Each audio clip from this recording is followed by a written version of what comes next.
Good morning. Good morning. I guess maybe you are angry because we are already behind schedule. So please accept my sincere apologies.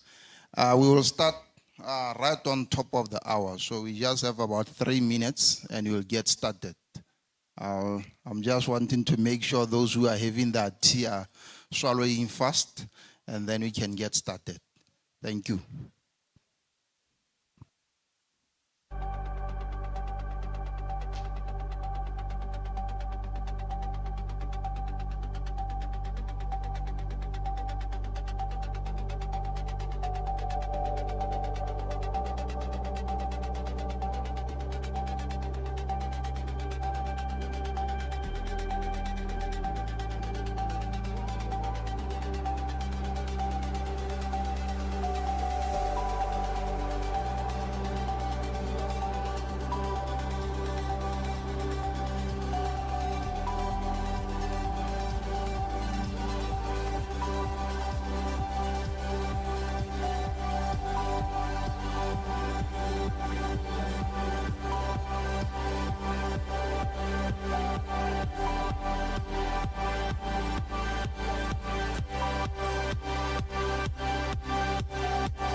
Good morning once again, colleagues. As I indicated, we will be getting started. Um,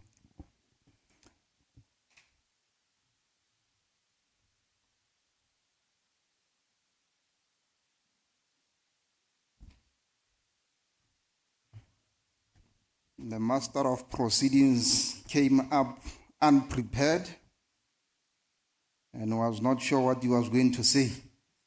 But now I have sorted myself. So today, I'm working on the assumption that protocol is observed. So I'm standing on the protocol that is already observed.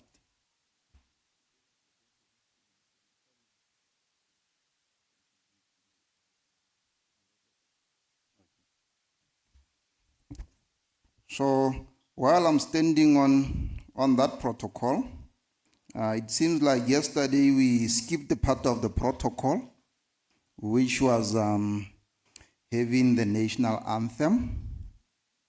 So we are going to correct that anomaly. But first I'll try to just check with my colleagues at the corner there whether we are good to go. Are we good? So when you are ready, let me know so that, okay, they are ready. So ladies and gentlemen, can we kindly receive the national anthem of the Republic of Namibia?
Thank you.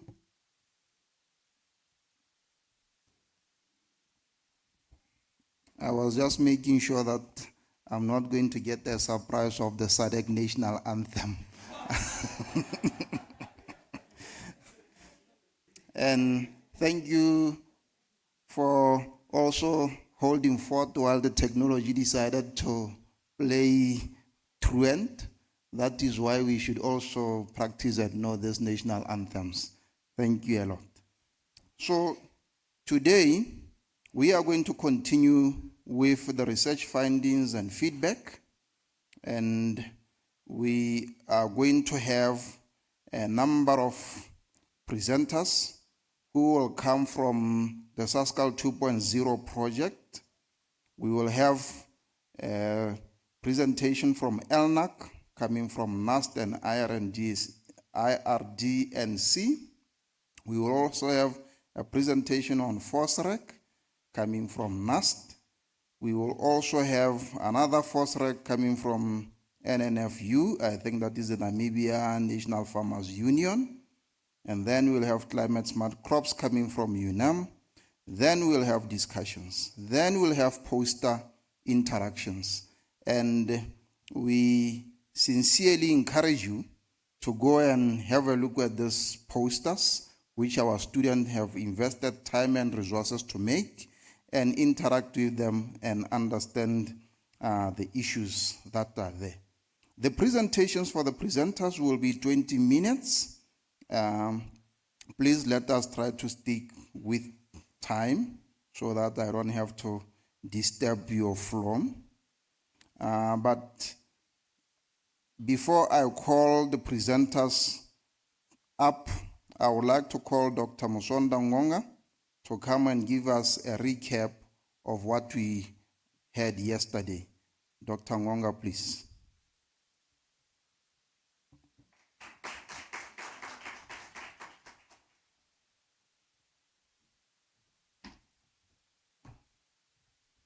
Thank you very much. I only hope you introduce yourself very well. I didn't hear it. Thank you very much, Mr. Mulefe. Okay, thank you. So, good morning, ladies and gentlemen. Today this morning, I've just a very short time, I think 10 minutes, according to the program.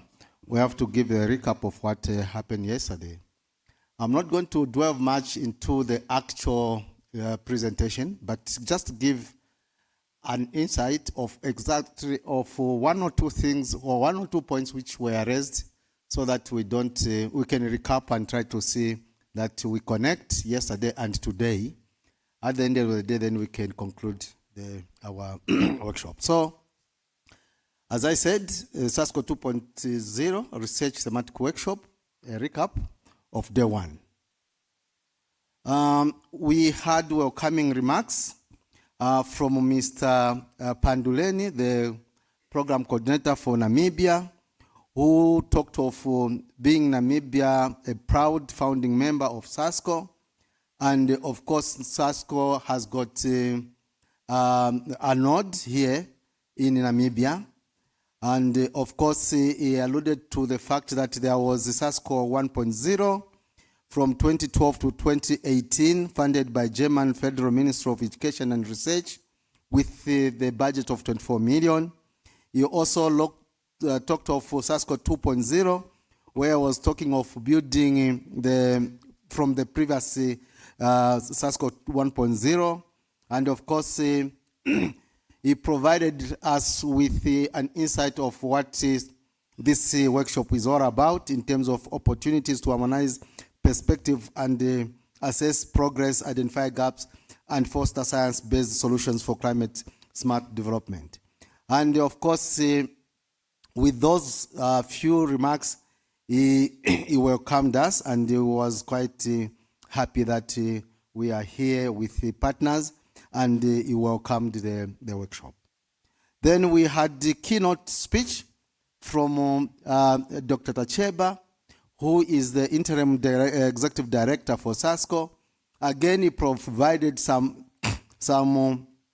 objectives and, of course, some insights of the workshop in terms of what we are supposed to do here with partners, researchers, farmers, and students to share our outcomes and innovations from Sasscal 2.0 research portfolio. He also talked of integrating scientific findings into decision-making in terms of the policies, in terms of the policy briefs, publication, and other issues. He also talked of the previous experiences in terms of drought, floods, local outbreaks, in assisting urgent adaptive measures. He also looked at the issue of treaty, Zambia and Namibia, and of course, having timely and relevant addressing these climate issues. So basically, it provided an overview of what Sasscal is all about and the strategic position here in Namibia and Southern Africa. So that is Dr. Tacheba.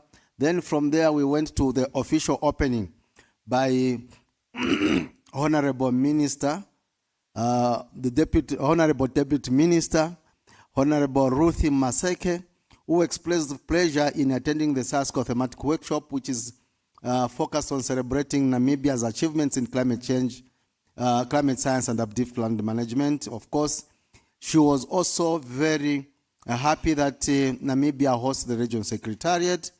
Very delighted that the program extends to the regional platform where Angola, Zambia, Botswana, and Germany, South Africa also, they are collaborating. Also alluded to the issues of the first phase of Sasscal and the second Sasscal 2.0, which is Sasscal 2.0. Then from there, we went to the scene setting. After tea break and the photo session, we went to the setting the scene, of which it was done by myself. So basically there again, we looked at various issues in terms of the progress of Sasscal, where strategic position we are and the projects we are undertaking. Also looking at the milestones in this thematic workshop, where we talked of Namibia being the third, being the fourth after Angola, Botswana, and South Africa in hosting this. And also we looked at 67% in terms of the progress. We also gave an insight of what we are yet to see this year, which is similar to this in terms of science conference in Angola, where all the researchers in all these 5 countries will go and now present all these segments and work packages and objectives we are seeing. Then after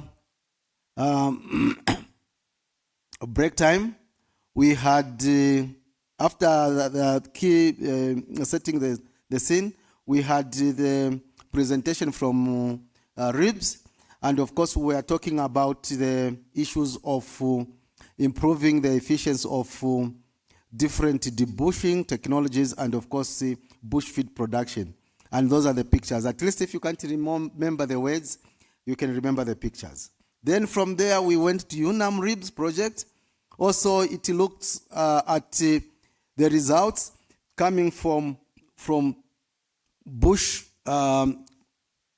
feed production, and again because of time we can concentrate on the pictures if you can't remember the results. But preliminary results suggest that the combination of mechanical bush thinning and application of arboricides is highly effective in controlling bush encroachment.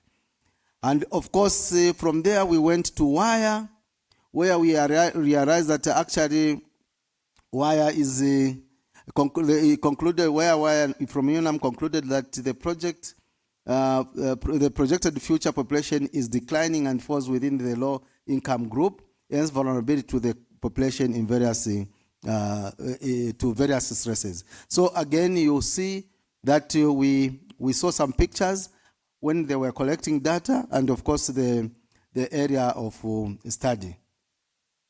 From there, we went to frame, where we were talking about melon, and of course some of the milestones are genetic analysis and sampling advanced for citrus and in Nara. And the way this word was pronounced, I was very, very happy actually. I don't even, there's something like that. Alongside phenotype and the citizen science phenology initiative.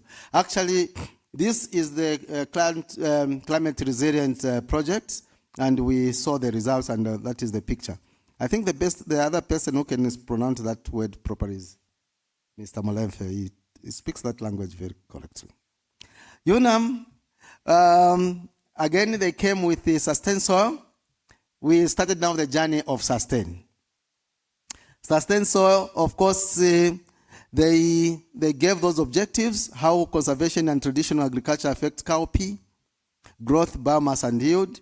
And we saw the significant results from conservation, agriculture combined with mulching, and conservation combined with nitrogen control.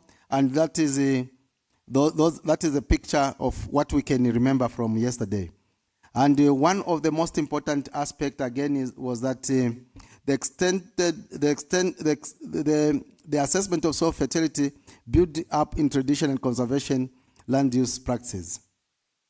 So again, NAST, forestry, sustained forestry gave us results about inoculation only affected growth and survival of those species in tree species. And one thing she mentioned was that these results are quite conflicting, and they are carrying more and more information studies so that they can reach a conclusion on that. But at least you can remember those pictures. And this sustained forest from NAST and UNAM, both of them, the conclusion was that the results are not conclusive and they are quite contradicting, and of course they need some time. But one thing which came to our mind is that these are tree species which we are expecting the results maybe to take long. Maybe we are too quick. Maybe we are expecting the results too early. Maybe if they can be given 5, 10 years, maybe the results could be showing proper rather than these conflicting results. Then NAST, we went to, actually this was the first one, the nutrition and microbiology. Again, the results demonstrated that cowpea incorporation significantly increased protein, fiber, and nutrient content. And again, if you can't remember those conclusions, just refer yourself to the picture. I think you can remember in terms of the nutrition results and, of course, microbiology results. In terms of NAST economics, numbers don't cheat, but sometimes people fear numbers. And I could see yesterday when the numbers were coming out, some were saying, oh, this. So actually, again, it was one of the conclusions was that crop yield increases can be achieved by incorporating BFN technology, which is quite very important. And of course, we saw a lot of results coming out from there, and those varieties in terms of and the comparison between the treatments and of course the conservation agriculture. It gave us very good results. And if you can't remember again, please just remember those graphs. I think you can remember them. And TPEC, gave us a very good conceptual framework, which was talking about resource access rules, which was associated with socio-ecological systems. Of course, they gave us the scenario which was contributing to socio-economic systems, in terms of resource access rules, foraging ecology, and of course climate change on rangeland, water provisions, and of course climate data indicators, degradation trajectories, and of course co-designing adaptation. And all this was pointing to the tipping points. And I think TPEC is all about the projection, the tipping points, and co-development of adaptation measures. So basically, that's what we had yesterday. And of course, in pictorial form, we can remember something. Thank you very much.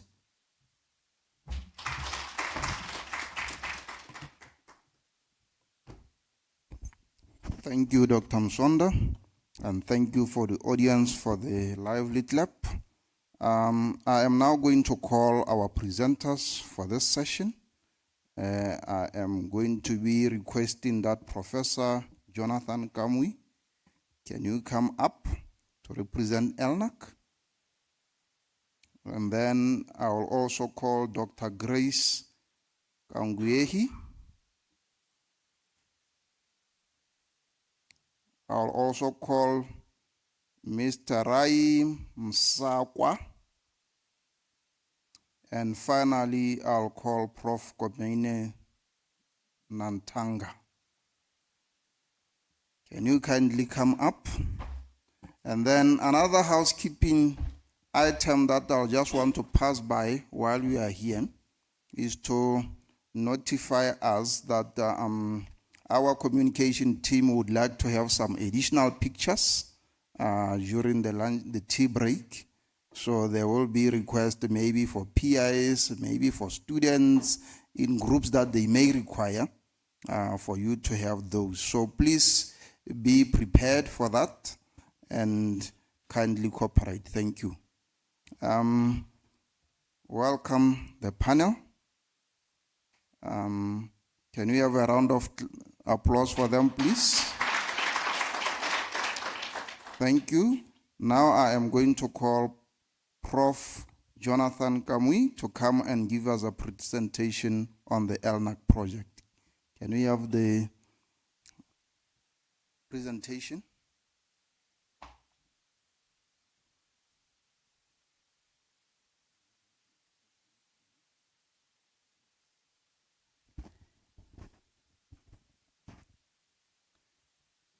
Good morning, everyone.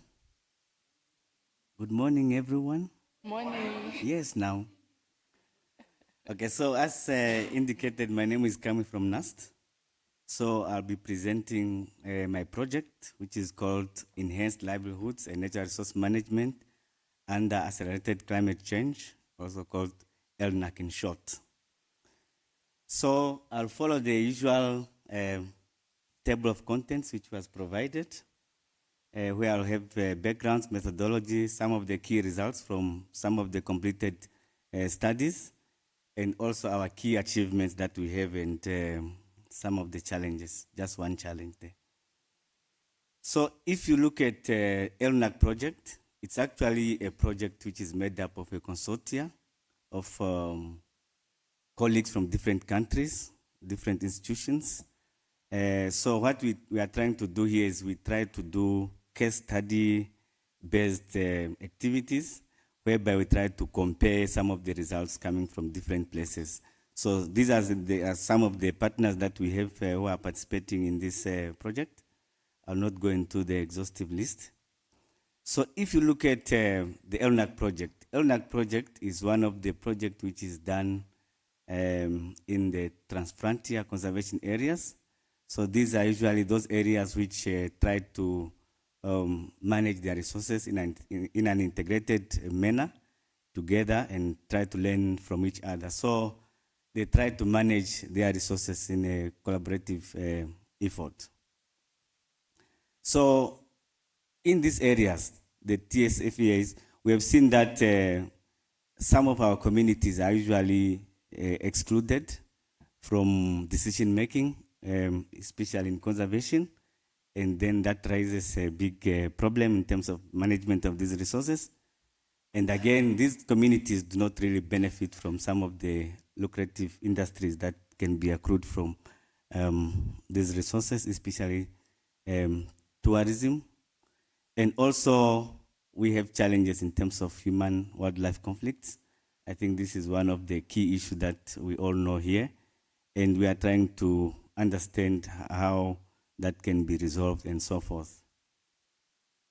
So our project mainly looks at thematic areas of Sasscal, mainly food security, biodiversity conservation, and sustainable management of forest resources and woodlands in a changing climate environment. Now, our project has thick thematic areas, about 6 of them. So what we have done is we have formulated each of these thematic area into a master study. So there are about 6 master's projects in this project. So the first one is the governance of natural resource use and wildlife conservation. That one is in green color because it's completed. I'll talk about some of the results that we got there. The second one is promoting access to functional heterogeneity across different landscapes. The third one is the integration of local communities in conservation and decision making. So we are also doing some small studies there in terms of honors projects. Then we have one which is the enhancement of social, economic, and cultural values of resources. So that study is also complete. And then we have some which are semi-complete, which should be completed by June, which is usually the forest inventory, which is the quantification of the availability of natural resources, and at the same time, wildlife across the landscape that we are dealing with. And at the same time, we have the one of monitoring the trends and sustainability of natural resource use. So here we try to use some of the geospatial tools in terms of monitoring the trends of these resources. So in terms of the methodologies, for the two studies which were complete, they used more or less the same methodologies, which was basically the semi-structured interviews. So we designed some protocols. The students had to go to the field to interact with the communities. They also did some focus group discussions to see how other thematic areas are popping out from discussions with the communities. And also, we tried to look at what are some of the developments which were done in these thematic areas of study. So in that, we did something which is called the bibliographic analysis of the research documents, which talks about these thematic areas. So here we used some of the R scripts to come up with themes which I'll look at. So you can see the map there. That's the Zambezi region. So the studies were carried out there. In terms of data analysis, the students used the chi-square tests and some of the multinomial logistic regression to try to find out what are some of the drivers of specific thematic areas. In the pictures here, I have two students. They are sitting at the back. Maybe we can deal with them at a later stage. So in terms of the findings for the completed one, which is the governance of natural resource use and wildlife conservation. So this is the master study one. So the student found that there's limited involvement of members in decision making, and other communities always, they feel excluded from some of the decisions which impact their livelihoods.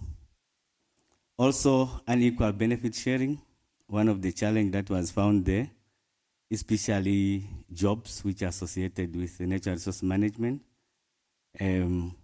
Committee members tend to recruit people in their circles, excluding others with limited voices and so forth. And then the issue around human-wildlife conflict is also still a big challenge, and issues around compensation were still problematic. I know that there's a review which was done in terms of compensation of communities from such conflicts. Governance issues, again, one of the important one, whereby most of the issues, it's like they are still centralized in the Ministry of Environment and Tourism, not per se to the communities as we think it is in terms of conservancies. So the results, again, on the same study, now trying to look at the thematic areas or papers which dealt with such a similar study. So we found that there are about 161 papers which looked at community-based natural resource management between 1981 and 2025. And I have a graph, a figure there which shows the magnitude in which a specific theme was picked up by the software and so forth. So you can see issues around biodiversity, community resource management, they were pertinent in Namibia. Now for the second one, which mainly looked at the cultural values, there we found that totem species are very important in natural resource conservation. Totem species are usually those species which can be animals or plants which are significant in the cultures of people. And then in terms of community awareness and cultural values, we found that modern conservation efforts, they go against cultural identity. So you know that there's usually this disparity in terms of management of natural resources between communities and people from Windhoek. Then in terms of the socioeconomic drivers influencing cultural values, There it was found that education and employment levels affect adherence to cultural traditions in terms of natural resource management. And also some of the economic incentives which were derived, they have an impact on the norms that we have in the conservation of natural resources. Again, the same story in terms of the bibliometric analysis. This time we did it in a different way to look at the themes which are coming up. So cultural values, culture, governance, all those issues were also picked up to be some of the areas which previous studies have done, but not really what we have done. So this actually helped us to see if we are going to repeat studies which people have done and so forth. So we tried to bring in an element of being original and so forth. Then we have other master's projects which are about to be complete, 2 of them. They'll be completed in June this year, whereby one student is looking at monitoring of trends and sustainability of natural resource use and wildlife use across the landscapes. So the student again used semi-structured questionnaires. And again, here now we looked at geospatial and statistical tools.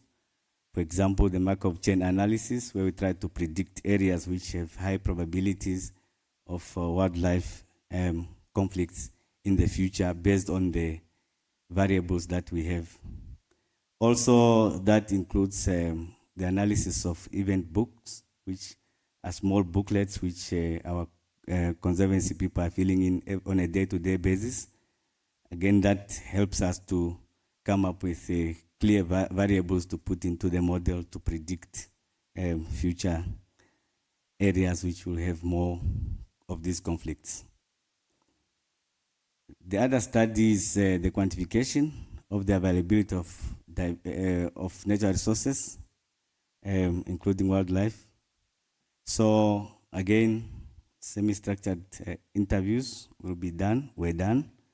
And then there's an element of GIS remote sensing there, whereby we try to look at land use, land cover change in those areas. Specific issues that we are looking at is the separability issues between the land use, land cover classes, as well as the land use trends and change. Also, we are going to predict the future of the availability of these resources using some of the models like the conversion of land use and its effects and so forth. So in terms of the achievements, in the project there are 5 master students.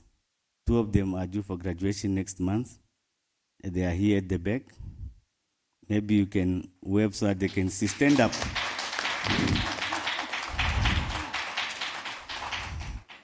Yes. So even some of the questions, they will answer the questions because they did the study. There are also 4 honor students in the project, and one of them is also due for graduation next month. She's not here.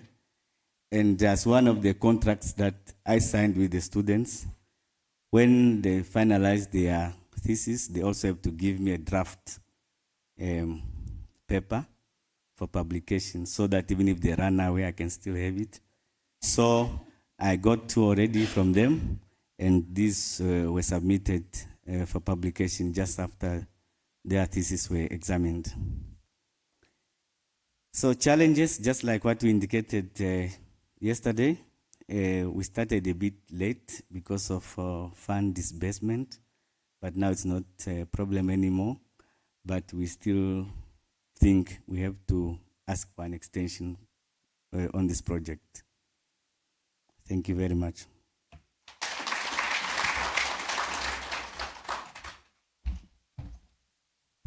Thank you, Prof. Camus, and also thank you for sticking to the time.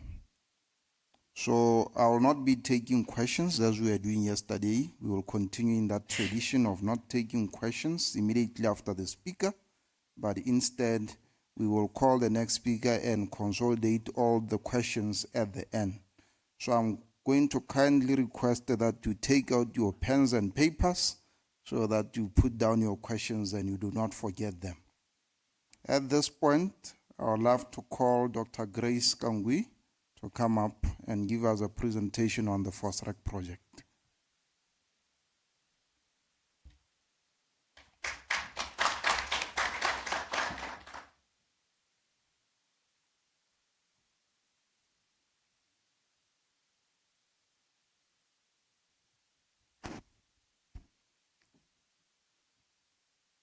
Okay, good morning.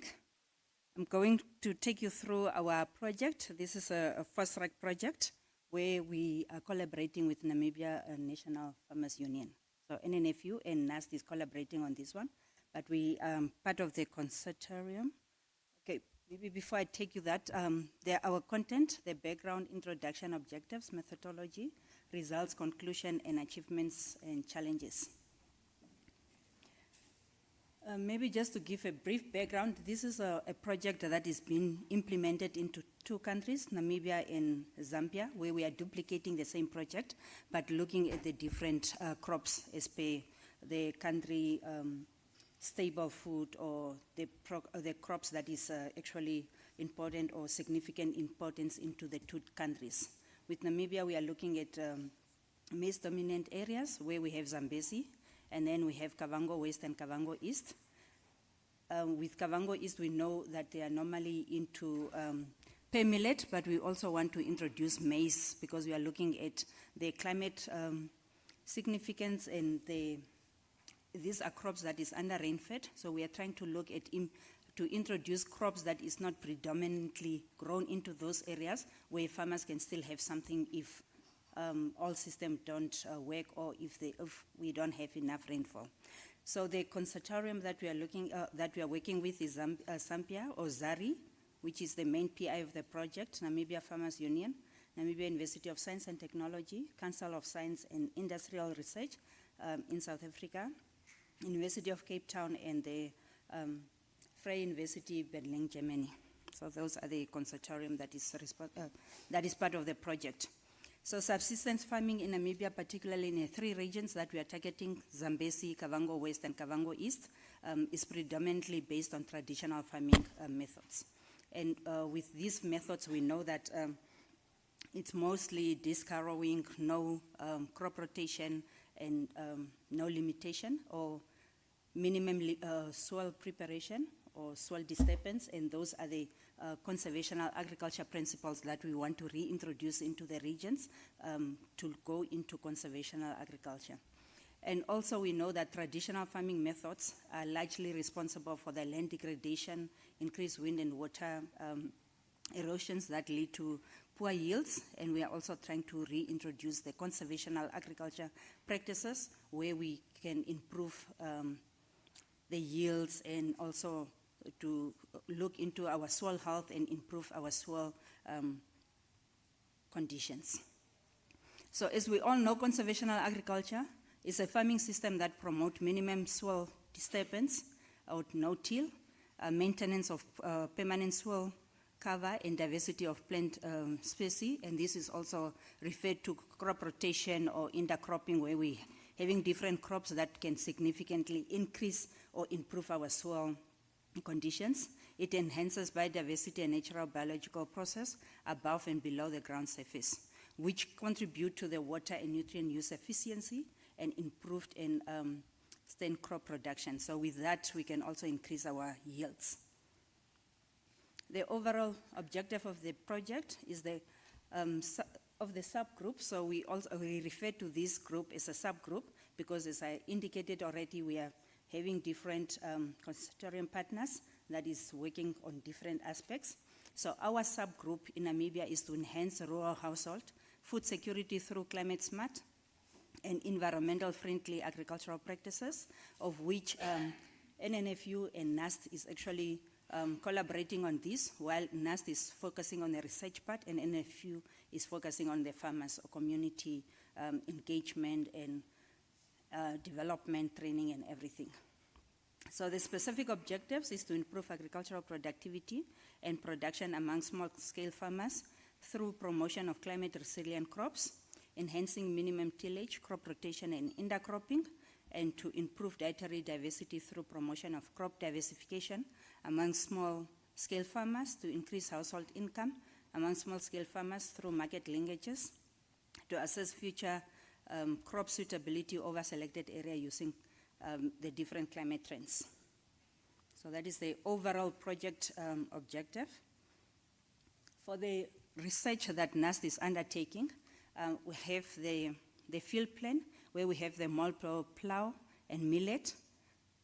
If you look at the diagram that is given, we have the ribbed cowpea, and then we have the ribbed millet and cowpea intercropped, and then at the bottom one we have the multiple plow cowpea and ribbed millet, and then the combination of the multiple. So basically what we're using is the multiple and the ripping, where we have the sole crops, maize or cowpea, and then we have the intercropping. So for all these crops, we have 2 cultivars that we are looking at in the 3 different regions, and then to see which one perform better or what can actually be introduced into the regions. On the right is just a full plan. On the left, we have just the millet, but we also have a duplication of the same setup with maize. So it's millet and maize, and then the cowpeas that we incorporated into the project. We just to look at the rainfall accumulation in the 3 regions that we are focusing on. This is rain-fed, so we just depended on the rainfall. When you look at the diagram given, we have the blue line, Kaisosi, that is Kavango West. The orange one is Chinchimani, that is in Zambezi, and then the green one is Rupara. So we can actually see the differences in terms of the rainfall accumulation during the season, and this also had a significant influence on the production or the crop development. Where we see Kaisosi had the lowest, and this can also be seen in the results that we obtain with low yields and biomass, as well as no crop at the end of the season. The next one has the biomass of pear millet. The reason why we only included pear millet, maize did not survive, unfortunately, due to poor rainfall. So this is also one of the things that we can look into for maize predominantly areas, that they can look into different crops that can actually survive, provided if the rainfall drops. So on these diagrams, we put the 3 different regions. We have the Kaisosi on the top left, and then Rupara and Zambezi or Chinchimani. Based on this, we can actually see the tendency of reaping being better compared to the other ones. And then also with Zambezi, Chinchimani having a tendency of a higher yield or biomass compared to the other 2 regions. And this is also linked to the better soil type that they have in that region. We did collect soil samples, and we're going to have a proper analysis on this, and also have a recommendation after the second season data. But this is the trends that we got throughout the project or the data collection. The next one is just visuals that we included to show the different treatments, how they looked while they were still okay. When during the proper rainfall areas, where we have the ribbed intercropped maize crop, and then at the bottom we have the water stress on the left or top, where you can also see the maize struggling, and unfortunately we did not get any maize results because of the poor rainfall in the 2 regions. So in conclusion, crop germinated well despite low rainfall at the beginning of the season, and in all 3 regions, trial produced cowpea grains, so the cowpea was actually survived. We managed to get harvest out of it, and then pear millet and cowpea persist despite the poor rainfall. If you also look at the rainfall, we have a flat line, and that means it's a dry spell days. And then with that, so pear millet and cowpea persist despite poor rainfall, but the maize, unfortunately, we did not get any harvest due to poor rainfall. The reaping method proved to be more effective than multiple plow, and this is a CA method that we can actually recommend, but we, as I said, we only did one season data. We are busy with the second season, and after that we'll have a combined document that will show the results of the 2 seasons, and the soil samples from all the research sites we collected, and we are awaiting the results. So the achievement, successful establishment in the research site in the 3 regions, preliminary results obtained during the first cropping season, technical reports for the 3 regions are written by the interns and the mini project. We had, out of the project, we had mini project. Unfortunately, because with this, our main focus was more the farmers, but for the mini project, we also needed people to manage the plots and everything, and then we got honor students who looked after the crop, and they did a mini project out of the different research sites. So we did a navigation of climate risk, and then also an exposure trip to Zimbabwe where we looked at the conservational agriculture. So the scientific achievement, as I mentioned, the 3 interns, we had Albrecht Moyo Haushiku. Unfortunately, yesterday he was here, and today he's unfortunately not here due to foreseen circumstances, but he prepared a poster that is also on display. I can stand in for him if there's any questions. And then Henok Kafita and Francisca. So with this, we tried to look at different topics where they actually looked at their projects.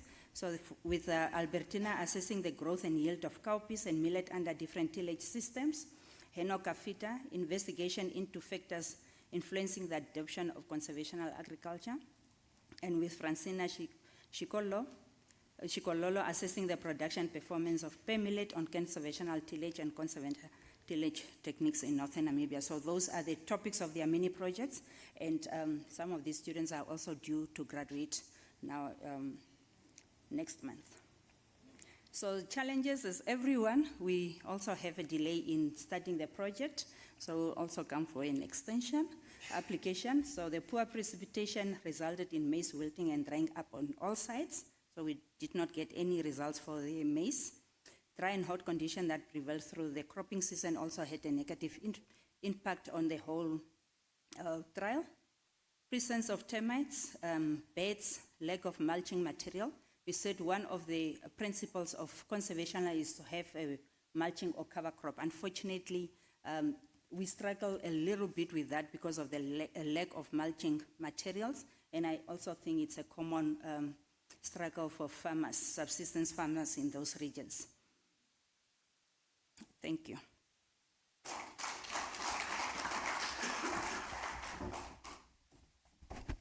Thank you, madam.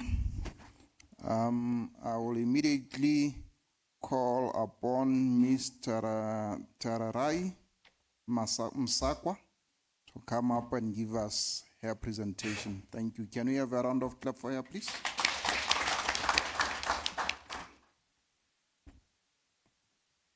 Or do I also use this?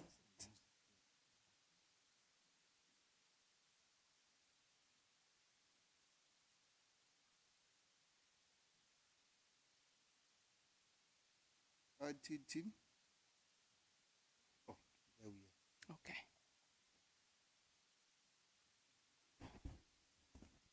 Oh, okay.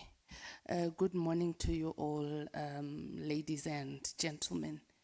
And yes, my name is Terera Msakwa. I'm from the Namibia National Farmers Union.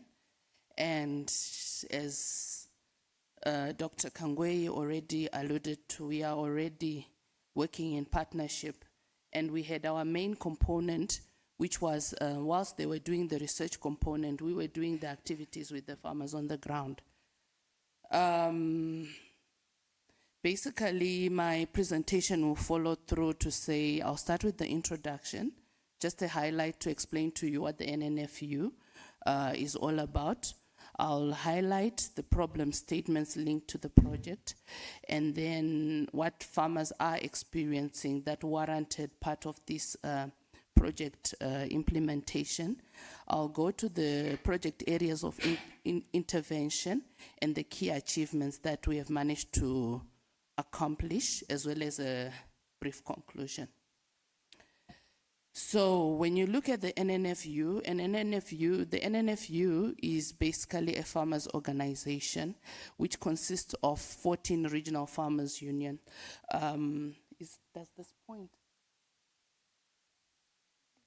Okay, so basically it consists of 14 regional farmers unions that are affiliated at national level to the Namibia National Farmers Union. And we have a membership of over 30,000 registered members. And apart from that, you would find that normally all the communal farmers become automatic members due to the fact that whatever the union actually achieves in terms of policy advocacy, in terms of whether it's pricing or market interventions, we are the ones they automatically become a member. So basically all the communal farmers, we are there to serve. We act as a voice piece or the mouthpiece of the farmers. Our strategic objectives, we look at mainly market access improvement, capacity building for the farmers, member empowerment, women and youth, as well as pushing for financial stability amongst the regional farmers unions as the associations, as well as advocating for specific policies.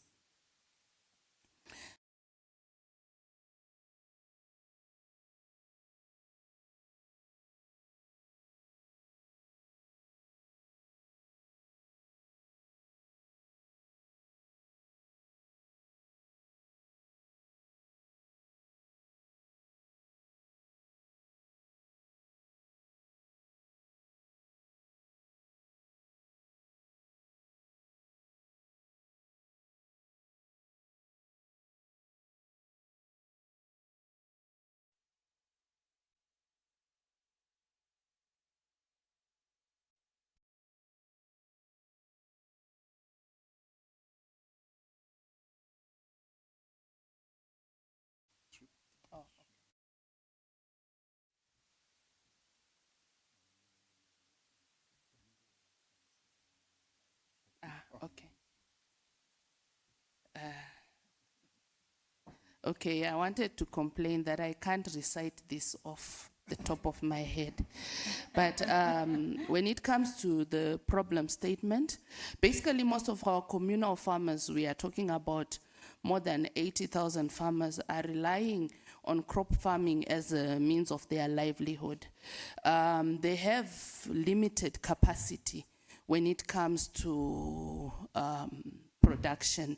They have limited capacity when it comes to quality standards in terms of them meeting the market demands for them to be able to supply adequate crops and food within either their particular households and as well as meeting the market demands. So you also find that within Namibia, like Dr. Kangwe also indicated, the frequency of drought is pronounced. And we had actually for the past, over the past 29-year period, we experienced 6 major droughts. Pests and diseases are also prevalent with all this, and this is part of the capacity building that we actually need, as well as things like human-wildlife conflict. If you check out those pictures, these are, one is from the project and the other one is from the other partner project, which is in Zambia, in terms of the plight that the ordinary farmer actually experiences. Because one of the key things is that most of our farmers have limited livelihoods, especially with conservation and conservancies and, in terms of employment. So you find that crop farming is supposed to actually generate full, financial stability as well as household food security, but this is always a challenge. When we look at the project specifically, we are pushing for maize, pearl millet as the key crops. And when you look at these ones, these are gazetted crops. And we try to push and make sure and push through the whole value chain to ensure that our farmers are able to meet and rise towards the market demand. When you implement conservation agriculture, part of the results that we have been seeing over the past years is that we actually improve crop yields, and there are statistics to actually back that up.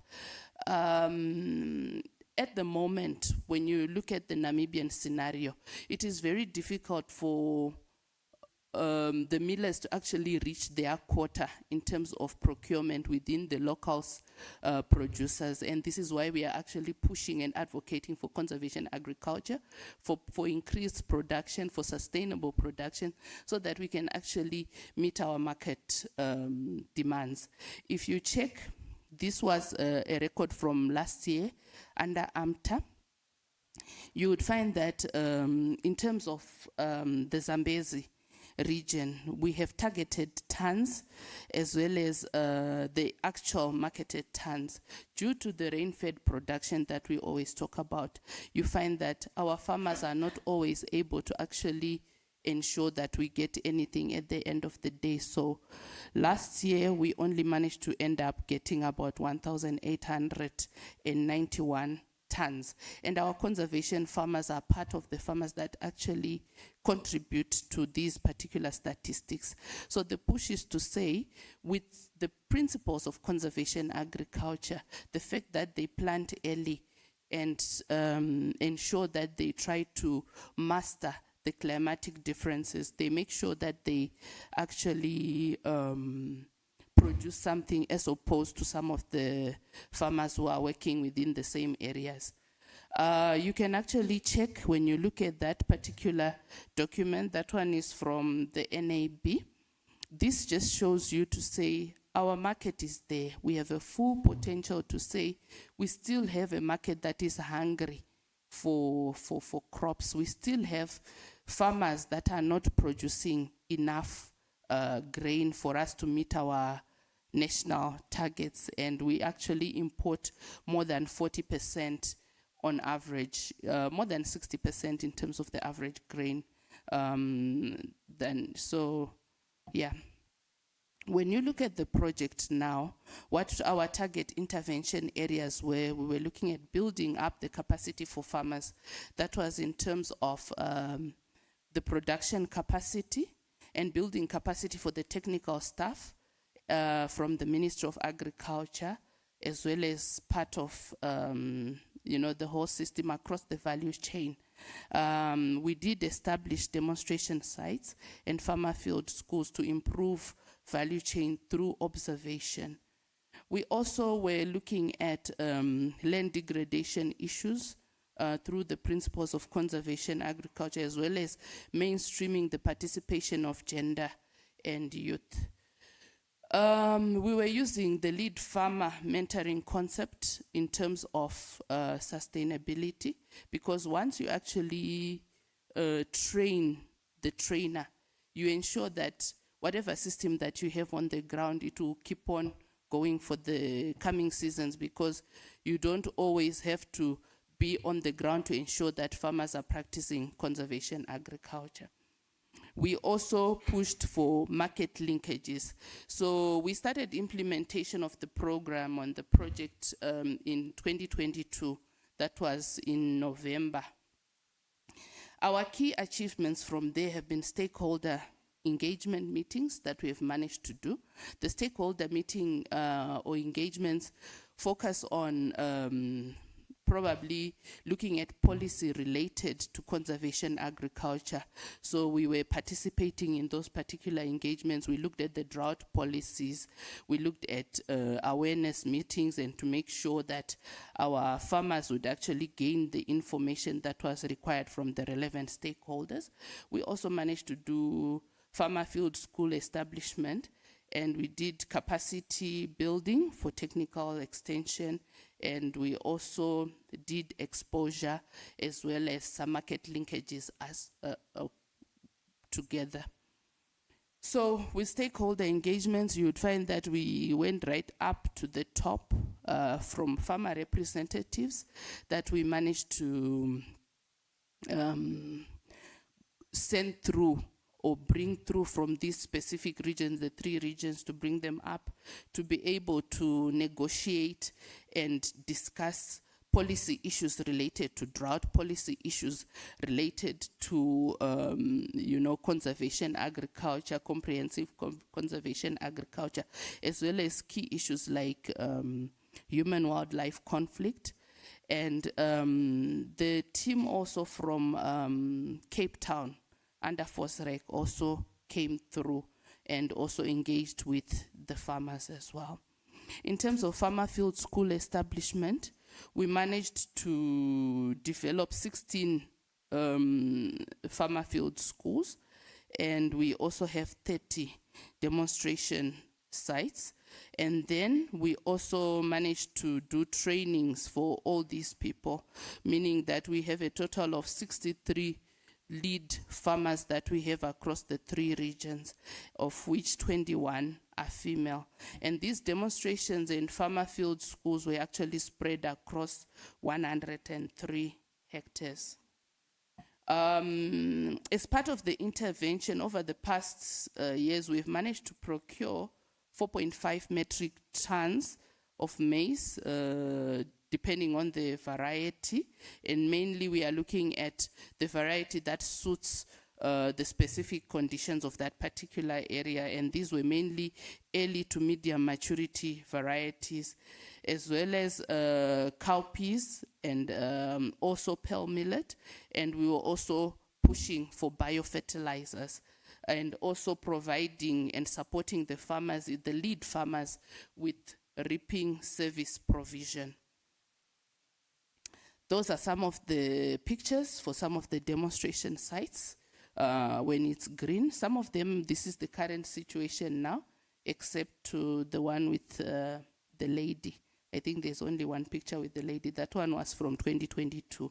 But the rest, these ones are for this particular year. So we did trainings over the past couple of years, and we've managed to go through 47 training sessions, of which we reached out to 1,239 farmers, and 602 males and 637 females. The trainings that we actually looked at were number 1, we had awareness creation of conservation agriculture, and this also spread over to other regions that were able to attend some of the trainings. And then we also had the conservation agriculture training of trainers over the past 3 years. And then we also did train some of our people on soil sampling, how to collect soil samples and the importance of doing soil sampling. Then we also did farmer-to-farmer extension. Like I explained already, that our lead farmers monitor a specific number of farmers that they always monitor and make sure that they deliver and give information to regularly. These are some of our trainings in pictures. That's one of our lead farmers, Jennifer, I think that's Zambezi, Jennifer Stally. So those are some of the statistics of the farmer-to-farmer training, farmer-to-farmer mentoring that has been done over the past year. We also managed to conduct 6 exposure visits. 1 was local and 6 were external. So this was one exposure trip to Zimbabwe for conservation agriculture, where we managed to visit technology centers, where we were able to be trained on specifics on conservation agricultural tools and service maintenance, such that when we came home we were able to start linkages with those companies to be able to see how best we can service some of the machineries under conservation agriculture and how our farmers can actually benefit from procurements and things like that. And also the next picture there with the lady in a orange top, you would find that that was at CIMIT. Was it CIMIT or ICRISAT? ICRISAT. So that was at ICRISAT, and there they had seed banks teaching us how to do the, seed development, especially for conservation agriculture, and making sure that we were able to push through. That's exposure to South Africa, where farmers are actually practicing conservation agriculture over very large pieces of land of up to 10 hectares, even some stretching up to 100 hectares, of which some of us were not able to actually comprehend the scale of production. And it was something that was culturally new. And when you find that the differences maybe between the South African scenario and the Namibian scenario is their use of herbicides and things like that, of which this is also a story for another day. So when you look at the crop yields, I'll just highlight these to you to say we are busy pushing, trying to make sure that our farmers are producing. According to, for this, I wanted to actually give you, on average, the pearl millet farmers give you up to 250 kgs with the conventional method in terms of production. But under conservation agriculture, 1 or 2 of our farmers can testify that they are getting up to 3.5 tons per hectare when it comes to the difference. So there's that comparison. So if we could increase the scale of conservation agriculture, it's clearly evident when you look at pearl millet production, and the farmers, I think, will explain a little bit more. Why I've put this particular table on is for you to see that with each and every year, there are always variations in terms of the metric tons sold. And if the farmers could actually be able to really fully produce under conservation agriculture, you would find that the total income would actually probably triple or go ×4, looking at some of the production statistics that our farmers are actually experiencing, and we would push towards the national goal. This is just part of what our farmers are busy with. As part of promotion for our farmers, we talked about the fact that we want our farmers to make sure that they are linked to a market. We are trying to push for collective marketing for our grain for the farmers. So our farmers are actively participating, because some of the farmers, when they produce, they are all scattered all over. And because they are scattered, they tend to produce, for example, other farmers are producing 2 bags, 3 bags, like that, depending on the method that they are using. But then in terms of conservation, if I'm producing 10 bags in this particular area, we come through to a collection center, which then helps to cut the costs for us to deliver to the market. So all the grain is collected at one point, and then it's then delivered to a specific market, which is the way we are pushing for all this production to go, so that all that other maize or pearl millet that does not normally access the market can actually be able. This will also motivate more farmers to actually join and push for conservation agriculture. So these are some of the demonstrations and the videos and things like that that we have managed to put links to in terms of the activities on the ground. So yeah, feel free to check on the NNFU website, and hopefully if you have further questions, please don't feel free to ask.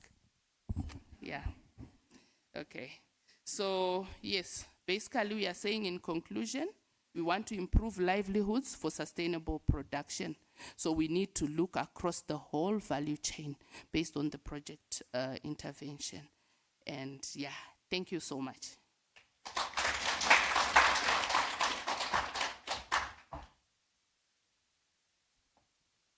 Thank you, Madam Sako.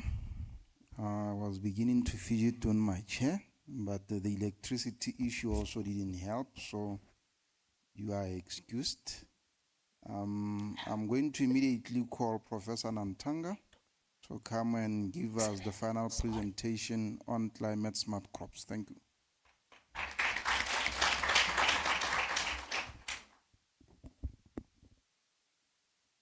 Good morning.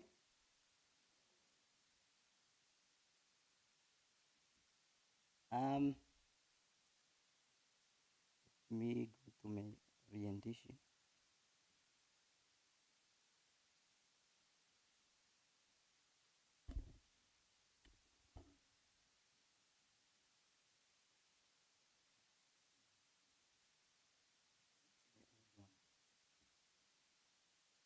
Can we have the, that's the right, can we have the right presentation here?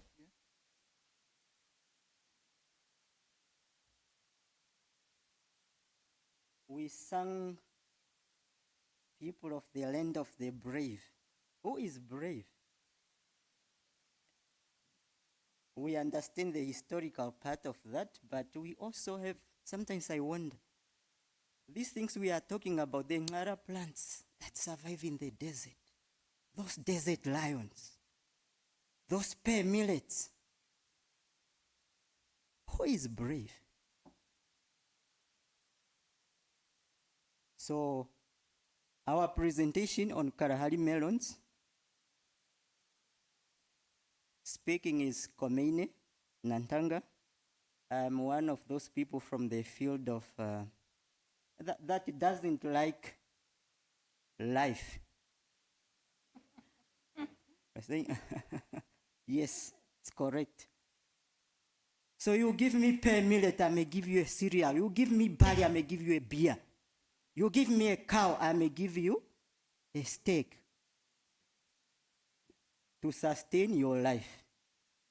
Yes, we may minimally try to keep some vegetables and fruits a bit alive for some time, but eventually, if we don't kill them, your teeth will do. So this project involves a number of people from different institutions as appearing on that slide. This is the roadmap of my presentation. Some of our colleagues here have spoken about melons, the cooking melon, the typical watermelon that people buy in shops, but our work was on the Kalahari melons, the bitter melons, the imbutu, the hama, the kengwe.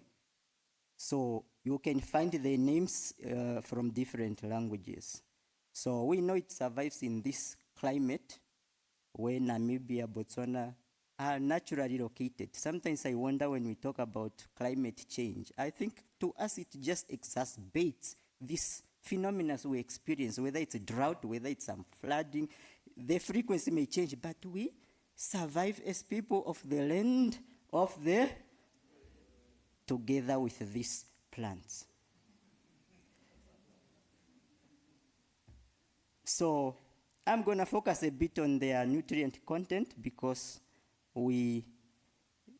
that is one of the key focus on these Kalahari melon seeds.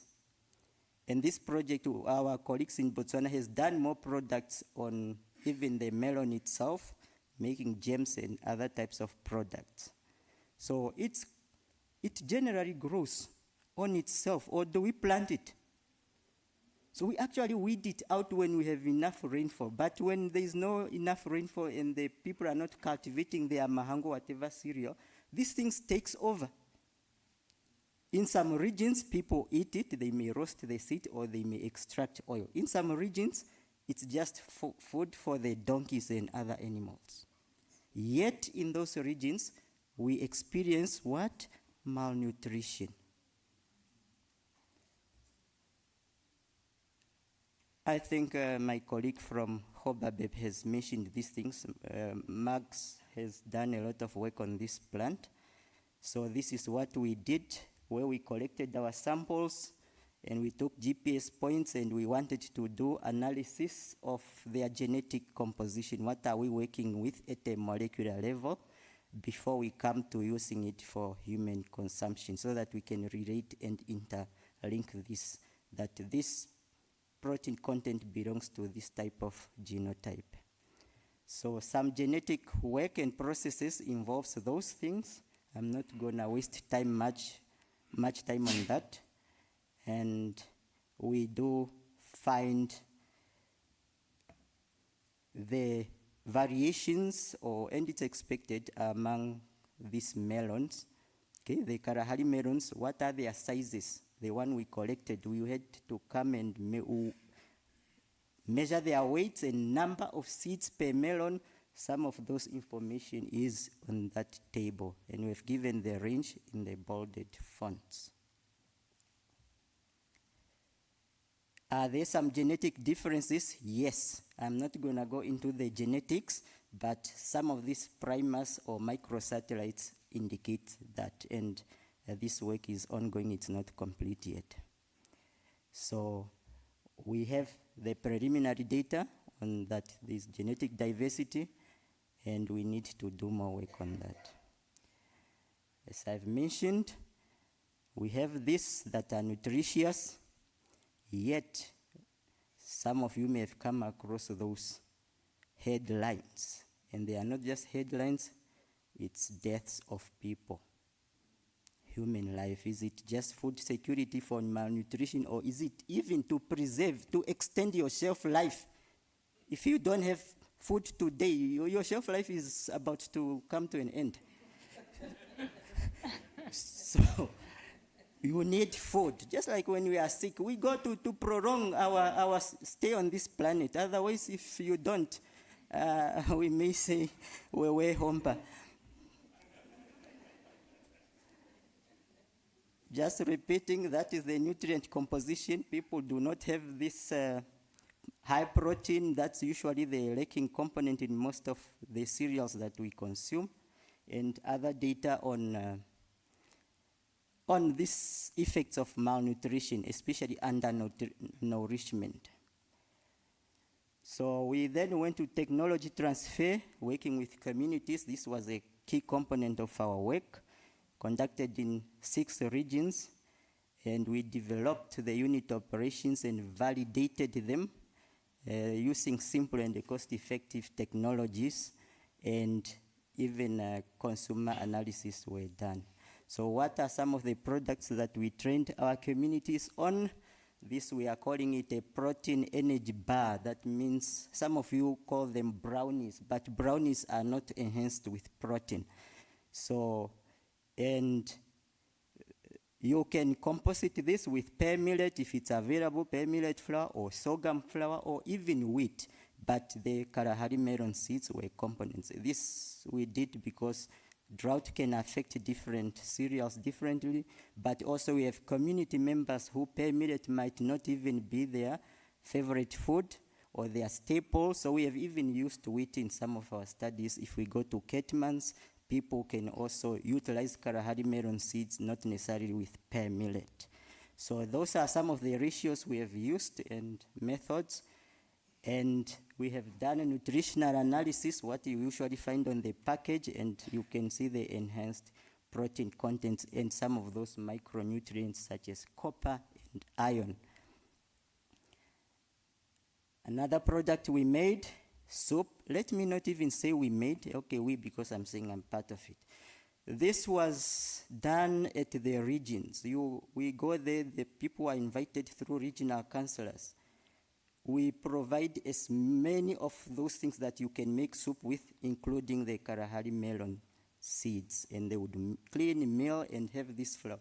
And we tell them to just do something that they would like, and they try, and what I'm presenting is what many regions ended up saying this is kind of the ideal one. So those are the components of the soup, more of Kalahari melon seeds.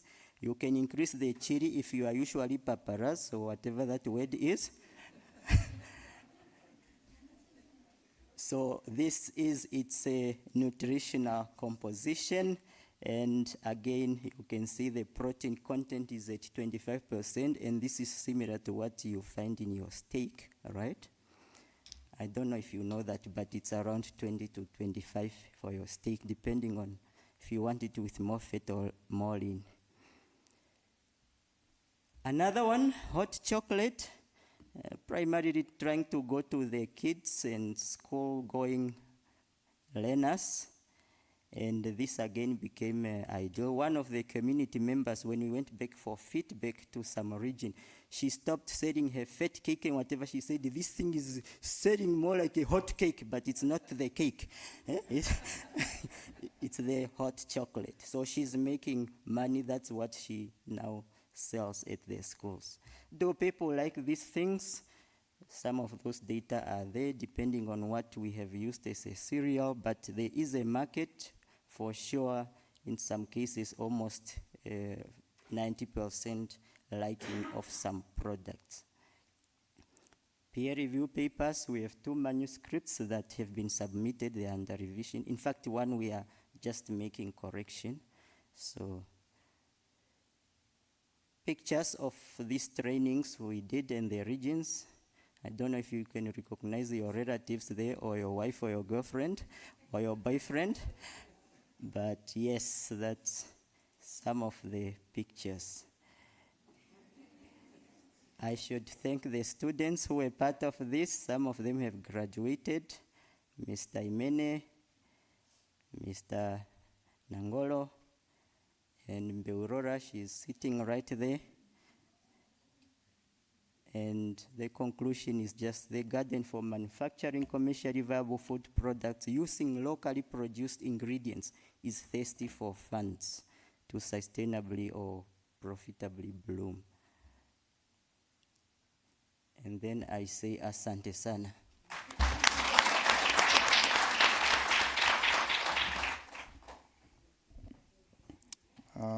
Thank you, Prof, for the presentation, and the audience for the lively attendance. Now we are going to move into the discussion phase. We should be ending our discussion according to the program at 10:30. So because we appreciate we also started a bit late, we will cut it, but we will not cut it too much. But first I'll get 5 set of questions, if I can have that much, directed to our audience, to our presenters. And then if there is more questions coming, then I'll come for the rest. Who's having the mic? You can start there, then you go there, then you go there. Then there is another hand there, the green lady. Yeah, that's 4 so far. And 5 there. Thank you very much. My question is directed to the FOSREC colleagues in connection with the drought effects on maize. Have you considered the supplementary irrigation on maize? I saw some very disturbing pictures of dried maize fields. Is this something you're thinking or working on?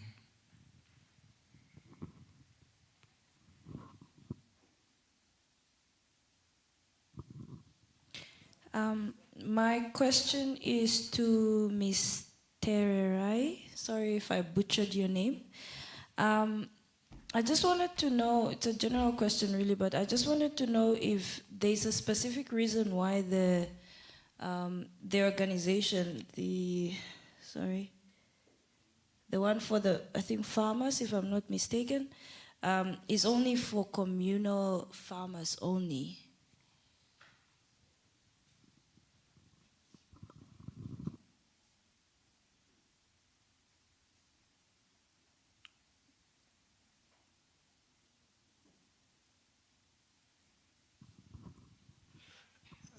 Good morning, Gepachio, a farmer. So I'm more inclined to just have some practical orientation of stuff. I find that we have a lot of discussions in terms of what is supposed to be done and how do we do it, what is the best way to do it.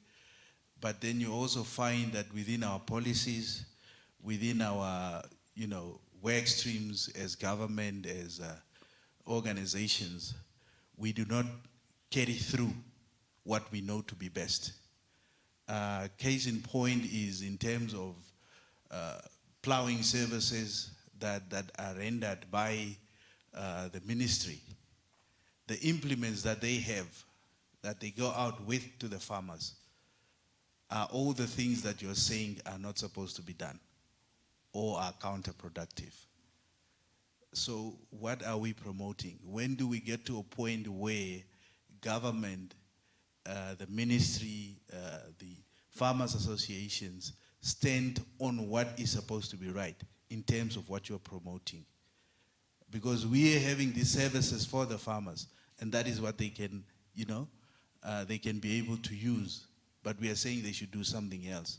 So I think that it's high time that, we follow through in terms of what is on the ground and what the extension services are rendering to our farmers.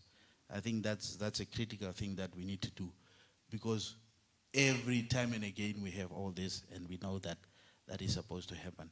And then another issue is the marketing for the farmers. I think that's one area that also needs a lot of shake-up.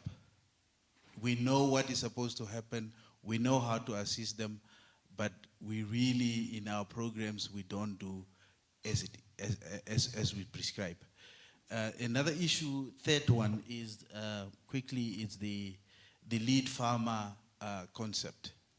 In terms of what I've seen on the ground, where we have a lead farmer, we come in, we select that particular farmer, we assist the farmer with certain, items and so on, to put him at a level where they are able to produce in the way that we want them to produce.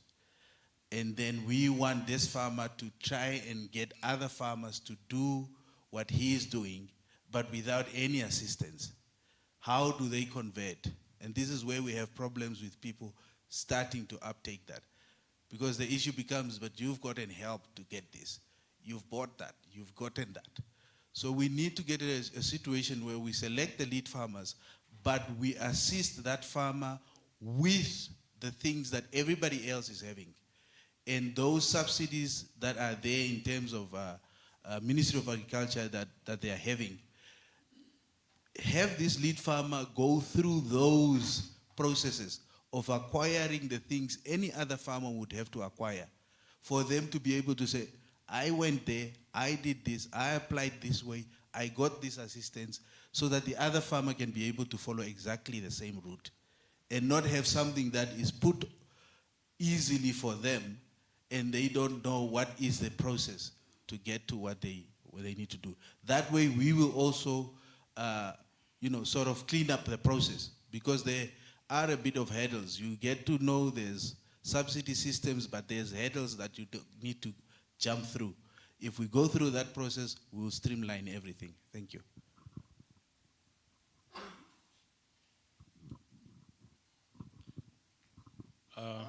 There were two gentlemen at the back. I'll come back to you on the second round. Together with you, Dr. Ngonga, I'll come back to you after the first round. Give those two gentlemen there.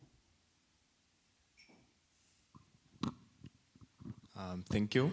Speaking is Hiskia Thingo from UNAM RIPS. My question is addressed to Dr. Grace. I think it's recommendable to practically test the most effective farming practices.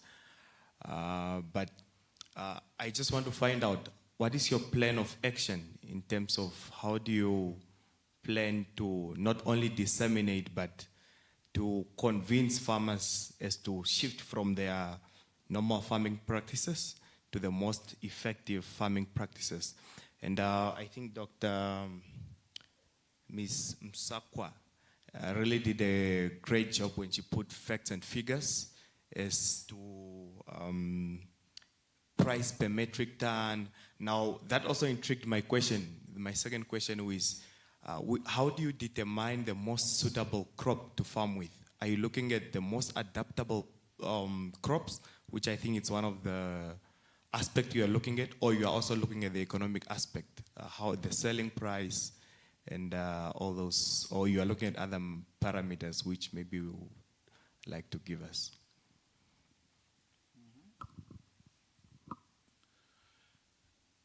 Thank you, Chair. My name is John Mpangwa from UNAM, Newdam. My question goes to Mr. Rai and Dr. Grace, but I think it also can go to any of the Sasscal projects. How we have been talking about publications and theses. These end up in repositories which farmers have no access to. A farmer out there in Omusati or Hangwena does not even know what a repository in a library for UNAM, Stellenbosch, or Cape Town University is like. What is our plan of providing literature, farmer-based literature from our projects as Sasscal, from each and every project? Because we are generating data which I think the end user who is participating in it, which is the farmer, will need. Should we synthesize our publications in Prof. Natanga, the journal you showed? Can we synthesize that into a publication which a Tatekulu, an old lady out there in Omusati, can read in local language and follow the recipe of making the hot chocolate? Thank you.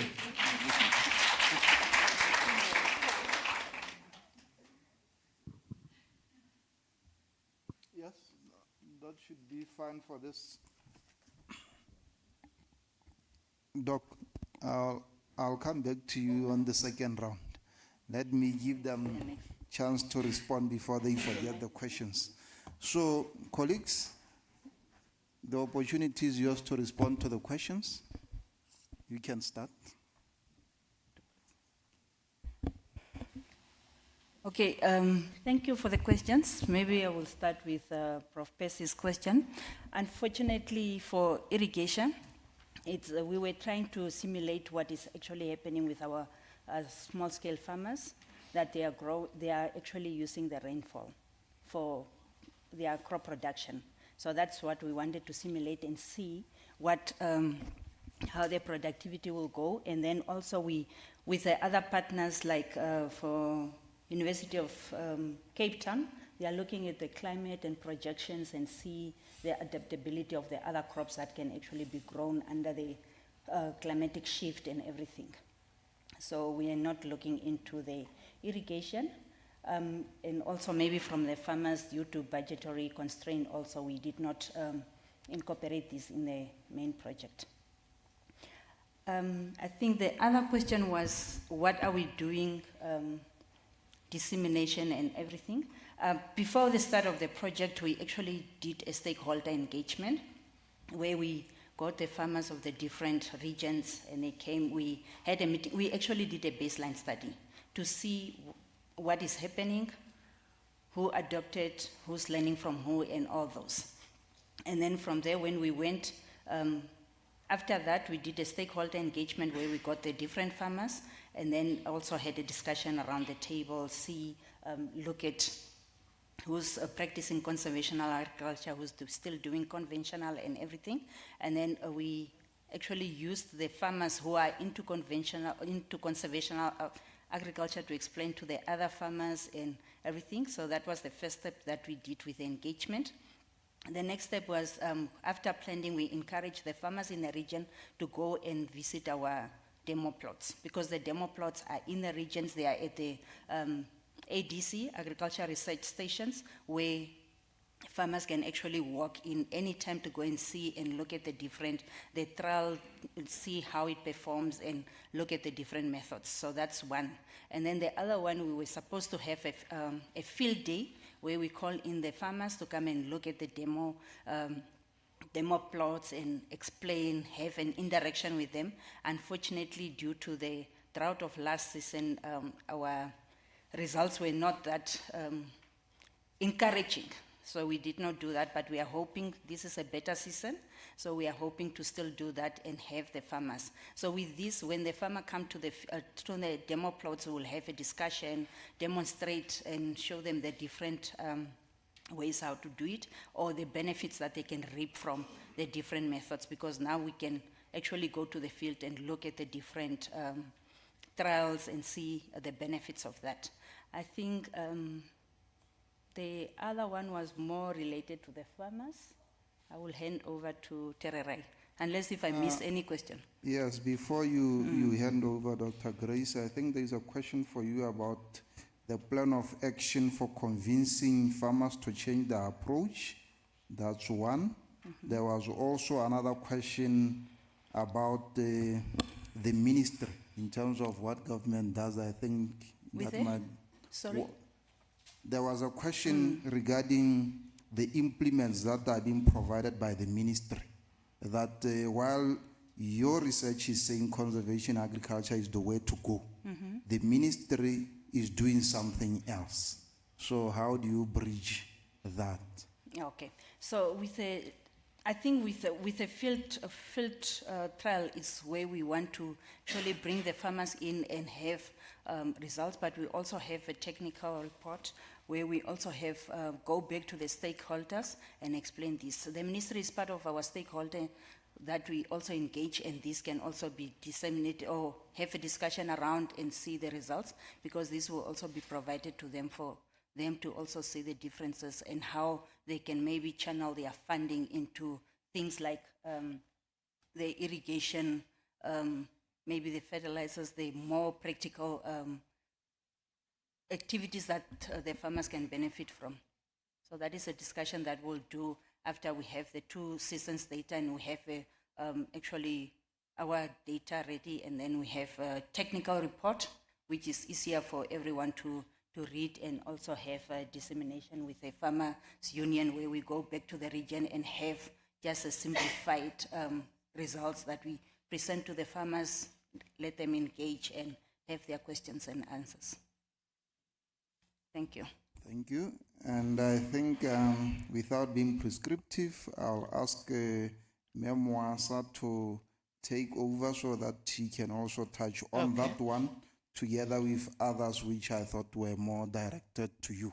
Okay. Yeah. So I'll start by complimenting what Dr. Kangwe was just talking about right now in terms of the ministry. The ministry is in the forefront in terms of with the comprehensive conservation agricultural program. As part of the ministry within these regions, as a stakeholder, we have CA forums. We are not working in isolation. The ministry has procured some equipments which they avail to farmers for reaping services.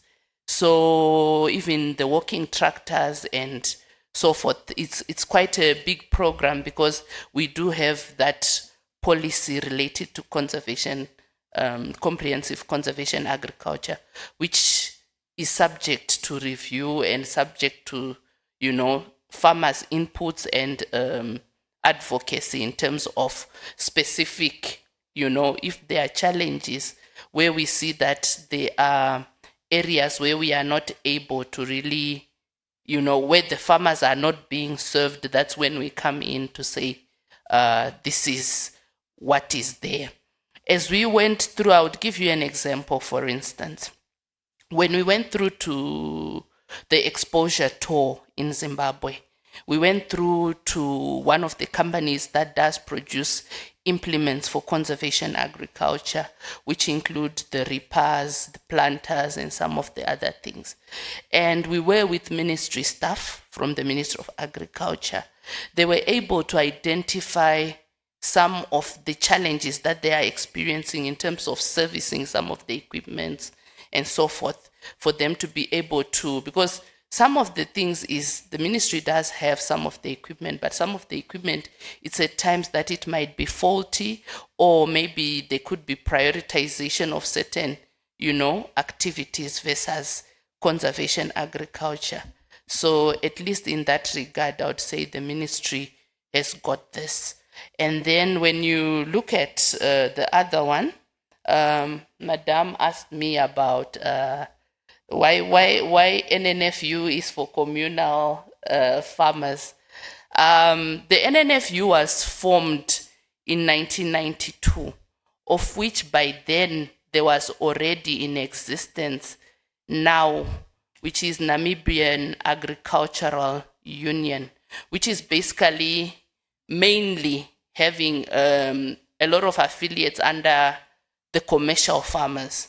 So you find that with the formation of the NNFU, the target now was to say we have also some communal farmers.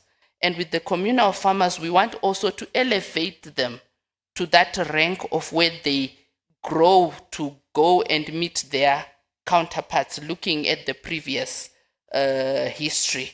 So it's not really like pushing away to say we don't take this, because it's actually communal and emerging farmers. We like to look at those ones who are at grassroots, looking at the power in numbers in terms of the majority. How can we push that agenda for the majority to be able to meet the specifics of those people that are on the ground?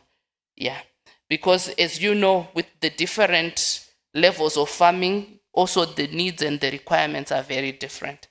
And then the other one was the prices that I showed to say, are we basing our crop choice based on the prices? Well, you would find that Dr. Kangwe already explained to say we were looking at basically the principles of conservation agriculture. The market linkage obviously becomes a component, because obviously when you grow a crop, you need to look at the whole value chain. So obviously, and also the climatic adaptation of that particular crop. So there are so many factors that are linked to each and every crop. And at times you might also find that we've been actually having challenges, especially with the intercrop choice, because at times you find that with grains like maize, pearl millet, those are quite obvious.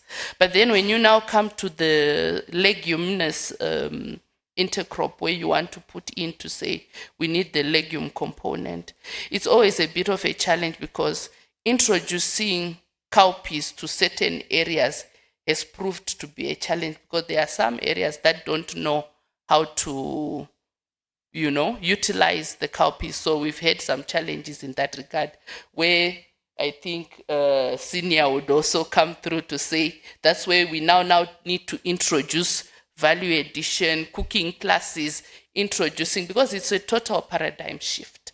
So it's a process, it's not going to be an overnight thing. And awareness plan literature, Dr. Mpangwa, we've made a very huge stride when it comes to information dissemination to the farmers. What we have for now, specifically under the NNFU, we have social media platforms that have regional farmer representatives, regional farmers associations, and we do connect with them via email, via all sorts of platforms, including the youth that are able to access specific, technologies, and we are always able to disseminate. Whenever we get, for example, a manual that professor has developed or so, we are able to actually share that on those particular platforms. And where we do awareness creation, if it is possible, we would try to provide handouts in terms of those particular publications, depending on whether it's, it fits within the budget. I think I hopefully answered everything. Just before you go, there was one on the lead farmer concept and the one on marketing. On marketing. Okay. The one on the lead farmer concept, 100%, we were basically focusing on the lead farmers without also pushing more of the resources to the follower farmers. I think it's a point to note that we can actually push and also try to spread so that we push for that as well. So that part. And the marketing, what was the question, please? Basically, in a nutshell, that the marketing is not working how it should be. It needs to be shaken up. Okay. It depends on which sector we are talking about in terms of the marketing. As the Namibia National Farmers Union, we have made provisions in so many aspects, be it the livestock value chain, be it the crop value chain. When you look at the crop value chain, we do have crop commodity associations, a crop commodity committee that deals with specific issues related to the marketing and the provision of, whatever needs to be done in that particular respect. We are active when it comes to negotiation of those particular prices, and we do market linkages. As it is, there's a maize marketing agreement which is facilitated for the farmers, between the farmers and the millers to, by NAB, and we are actually part of that, and we make sure that our farmers benefit first. So whatever we produce, we make sure that we sell when it comes to crops, and the farmers are prioritized when it comes to buying before a miller or a buyer can be able to procure anything from outside the country. So local has its own stipulations, and we only procure elsewhere after we are done with procuring local. So the market for the local farmer is secured, and it goes the same also for the livestock value chain. I don't know if I... Yeah, I think that should be it. Okay. I think in the interest of time, the last question on publications was touched on, but maybe Prof. Natanga, because they specifically asked how you are going to teach or share with my grandfather how to make the soup. Can you say something about that? And whilst I'm there, just because I'm the chair at this point, can you kindly also comment on the sodium levels? I thought they were too high, but it's not my area of study. All right, thank you. On publications, Prof, you are right. We should avail these things in a user-friendly language. And in our case, our manuals, as we're training, we're even improving with the participants' input. So they are at least easy to follow. It was validated so many regions. Luckily, there were many people who could speak English, youth as well.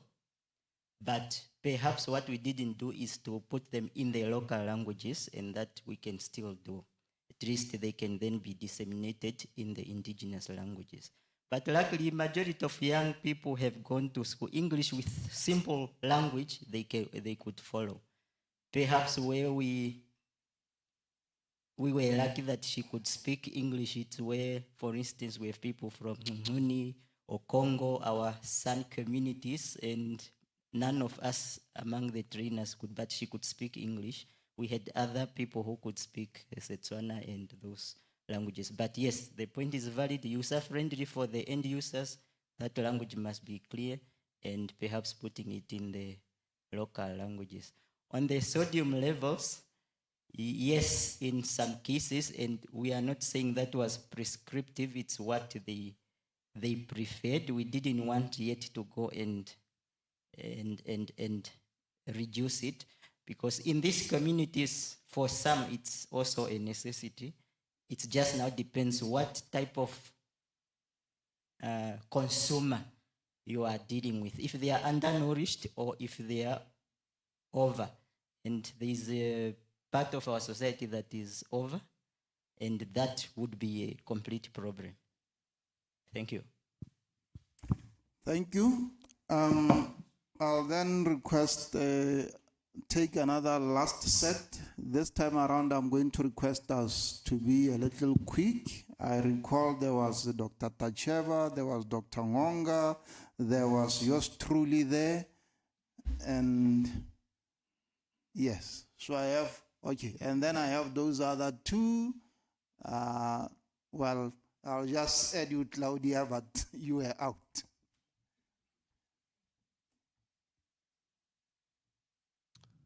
Thank you very much, Director of Ceremonies. Once again, good morning, colleagues. My question is to Prof. Nantanga. Once again, thank you for the elucidating presentation. With regard to the melon plant, in terms of what you have been able to find out, from a molecular perspective and maybe also from a nutrition, as you demonstrated, the kind of products that you have shown, do you have any figures maybe that speaks to, potential market uptake? I saw in your last slide you're speaking about sustainability or profitability. Is there a case for maybe a structured approach to harvesting, processing, and packaging for commercial purposes? And I think that also, goes to say, have you been able to kind of quantify across the varieties, quantify in terms of tonnage, what could potentially be harvested on an annual basis and processed through the structures that are available or that can be put into place to be able to have some kind of sense of market uptake? Thank you.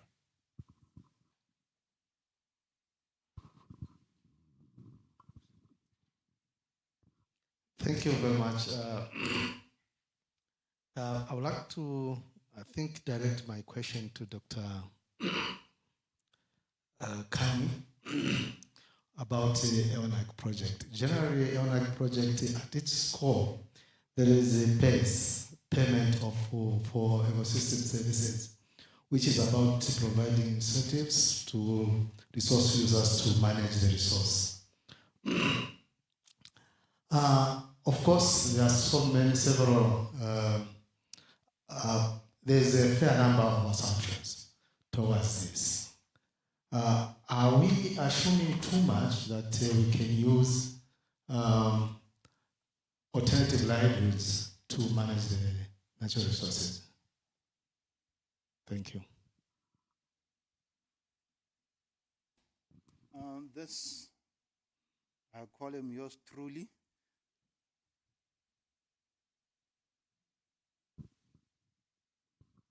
Okay, good morning. My name is Mbangu. I'm from Goba. I have two questions. One is directed to Prof. Nantanga. The other one is to Professor Kamwi. I start with Kalahari melon. I would imagine these plants grow in the wild.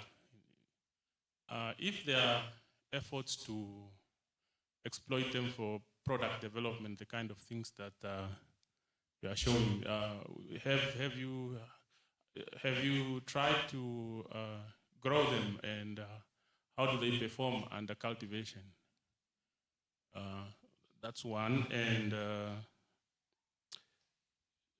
the question for Professor Kami is, you spoke about human-wildlife conflict in Zambezi in relation to your master's one student project. Can you perhaps elaborate on what's the nature of this human-wildlife conflict, and at what scale, and what are some of the issues that can be, the solutions that can be put in place to minimize human-wildlife conflict? There are two ladies that side.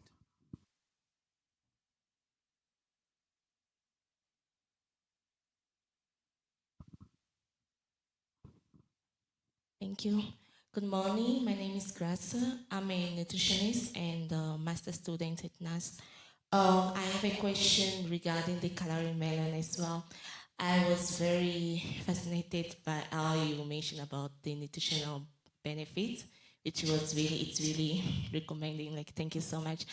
I just have a question. Are you perhaps thinking of assessing the nutritional status of people how the Kalahari melon was able to improve the malnutrition? Because you spoke about being having proteins, and then you spoke of how it can also help with malnutrition. So I'm just thinking if perhaps you are thinking about that also to carry research about that. Thank you.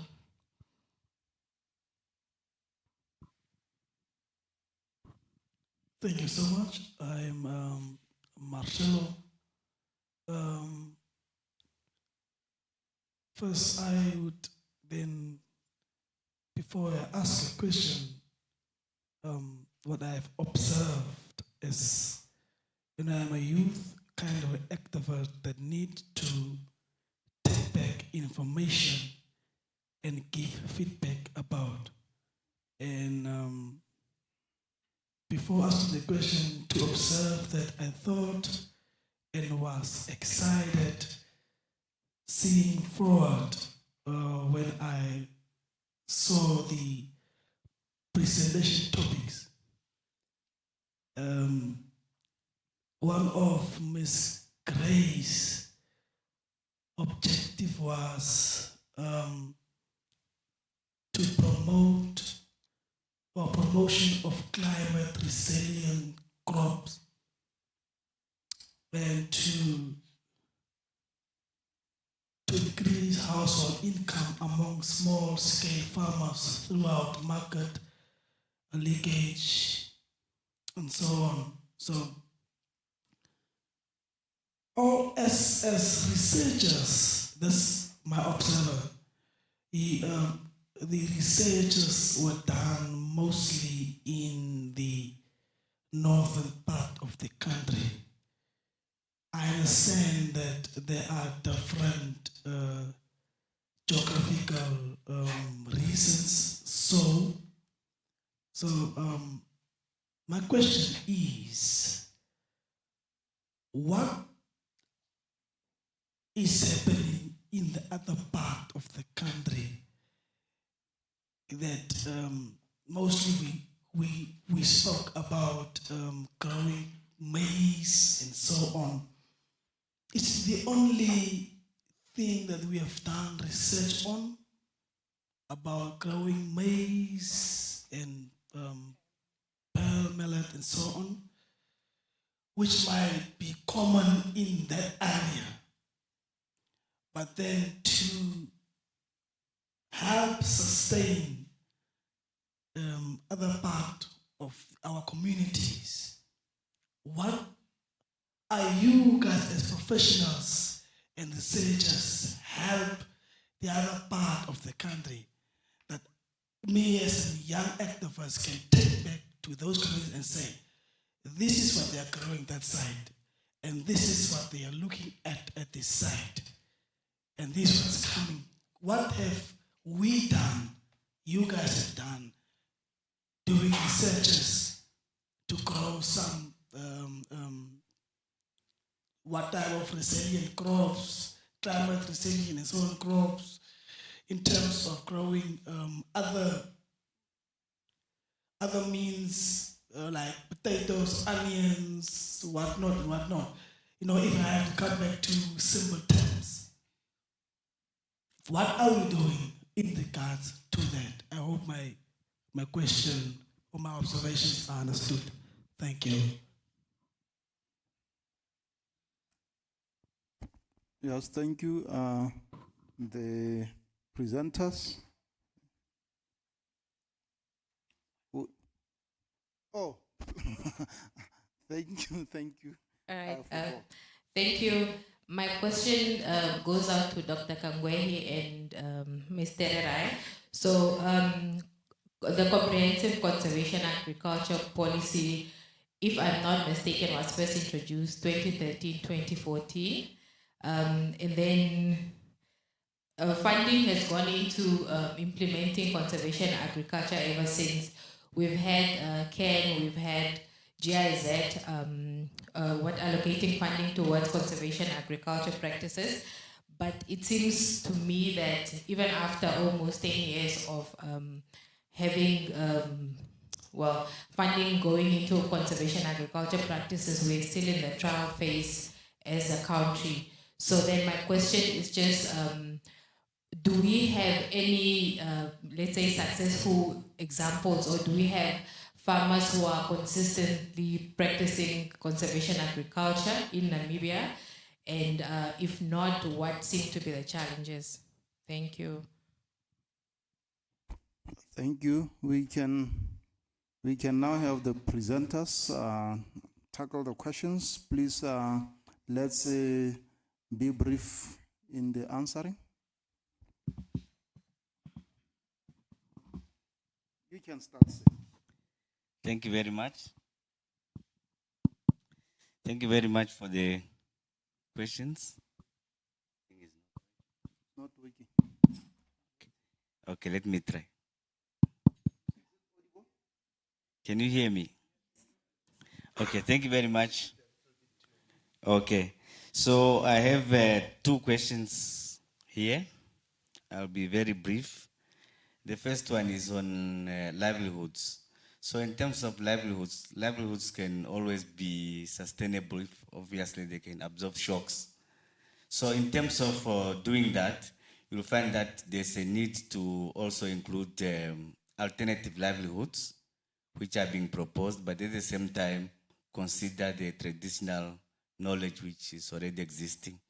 Because one of the challenges that we found is that our old people in the villages, they always have ways of doing things, but these are not well documented. So it will be very helpful to combine the two and come up with an alternative livelihood. The second question was on human-wildlife conflicts, what can be done? We have seen examples from western part of the country, whereby the movement of problem animals are tracked through collars. I think that's one thing that can be done in these areas which are sharing borders. So we can identify animal heads which are problematic and put collars on some of the animals to track the movements of such animals and provide prior information to our farmers. And also at the same time, there's a need to create awareness in terms of infrastructure placement, because we have seen that our people normally put their infrastructure in corridors where elephants used to pass. So that really causes much of the challenge. So we have to create awareness, creating buffer zones and so forth. Thank you.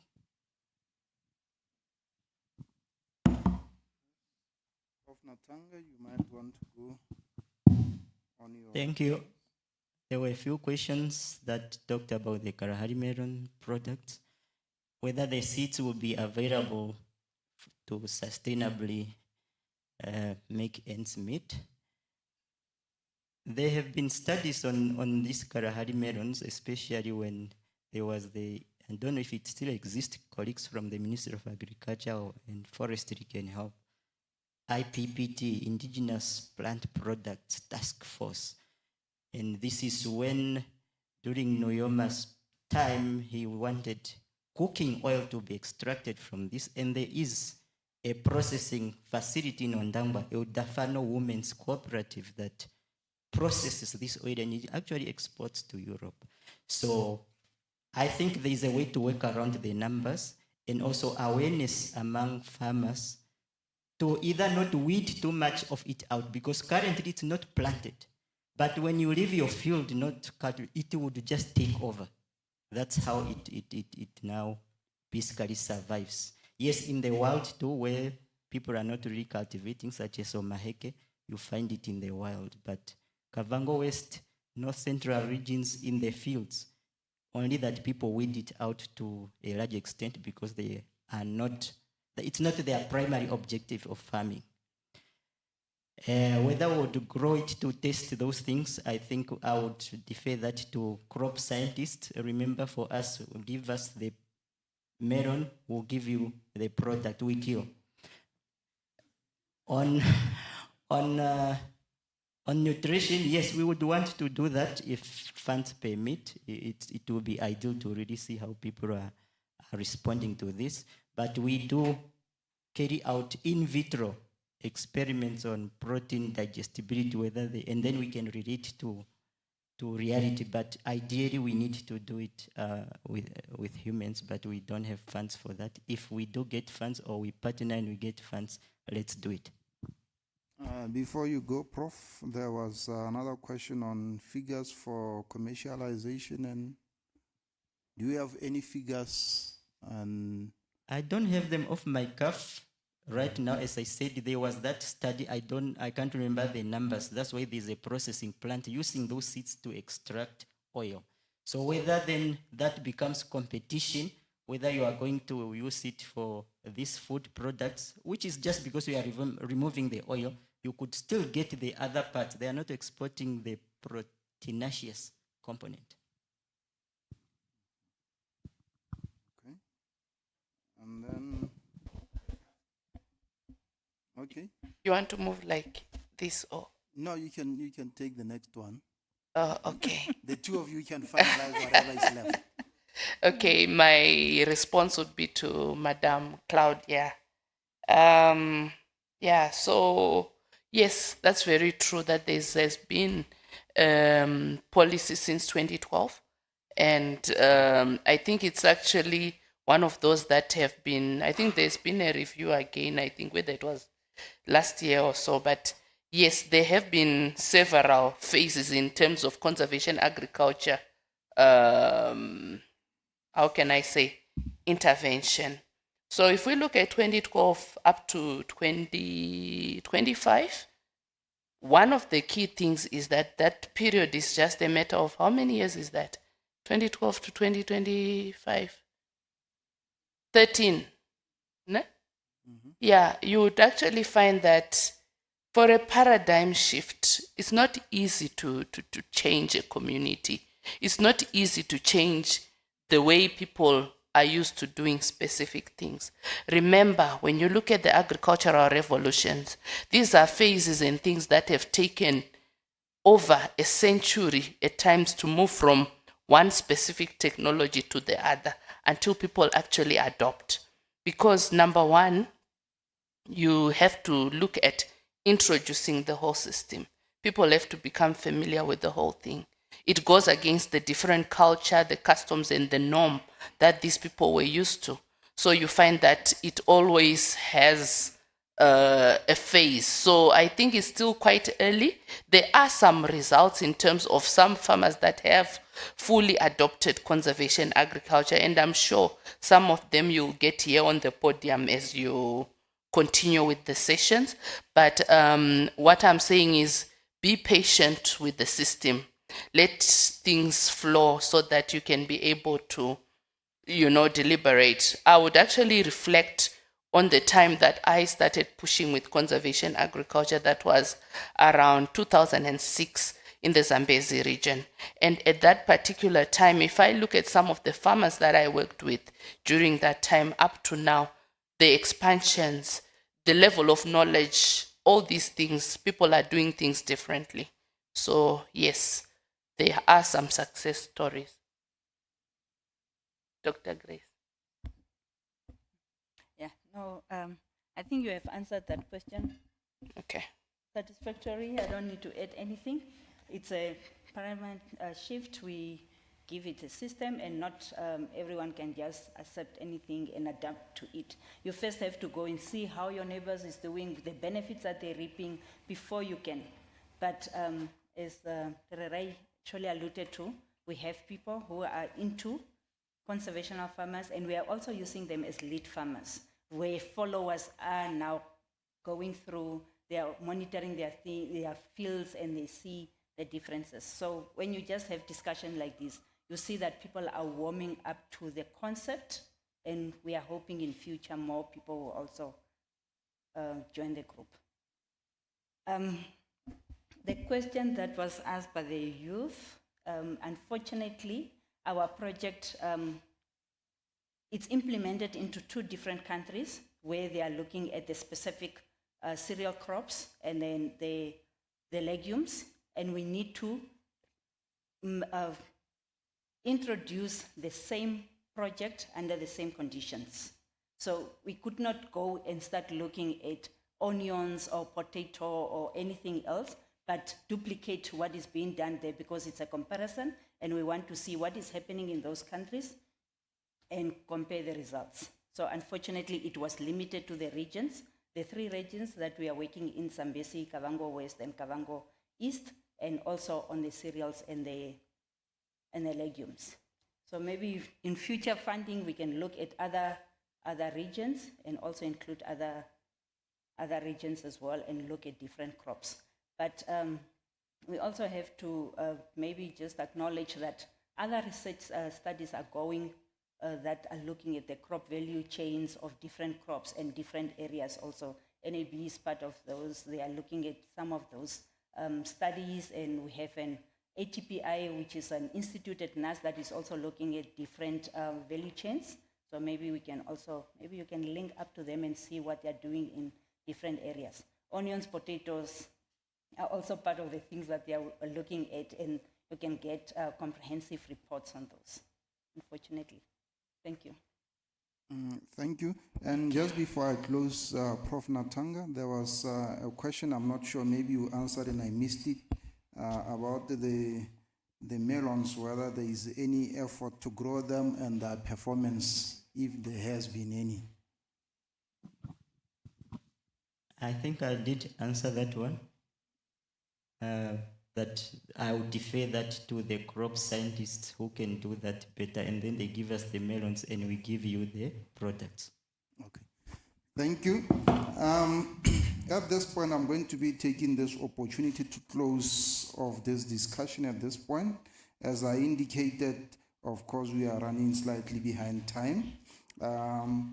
Our communications people have indicated that they would like to have photos. I'll be on the lookout for them, or rather be on the lookout for them to take further and appropriate instructions about what to do for those photo sessions. When I look at my schedule here, I see that the time for break was already 10 minutes. The health break was 10 minutes. So, of course, there is also the poster interaction. So, please kindly, let's break for a health break. Let's try to be fast while we have the food. It is a pity we have to rush you through food, but also be prepared for the photos and also make time to just have a look at the posters. But if you miss the posters during this time, you can also have a look at the posters over the lunch break. Thank you. Can we give ourselves a round of applause as we proceed for the tea break?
mouth break.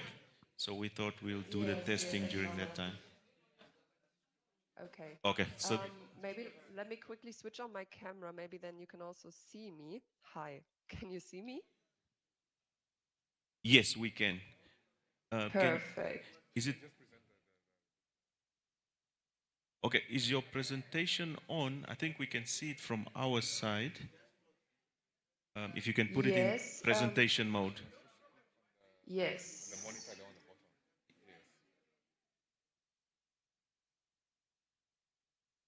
Okay, there's just Can you see it now? there's just a slight delay, but we can see it. We just want to see it Okay. in presentation mode then. Okay, then let me go through the slides. Do you see me switch the slides?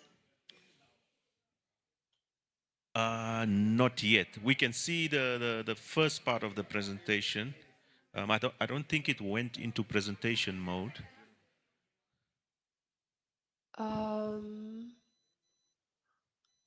But we Actually, could. I used presentation mode. Okay, let me try again. Okay. Maybe I have to share my full screen and not only the presentation. Maybe it works Okay. better when I do that. Okay. Okay, then I will share my whole screen. So how about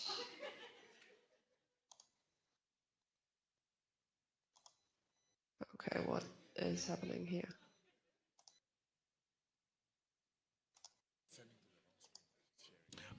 Do you have two monitors connected? Yes, I do. That's the problem, I think. Yeah. It might be sending it to the external or the extended one. Yes, let me. Maybe just to mirror the two for now, or just during the time that we do the presentation.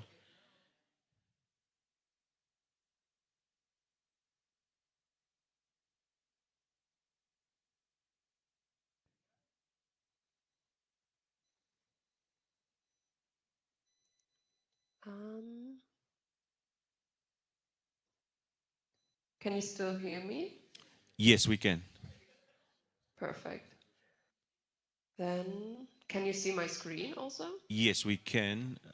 We see the presentation.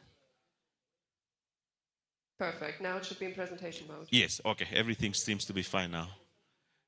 Okay, Okay. and I switch and Yes, okay. no, we Good. can 100% see.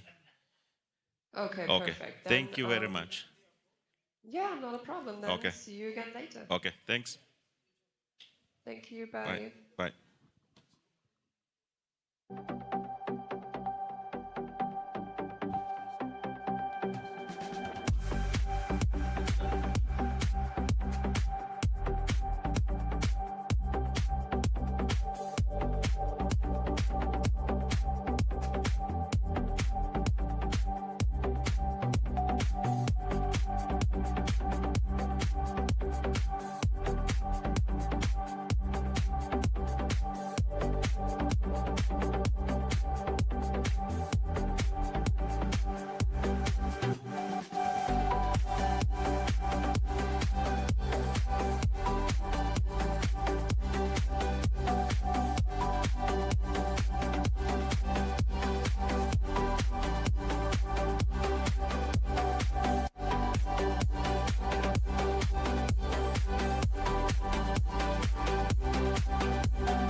Good morning once again.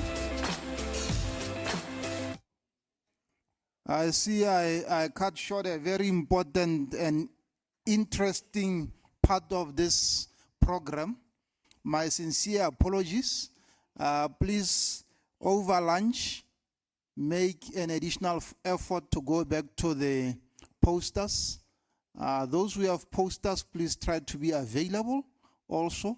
Maybe we can go for lunch and then just before we reconvene, you can go back to the poster session. I really saw that it was interesting. At this point, we are going to continue our program, and I am immediately going to call Mr. Baptista to come up and give us a talk on unlocking the potential synergy between Sasscal 2.0 and the OADC. Mr. Baptista, please. Yes, we can bring him up with a round of applause.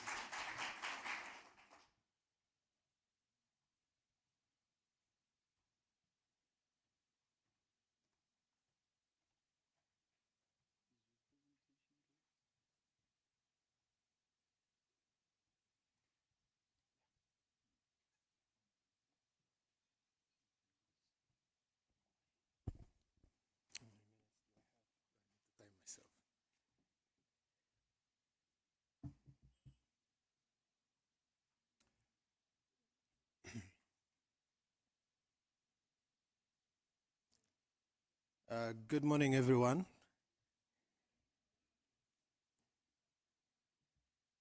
Okay.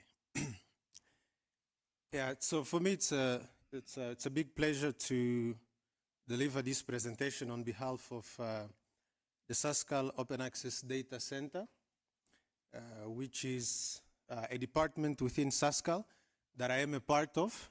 And we have been here for the last 2 days, paying very close attention to all the presentations that have been made, and it has been very exciting.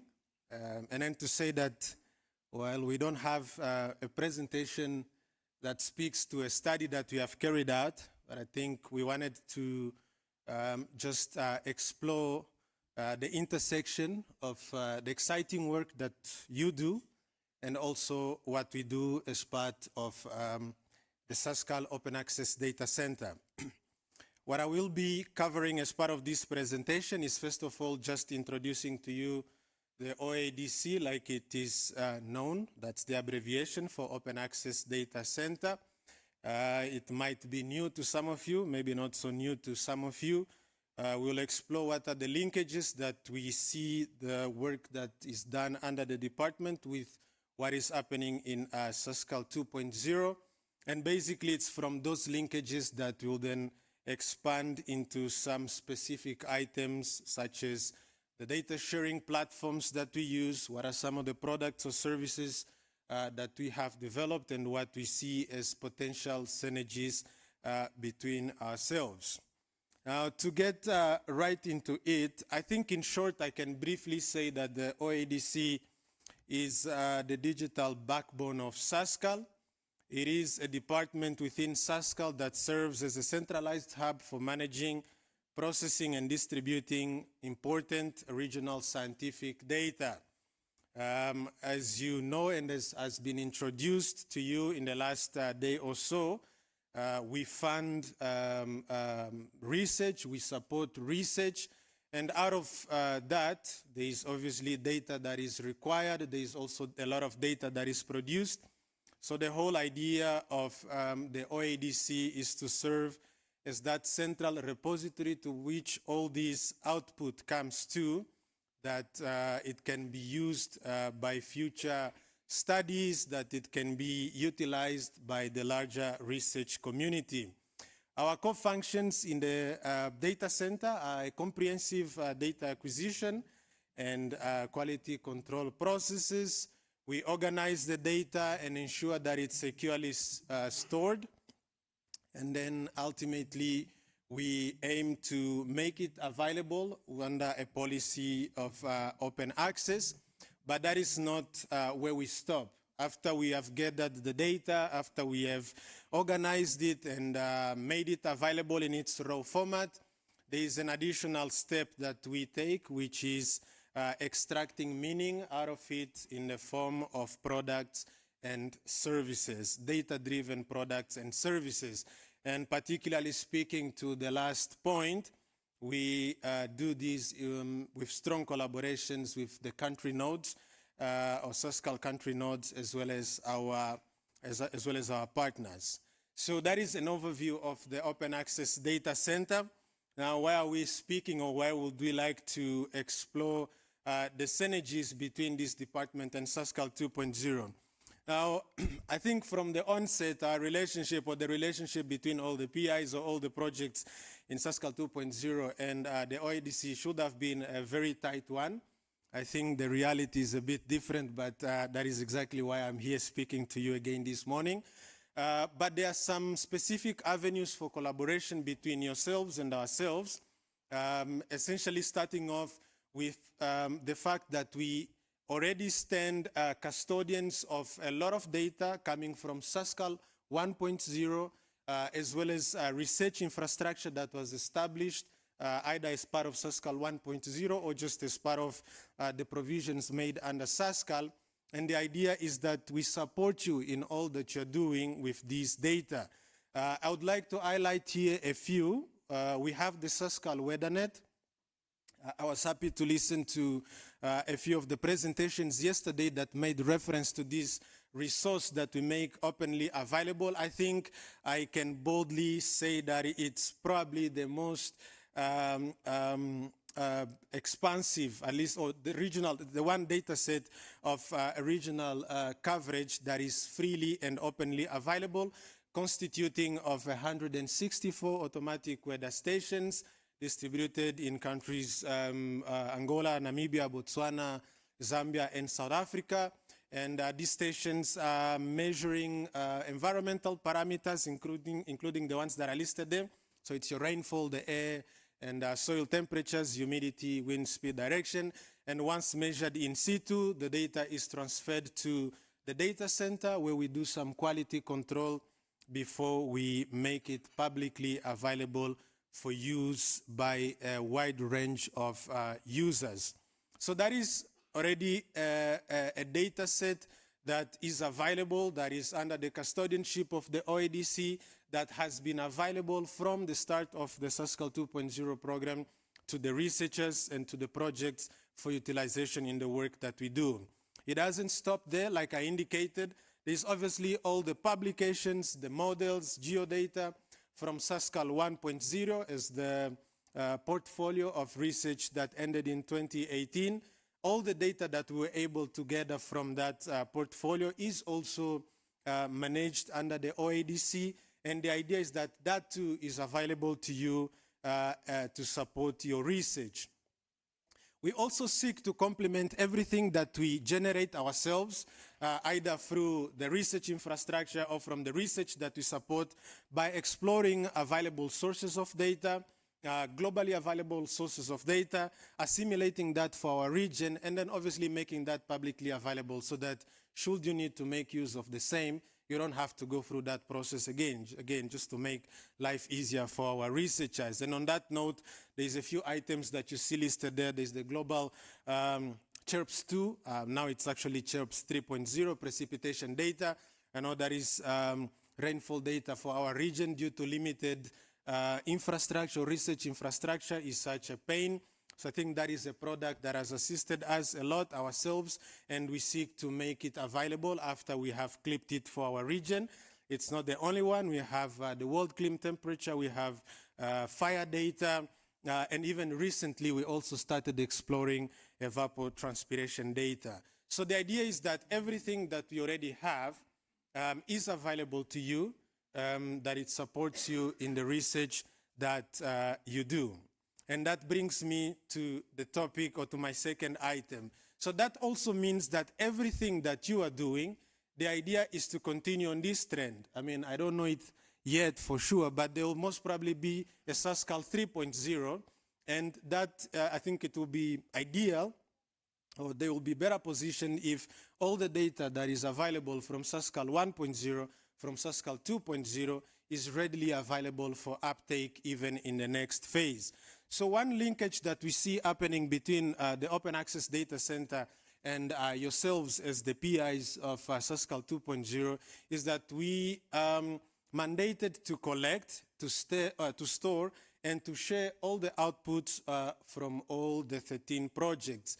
And here we plead with the researchers that you submit all the relevant data. So I saw yesterday from the presentations that were made, there are several master's, PhD theses being either submitted or already concluded. So all of that, the idea is that we are able to collect that and make it part of our repository. There's several publications, some of them concluded, others still ongoing. The idea is that once those have been published, that we also get a copy of those, that we can make it part of the repository that we maintain, and as well as any other findings, including some of the raw data that you think is relevant and might be useful for the future or for future studies. We really want to get that from you so that we store them and ensure that they are reusable by future studies. But that is not the last point. So after you have cooperated with us on this item, which is submitting the outputs of your studies, we want to go even a step further. And on the last point here that is being highlighted, I take note some of the questions that were raised yesterday, even some of the questions that came out today, speaking or that fall under the question of how do we maximize the impact of the research that you are conducting. I mean, sitting here as somebody that doesn't have the background of environmental science or anything, I could immediately pick up that the research that you're doing, it speaks to real problems and you are looking at real solutions. But I think it benefits the country and the communities more when these do not stop at publications. I think somebody mentioned it before we broke for tea, that a farmer or somebody that is sitting at the lower end will not have the time to go look for a publication or even have the capacity to consume it all. So there is a need to come together as the researchers and also as the Open Access Data Center. Obviously, we have the linkages to the country nodes that speak directly to either the ministry or even some of our partners that are lower down in the hierarchy. And the idea is that we come together and we translate the scientific outputs of your studies into prototypes, into products and services that can be applied. I think this ties back to what the Deputy Minister yesterday also highlighted. It's very important that it all doesn't end in publications, that there may be some form of getting it all the way down to the communities, in the form of prototypes or products and services that can be applied. I think if we can hold hands and go through together with these two items, I think we'll be able to bridge the gap between the science that you're here researching, as well as the decision makers, as well as the communities, for whom we do this research, and ultimately improve the livelihoods of people in Southern Africa. At this point, I just want to mention that as the OADC, we find ourselves in a difficult position where even for Sasscal 1.0, we are still chasing some of the data, some of the publications, and our hope is that that will not be our reality for Sasscal 2.0. And I'm happy that having a lot of the students, a lot of the researchers here, that you'll answer positively to our call from the Open Access Data Center, and just and come forth with those publications, the data that you have at your disposal, and that you'd like to ensure that it's used by future research. I just want to mention that in itself is also a form of impact. You conduct a research when somebody else can utilize your findings, can utilize your data. In itself, it's already an impact. So it's not always that it must always translate to a farmer, but when somebody else can also take up the studies that you have conducted and maybe explore an area that was a limitation in your study, I think we can also highlight it as an impact, and that is ultimately one of the avenues that you are looking to collaborate with yourselves. So to speak of, when you submit to us these publications, when you submit to us the data that you have at your disposal, what do we do with it? We have a data sharing or a data storage and sharing platform that we call the Sasscal Data and Information Portal. It's a web-based platform, and we use it primarily for the management. It has both features for managing, for analyzing, for linking, for visualizing and presenting different types of resources. It's metadata driven, so we first capture the details of the study in the format of metadata, who is the author or who are the authors, the institutions that are involved, what are the keywords for it, and then any specific information that can be captured under metadata. So it's basically data describing the actual data. We capture that first, and then ultimately then we link also the publication itself. And we are not saying that we are looking to replace the distinguished places or portals that publish your publications at the moment, Elsevier or anything. So if for research or for publications, for instance, that are already published, we just encourage you to share with us even the links to those ones, and we'll just capture the metadata and still refer back to where they are originally published. The platform itself has an advanced search functionality to allow quick access to the data that we have available. And at present, just from what we have been able to gather from Sasscal 1.0 and also other efforts, we are looking at a data set that is above 5,000 records. And we are hoping that once you have all here submitted also your findings and your thesis and your publications, that will take this to 6,000 or 7,000. And then, like I said, while collecting the outputs of your research is one of the areas that we looked or that we see as a synergy or an avenue for collaboration between ourselves and you, it's not the only one. I spoke about demystifying the research that you do or extracting knowledge out of it.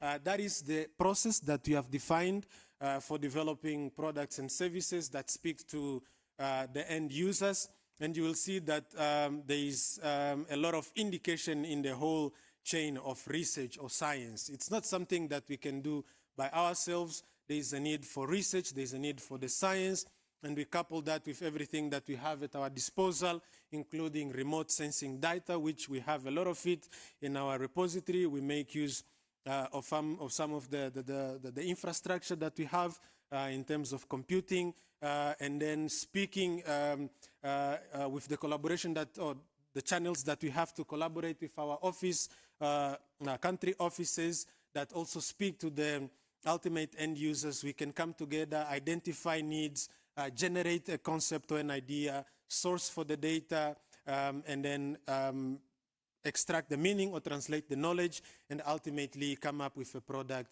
or a service that can be disseminated. And I think we are looking to do a lot more from Sasscal 2.0. We are happy to see that from several of the projects, there are already products and services. We listened yesterday. There are prototypes for converting, for instance, bushes into animal feed. There is outputs of manuals that can be directly used. Those are some of the products. So the idea is to explore anything else that can be done over and above what is already being done in the project themselves. Now, in the next slides, before my time is exhausted, I just want to give you an idea of what are some of the things that you have already done, so that you also have an appreciation of what it is that you are looking at from an open access data center perspective. And we are obviously looking to have your input into how best we can improve these products, how best we can maximize their impact, whether in the packaging or in the dissemination channels. I'm going to start off by something that we call the maps of the month. This is a one-pager thematic map with supportive information. Here we look, for instance, at in February, our moderator from Botswana will attest to it. February was an interesting rainfall month for Botswana. So we look at the data that we have available. For instance, CHIRPS, after some time, was able to give us those measurements. And so we analyzed we spent some time analyzing what the data is telling us, comparing that to the long-term records that we have for rainfall in that part of the region, so that we can offer some perspective. And that is done for several topics. Again, just concentrating on one and not looking to make it too expansive. So really one page, just looking into a specific topic. And you have some examples there: rainfall, vegetation cover. There was even at some stage where we explored the evapotranspiration from dam catchment areas back in 2020 and 2021. In some cases, we take these maps of the month and we expand them. So instead of having it as a one-pager, we take them into what we call a fact sheet. So this is a bit more extensive. Here we're looking at 4 or 5 pages, documenting key information, facts and figures, highlighting a specific climate extreme. For instance, the map that you are looking at, that is an evaluation or an analysis of active fires or burnt areas in Southern Africa. So again, it's an extreme.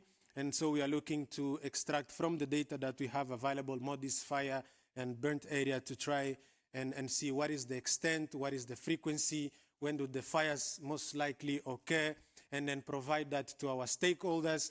And then again, like we said, this is really taking data, demystifying it so that we can provide it to somebody sitting at the Ministry of Environment and Tourism to support the work that they do in conservation. And the idea is that such a product can, further be explored so that it even influences or is taken up by more users. The flooding in the Kuvelai, this is a usual occurrence for the residents in northern Namibia. I think we are in it once again. So from satellite imagery, from data that we can collect on the ground, the idea is usually to, explore the extent, of the effect or when we see when did it actually start and when were areas completely inundated, and what is some advice that we can offer to the authorities. So we think that there is application, there is a need, or we think that there is absolute use for the kind of analysis that we do with the data that we have at our disposal.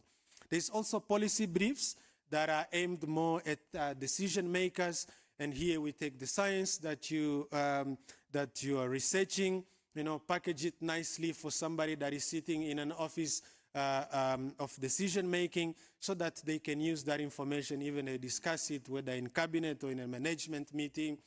Previously, we used to have sessions where we even have presentations to some of the ministry staff, and a request. We just have recently one of the researchers that has for a very long time been studying the desert area, or the Namib desert area, and his findings show that the desert keeps growing at an alarming step. And the idea is that the findings, for instance, from that can be converted into a policy brief that researchers can analyze, and obviously supported by the science.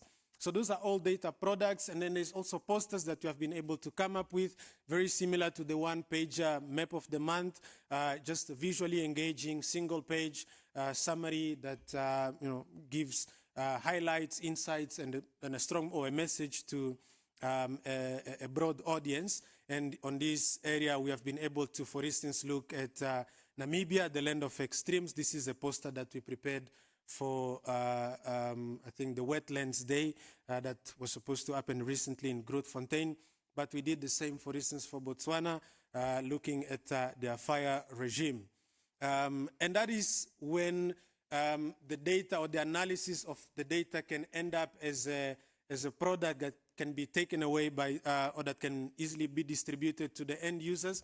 There has also been cases where we think that the data that we have available, the science that is at our disposal, gives us the opportunity to deliver something that is more living, something that is a bit more dynamic and can continue to dynamically serve the needs of our stakeholders, and those ones we call services.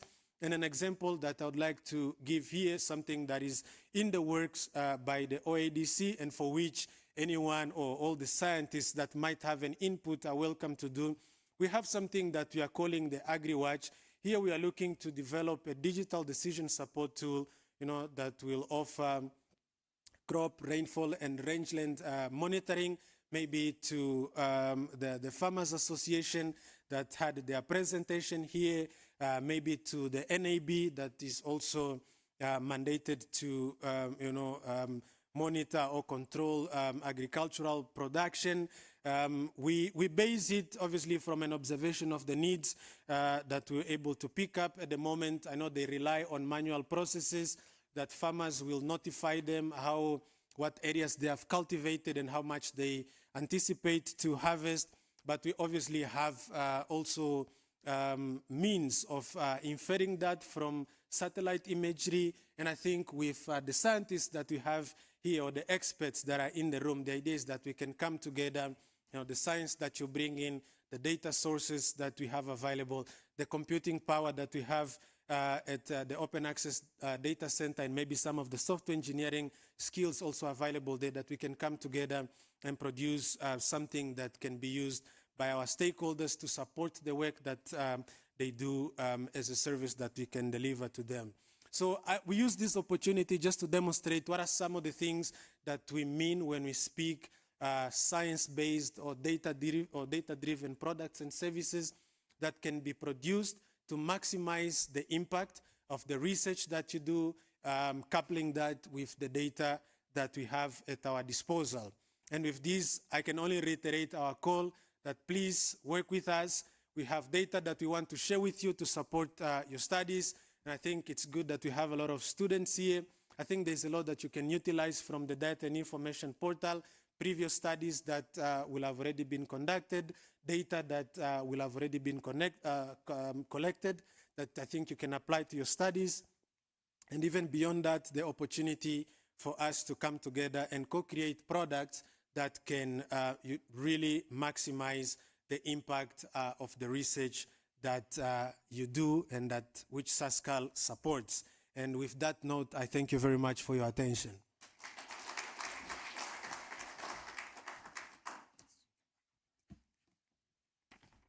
Thank you, Baptista, for giving us an overview and making sure we understand what the OADC stands for. I am now going to be closing this session. And in closing this session, I'll be calling Dr.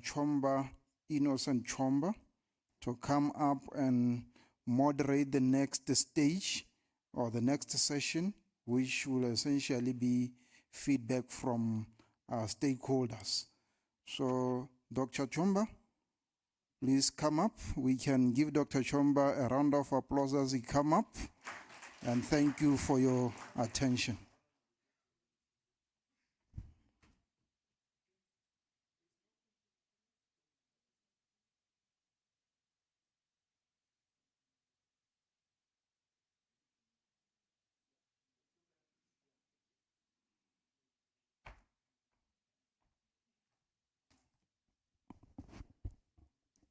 So thank you very much and good afternoon.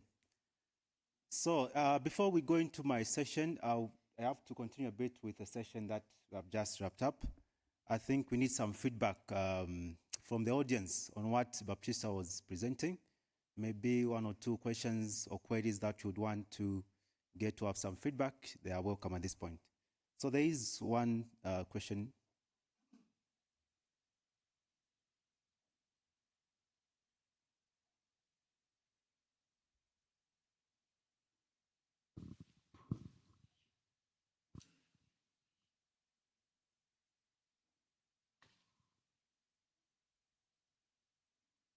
Thank you very much for the interesting presentation, and I also want to congratulate Sasscal for the research output so far.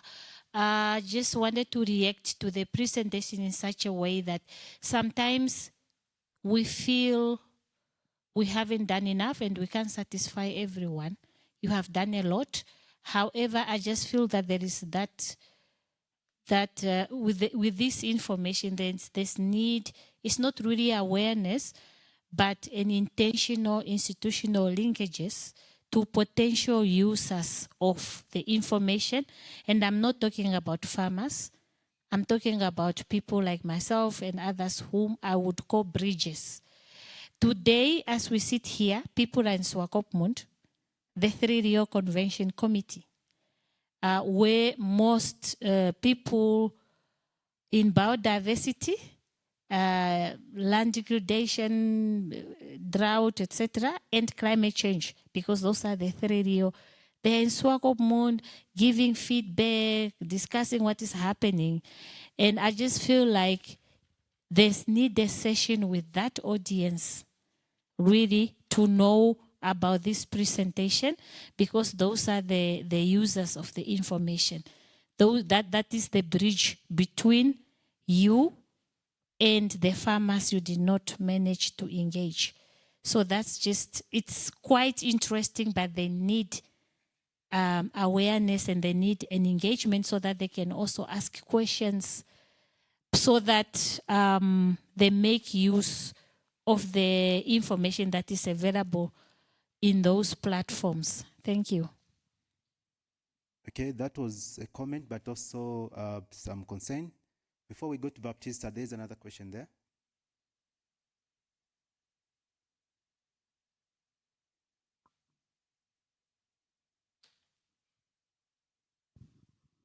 Thank you very much. Yeah, mine is a question regarding some research output that may be with potential to be registered as an IP. How do we deal with sharing that with Joao's unit? Okay, data sharing. Can we get the last one before we proceed? Okay, we get the last one there. Yes. Okay. Can you? Okay. Good morning once again. I have a comment. It's not a question. I would like firstly to thank the Sasscal project team for this workshop and all the projects that have been implemented and also going on to be very successful. My comment is based on we are focusing on food security, and I've really realized that most of the projects focus has been more of, we know that food security have 4 pillars, which is accessibility, availability, utilization, stability. But now I see they've not been mentioned about utilization.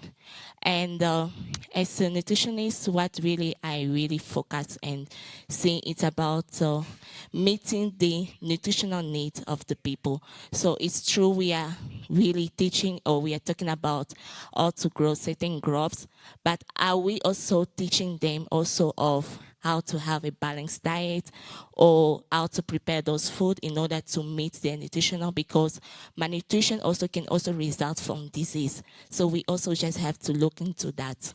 Thank you so much. Okay, so that was more the general comment for the projects. Okay, let us get one more last question for Baptista, so that there are 3, because that was more like a comment on the projects.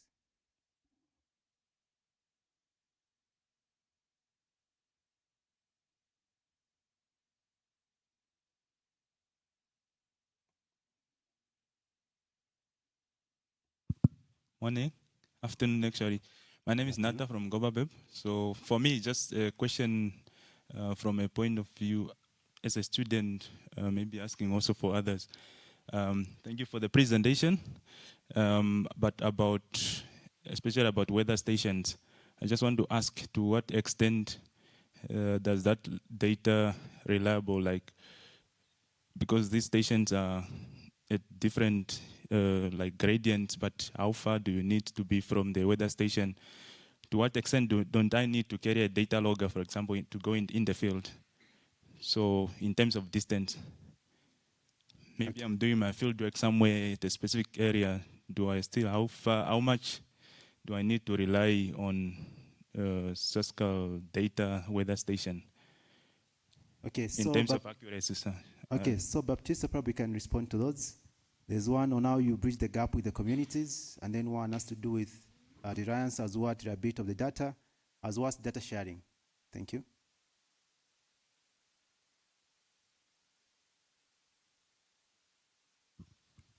Yeah, thank you very much for all the questions. I think the one that speaks to just improving the visibility of what we do, or at least what we have presented on.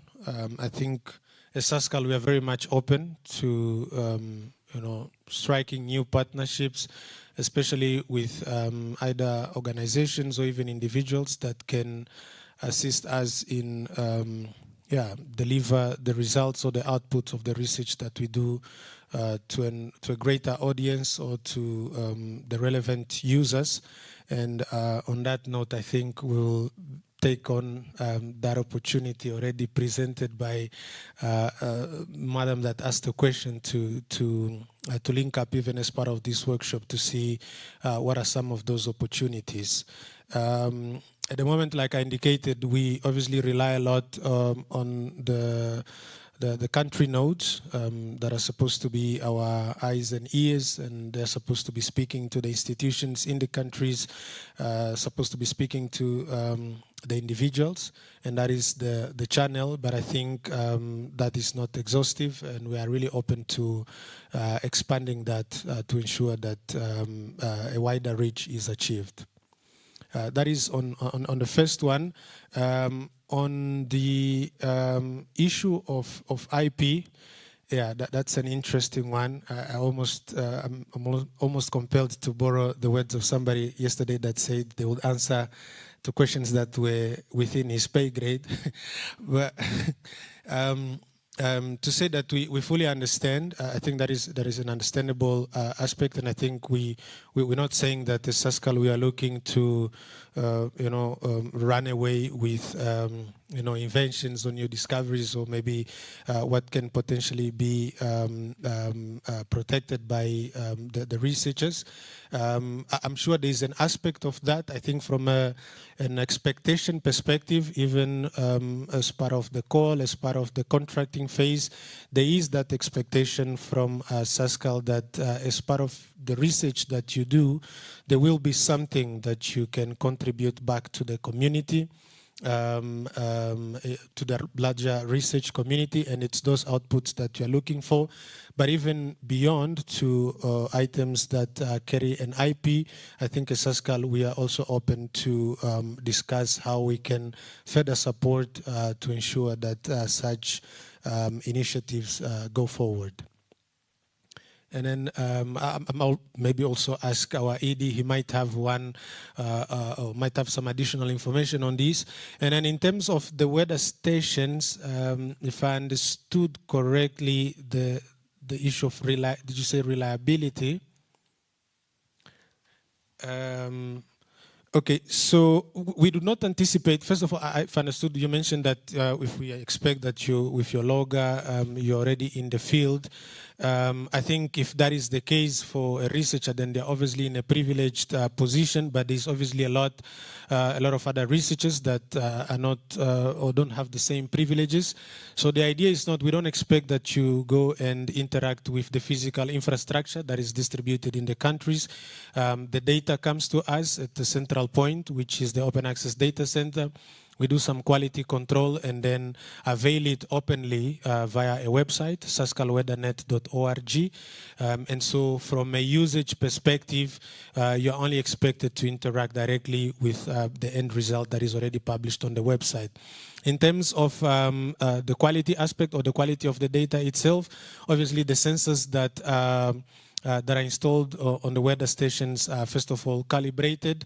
We have our arrangement is that they are partner institutions. In Namibia, they fall under the Ministry of Agriculture, but in some other countries, we are fortunate to have those partnerships with the Met Services, and those are the partners that are responsible for maintaining the physical infrastructure to ensure that these sensors, even after over time, continue to record values that are plausible.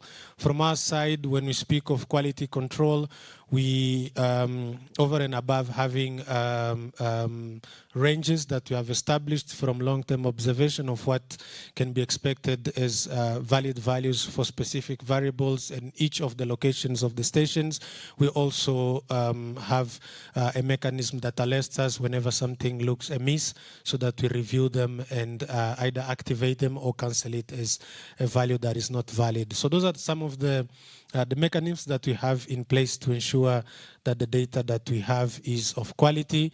And I make use of the opportunity to just highlight that even right now, as we speak, there is an exercise underway or drawing to a conclusion where 108 of these stations are being refurbished just to ensure that they continue to produce high quality data.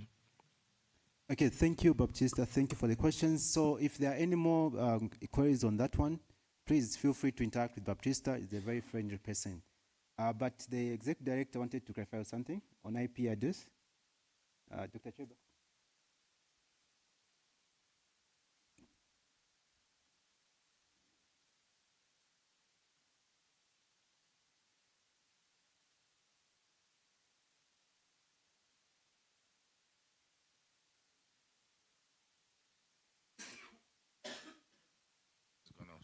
Okay, thanks. Thank you for the question. I just wanted to add on to what my colleague Baptista said with regard to potential IP out of the research. I think the realization or the learnings from the Sasscal 1 was that we experienced, as it has been communicated, difficulties in having or getting hold of the data that was collected during the research programs. Under the current dispensation, I think a number of initiatives have been done through the whole process, as already highlighted, to ensure that at the end of the day, we have made provisions in terms of commitments to where the data should be held. And I think pretty much all the 13 projects, in my recollection, as from the kickoff meeting, there's been commitment in terms of where the data at the end of the projects would be reposited at.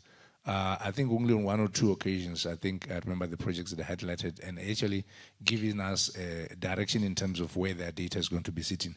I just have to make a difference between data and IP in this case. In terms of data or data policies, data is pretty much what you would have collected, but which has not been value added to any extent.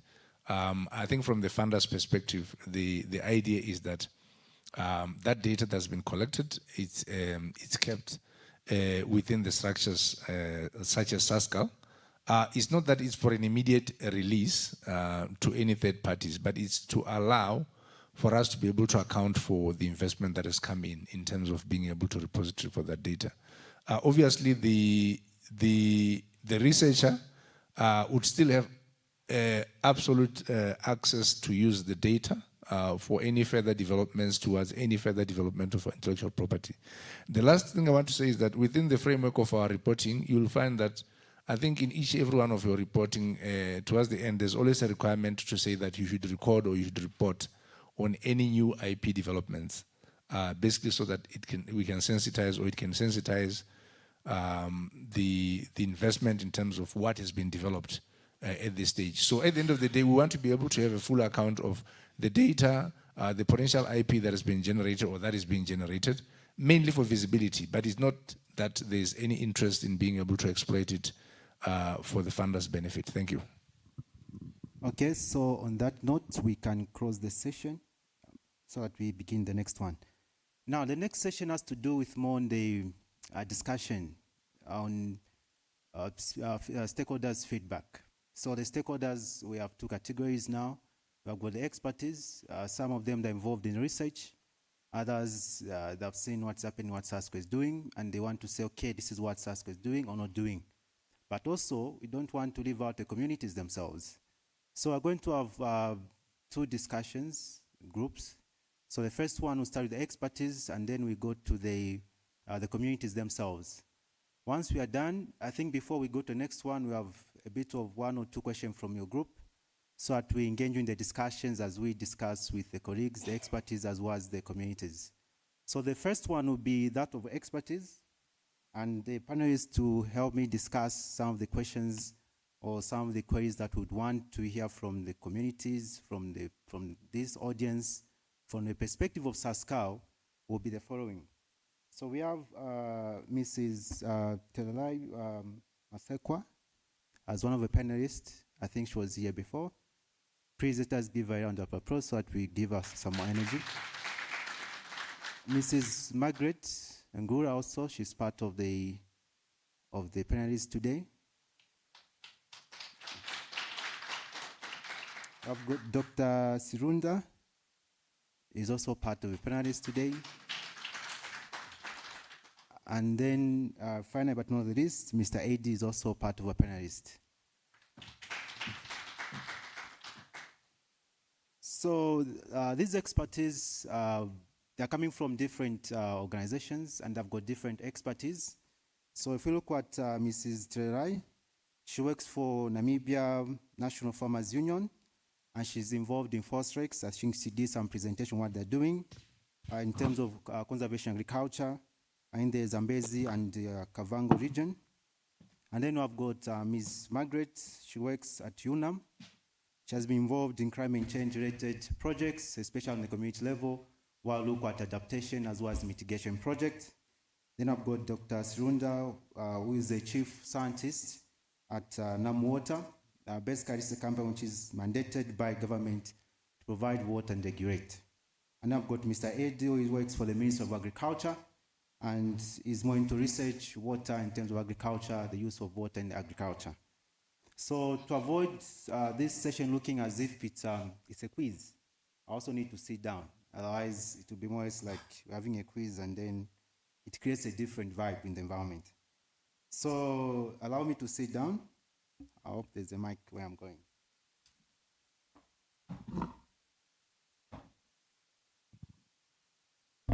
So I would like to welcome you, my fellow panelists, in this discussion.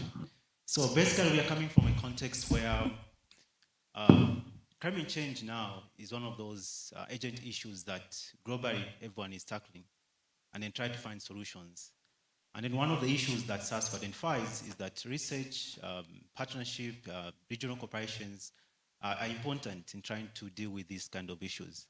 So because of that, you find that Namibia, being a member state, we have a number of projects. I think out of the 10 projects, they're participating almost in 8 projects, of which most of them have been presented. Now, from perspective of the public, the question always being, what are we doing Sasscal 2.0? Is it relevant? Is it beneficial? Are we missing out something else? What should we do better? And the fact that we are still in the implementation period then provides the context of, can we improve? Can we see the positives from the community perspective? Or what is it that you see from expertise perspective? So with regard to that, I would start my questions. Since we have about 20 minutes to do 2 discussions, group discussions, we're going to have 2 sets of questions. So probably we are going to answer one and the second question. If there are follow-up questions, probably to be a third, so that we don't waste a lot of time on the timing that we have now.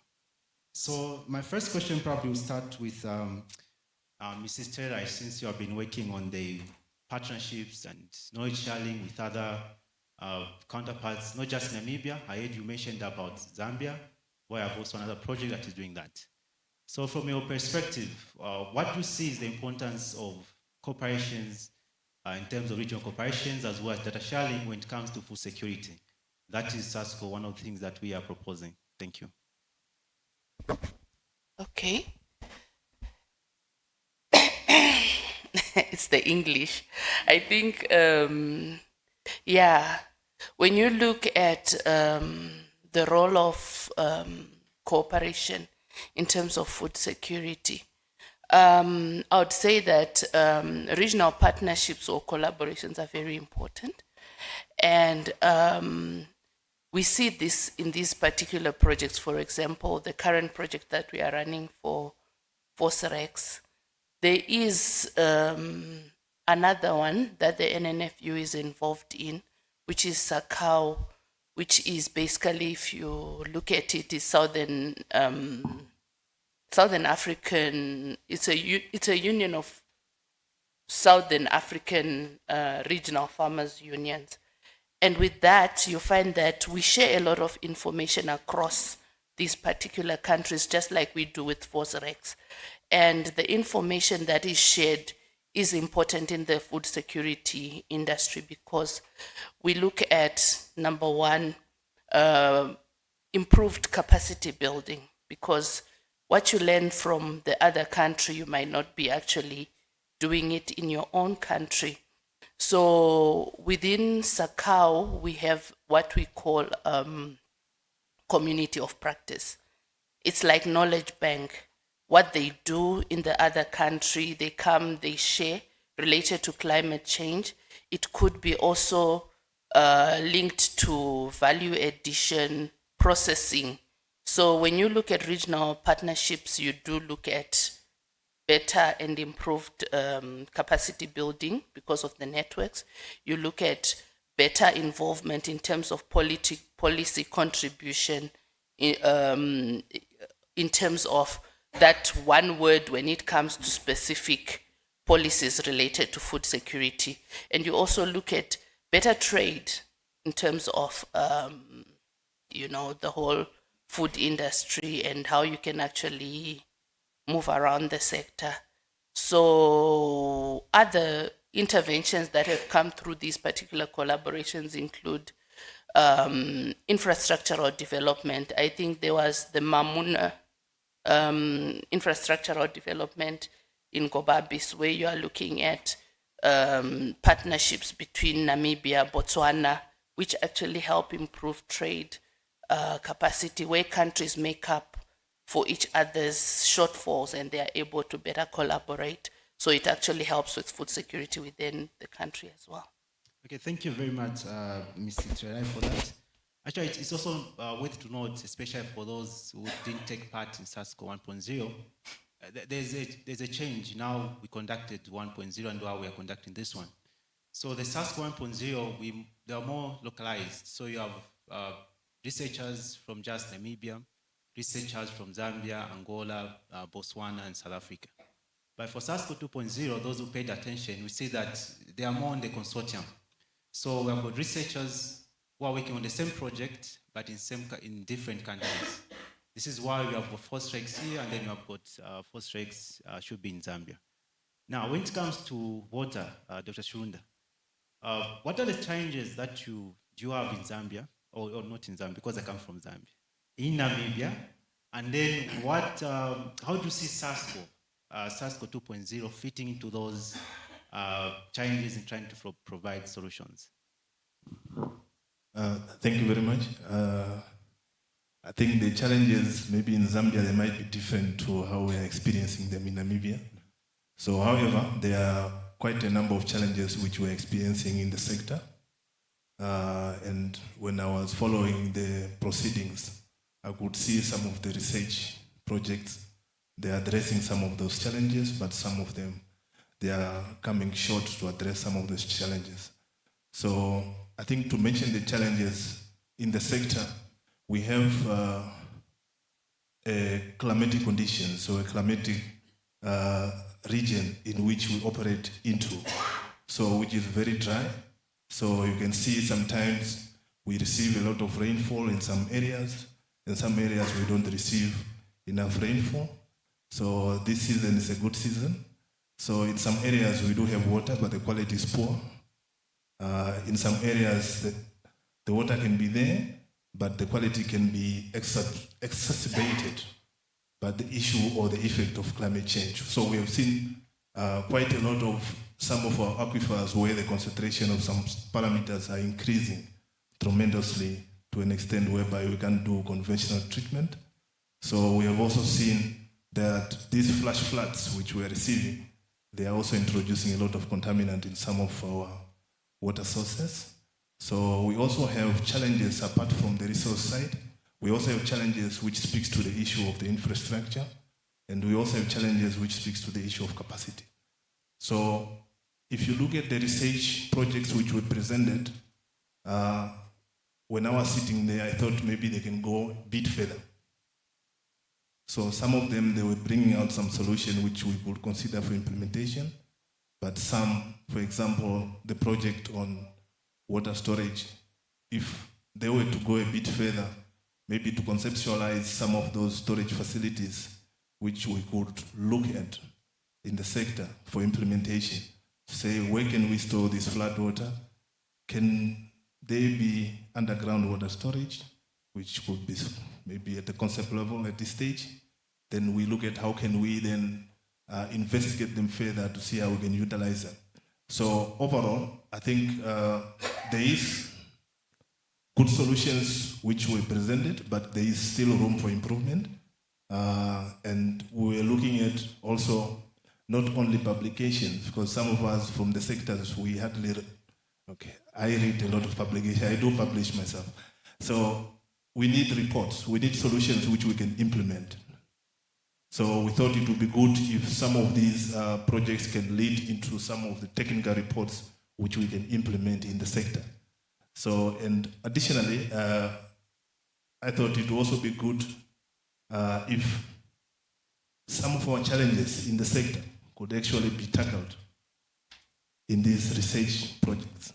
So we are sitting with numerous challenges. I've just listed a few, but there are quite a number of them which could be investigated further into a multidisciplinary team for us to get solutions which we can implement. So there were talks of policy brief, which is good. I think we need some of the solutions in form of technical reports or concept designs, which our engineers can maybe look into further for implementation. Thank you. Okay, thank you very much for that. It's a challenge to Sasscal. There's need for technical reports that can be further be pushed for designs. I think that is well taken note. I come to Ms. Margaret. Having worked with communities in terms of climate change projects, of which now Sasscal is one of those, what do you see are some of the challenges when it comes to implementing the project in terms of adaptation as well as mitigation at the community level? Thank you for the question. There are many challenges, but I'm just going to highlight maybe 3 of them that would sort of summarizes most of them. The number 1 is climate literacy. That's one of the challenge because when you go to the community, sometimes they just care that there's that thing out there called climate change, and they're not really aware what climate change is. Sometimes when you start having conversation, then they say, oh, we are experiencing it. That's one of the challenge. And it's also associated with articulation, like people don't know how to articulate their problems, their issues, and what they are going through. That's one of the challenges that we try to address and also trying to deal with. It's now linked to the second challenge, which is that what we found with the community also, they are not thinking long term, and there's a lack of long-term strategies to respond to climate change impacts, such as those that are disaster related, like drought and flooding. So every time they are just reactive because they are not thinking long term, and that's because that's because of the lack of climate literacy, because you don't know how it behaves. What's the difference between this climate variability and these long-term climate change effects? And then that translates to the last one, which I would say urgency. Our community lack urgency, and this is to be self-driven, the ability to act without government coming to knock on your doors or scientists coming to knock on your doors. So the lack of urgency has caused some of the work that we are all doing to be ineffective. We can't work with a 3 million population at once. Of course, that one is making progress. You are working on a particular area, but community don't have agency to say, I heard in that constituency Sasscal did something, let me go to Sasscal. That is really a barrier, because they don't believe that they could also approach Sasscal, they could approach Ohongo campus, they could approach a particular project and say, we want to learn from you. I mean, how is that working? They just sit and wait. And that's a big challenge, because every community wants to be serviced, you know, and now to upscale some of the activity, it become a challenge because it requires a lot of money to cover the whole country at once. So the lack of urgency is impeding on relationships, to forge relationships with institutions in their areas, with researchers that they know of. So yeah, in a nutshell, those are the biggest barriers that we face when we engage the community. It affects sustainability. The moment you leave, everything falls apart. There's no sustainability because people don't have agency. They lack that agency, just that ability to be self-driven and take things forward without somebody holding your hands. It affects everything else. And I think the only ones that we really have in control is the climate literacy. That one we can address, but with regard to agency, we can only encourage. And I think those are the barriers that we need to address. Thank you. Okay, thank you, Ms. Margaret. On climate literacy, I don't know here in Namibia, do you have a word in the local language for climate change? Like when you go in the communities, what do you tell people? Without explaining it, just say climate change in the local language. Or climate variability. So how do you go in the communities? What do you tell them? So have you seen, the literacy is not just in the communities, it is also here. So yeah, so climate literacy is really something that we need. How do we bring the science, especially scientists, researchers? We fall in love with research and technical words, and then when you're asked to explain it to your grandmother, then you look so ignorant.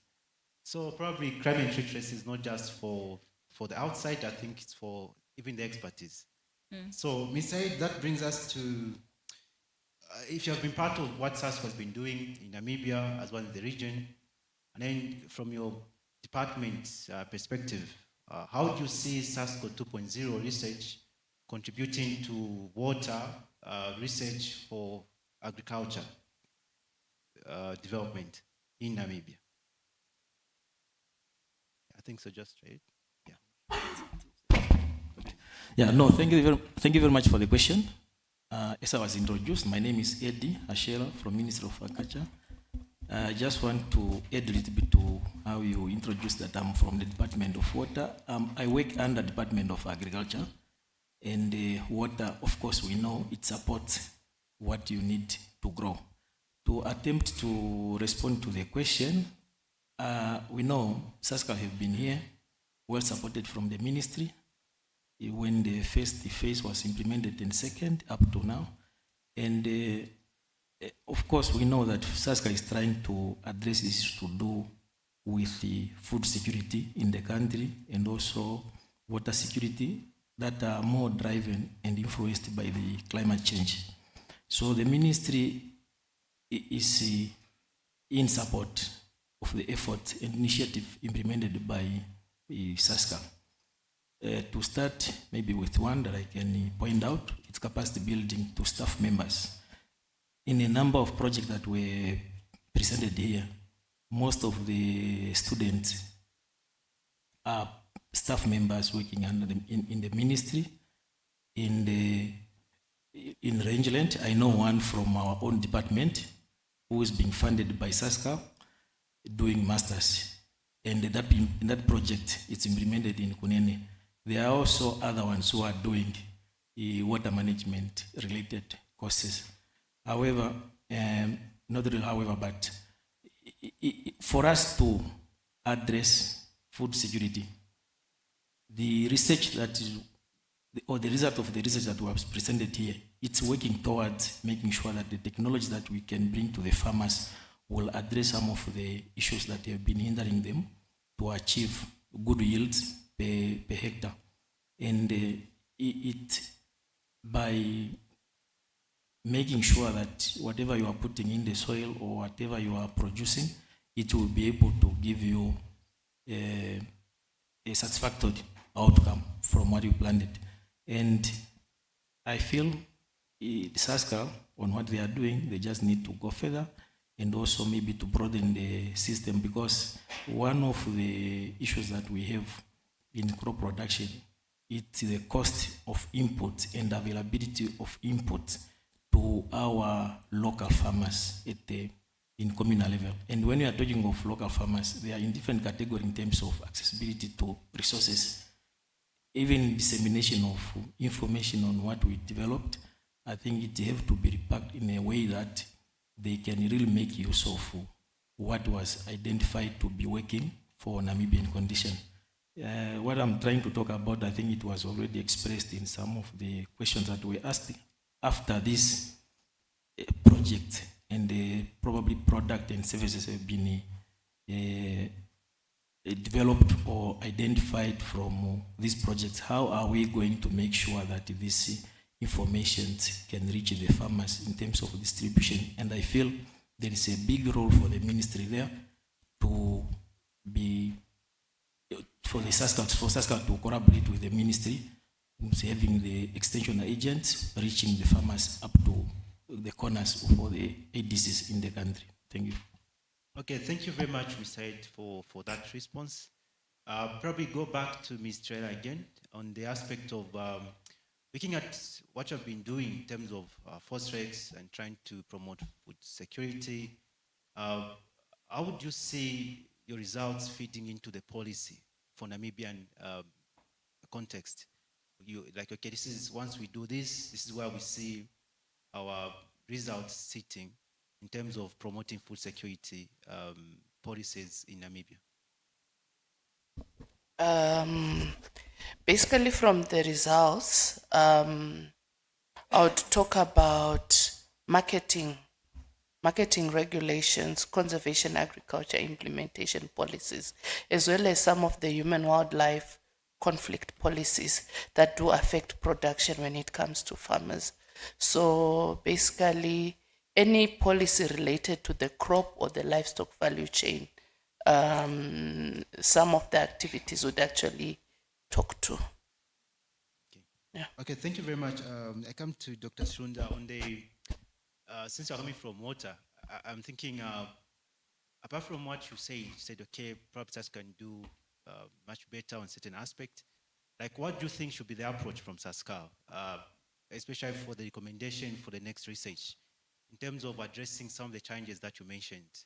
How do you see Sasscal, so okay, this approach, if Sasscal took it, probably to bear more results that are more relevant to the institutions as well as communities in Namibia? Thank you very much. I think as from the water sector, we find a lot of useful outcome from this investigation, as I've indicated earlier, although there is more that need to be done. As output from this Sasscal 2.0 for the water sector is to give us more recommendations as to what can be investigated further, not just to end the investigation where they have ended. So we need more recommendations on the issue of more particularly interested on the one of water security, which speaks to our sector. So which was looking at storage. So terrain topography is a challenge for storage in that area, but we need more recommendation now for us to see how can we investigate those recommendations further, either into multidisciplinary team. I saw there were engineers missing from some of the teams. So with those recommendations, then we see as a sector how we can pull them through. So in a nutshell, those recommendations, we really need them from the researchers as output. Then we see how we can take them further from there. Thank you. Okay, thank you very much. I straight away go to Ms. Margaret. From what Sasscal is doing now in the communities where you're working, what would you say are the benefits from Sasscal's initiatives with regard to mitigations as well as adaptation to climate change? Let me speak more to adaptation, because what we do most is adaptation and then core benefits. This is when the aim is to adapt, the aim is adaptation, and then you end up doing mitigation. So I would say Sasscal has done a lot, really, especially what has been presented here. I'm speaking for the community that are dealing with crop production or crop farming, for instance. There are some solutions that are coming out, and I could also see that Sasscal, what Sasscal has done so much speak to ecosystem-based adaptation and climate-smart agriculture. To some extent, they have also touched on climate-resilient development. On these three aspects, this is at the core of climate-resilient development.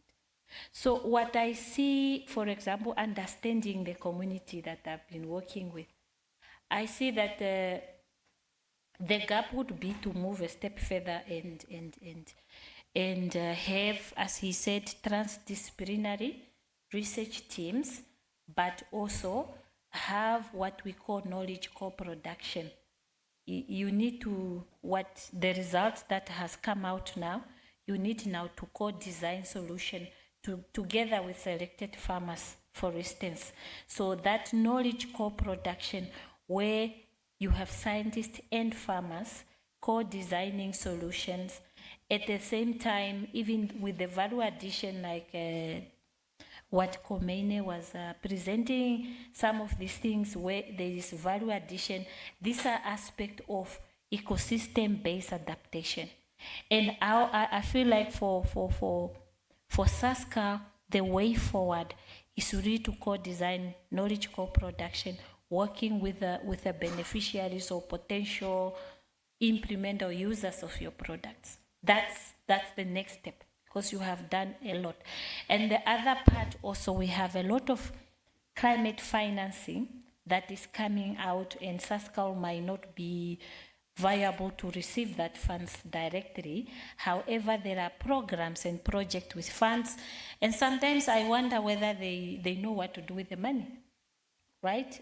If there's a program in the ministry which is funded, is supposed to enhance food security, it got all the right objectives.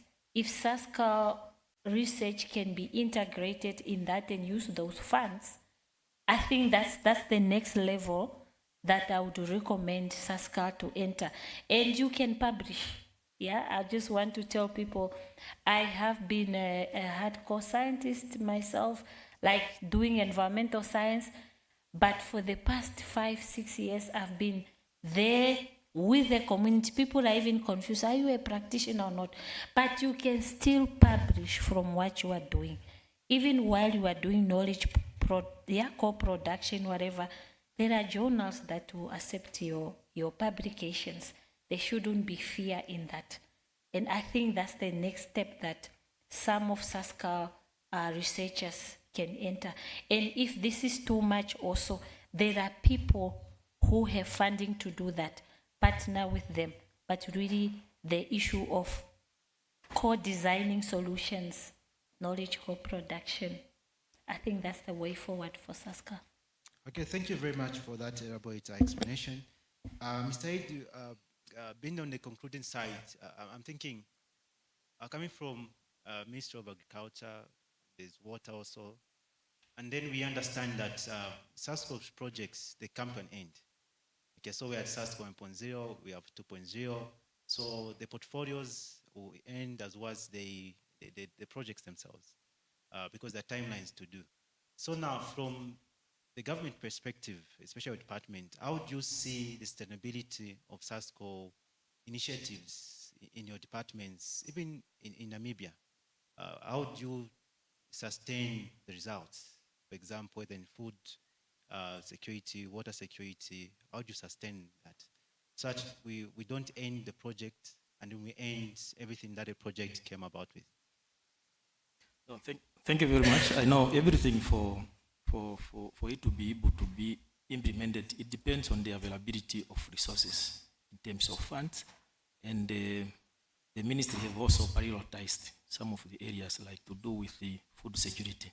And as we are busy drawing up strategic plans drawn from NDP 6, those are the areas that are being prioritized to make sure that little funds available are utilized to go further and implement what was discovered from the project that were conducted.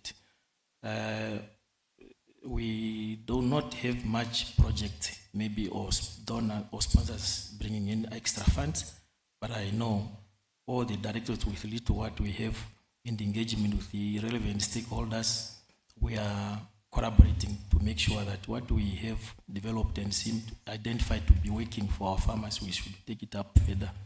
It was good to hear from these presentations that things like practicing conservation agriculture, it's working. In the ministry also, just maybe from here after a few weeks, you will be hearing the ministry launching the second phase of conservation agriculture. It has been accepted, and what we have here, it will support and make the ministry to spread that news more further to farmers with the evidences. And budget provisions will be always made for us to be able to take up those activities. It will even going further to increase the number of personnel on the ground. But however, it will be still good for the ministry to engage those who are available to support on what we are doing in terms of availing more funds. Okay, thank you very much, Mr. Edi. At this point in time, I would bring in the audience, not for questions, but for comments, because we're discussing. So if there's someone who would want to say something on what we've been talking about, or how do you see Sasscal 2.0 contributing in a particular thematic area, could be water, biodiversity, land management, what are your views as audience? So that we go to the next discussion as well. Any comments? Okay, so there is a comment. Now they have gone up like 2 now, 4. Okay, so we are going to have 4 and then we close it.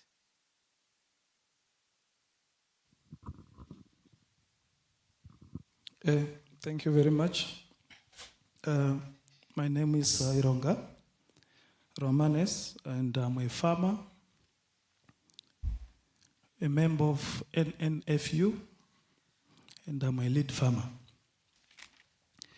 I think I've got 2 or 3 comments with regard to the issue of community engagement, and the community does not really approach relevant authorities for help. However, we from the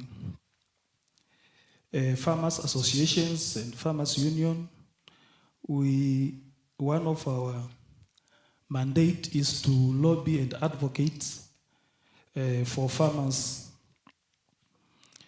But what we see at times is that maybe there is a gap between the knowledge and the implementation of this knowledge, because we have seen here that we have got a lot of doctors, professors.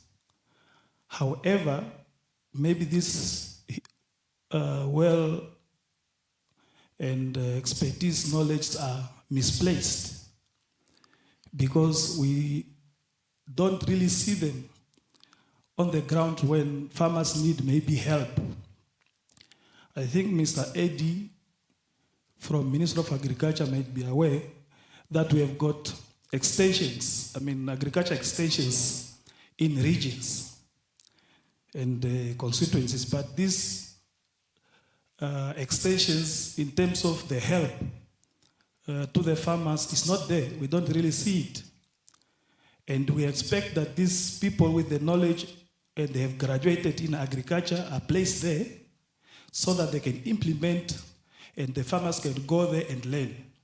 But at the same extension office, there is nothing happening in terms of even a garden or a plantation of maize or something. There's nothing. And these people with expertise are based in Windhoek, and we expect these people are supposed to be on overalls on the ground so that they can really produce and advise farmers. That's one. The other issue is we are more on research and capacity building for all these years, starting from maybe when we gained independence in Namibia. But the main challenge that we have as farmers is not that it's part of capacity building, but my co-farmer here, she knows the issue of farming, but the challenge is the equipments. Farming equipments and tools and the equipment that we can use in order to produce something. It's a challenge for us.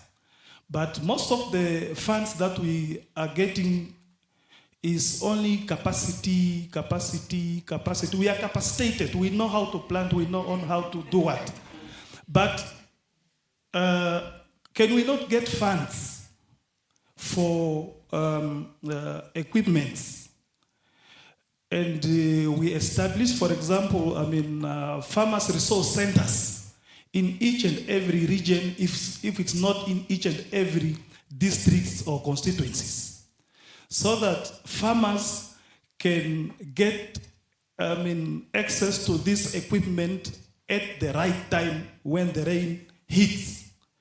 At the moment now, I think our stakeholders, our service stakeholders, one of them is Minister of Agriculture and others.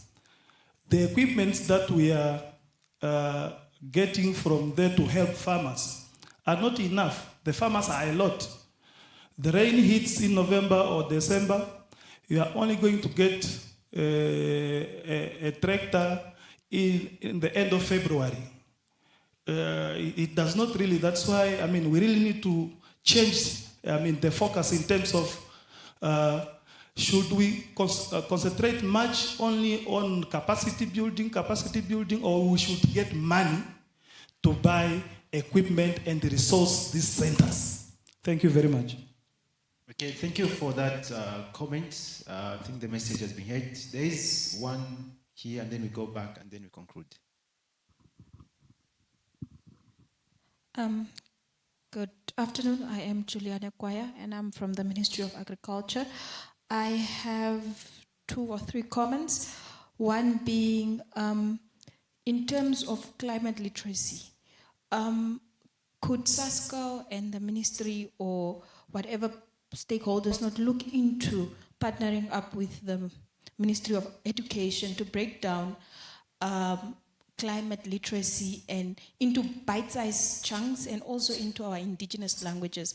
Because we operate in areas where most people sometimes do not have basic education.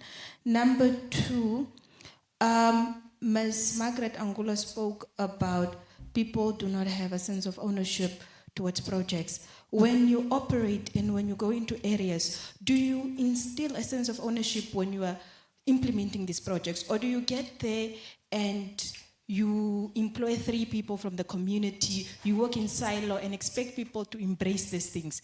From the onset, we should involve the community so they have a sense of ownership towards the projects. Also, another comment on what Ms. Margaret says in terms of communities not approaching others in other constituencies or settlements. Is Sasscal really approachable in terms of, can communities come to Sasscal and access services or access this research in such a way that they understand it and they can implement it practically? Thank you. Okay, thank you. So we can have one more, the last one there. Yeah, there's that comment that is coming. Is Sasscal really approachable? Just look at Sasscal members. They just look approachable. Look at our executive director. Don't you think he's approachable? Pandu, are you approachable? Yeah, so yeah, those are some of the discussion we should have. For now, we can also reach the communities apart from the researchers that we do. So it's a very good comment. Thank you. So you can go ahead, please. Thank you for the platform. Actually, what I wanted to talk about has been almost all mentioned by the gentleman there. I'm coming from the academic and the researcher, but I want to say something like I'm now a farmer. Yeah, for 2 years, having understood the issue of conservation agriculture, the benefits and so on, I want to practice it myself as a farmer. For 2 years, I struggled to get the equipment. You struggle to get the right drought-resistant seed so that you practice what people are saying. It's working very well.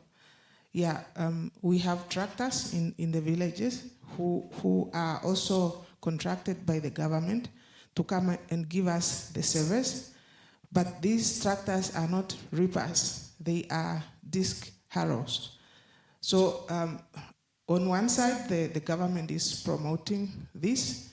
On the other side, they are subsidizing the disc harrows. So I strongly feel that if the government can look at policies in incentives toward what we think is working, maybe those with reapers can be contracted to go and plow the farmers' land, but not those with disc harrows. Because, yeah, it's not working. We want to practice it, but we can't find the equipment, we can't find the seeds. Yeah, I think it can work better if it's approached from the policy perspectives. It's just a comment.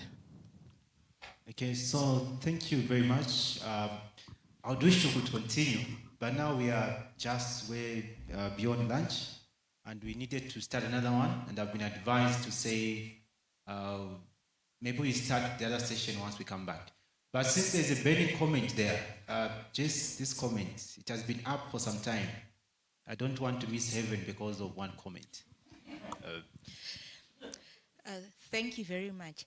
Yeah, and thank you very much to the panelists, like for their feedback and comments. My name is Faith Chiumbiri, and I'm a student at NAST.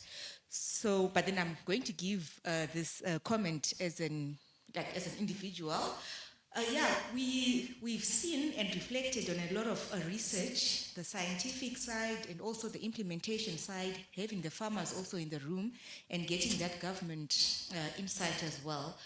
But I felt that the impact is not very coherent because I feel maybe things are happening in pockets or ad hoc.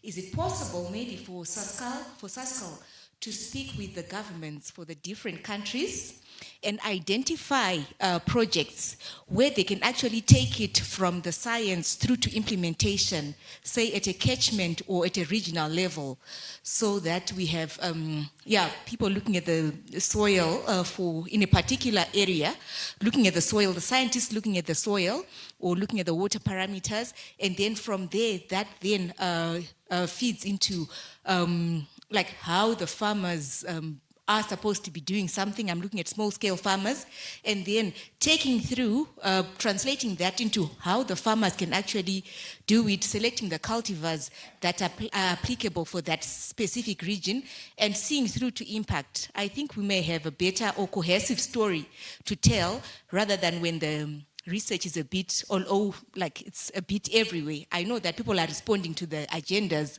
or requirements for the different stakeholders, but if those stakeholders could come together and agree on a site, region, area to focus, I think that would be something that's welcome. Thank you very much. So thank you very much. That is a call to action for Sasscal and management to do something on that. So on this note, I would like to thank you, my panelists. Thank you for your time that you took to prepare and also to appear before the audience. I wish well as we continue with our deliberation this afternoon. So please let us give them a round of applause as they Yeah, so just one more stupid announcement. So I've been advised that instead of us continuing, let us break off for an hour. So we're expected to come back at 2:20. So we do 1 hour from now and we come back on time so that we end on time. Thank you very much.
kwenda.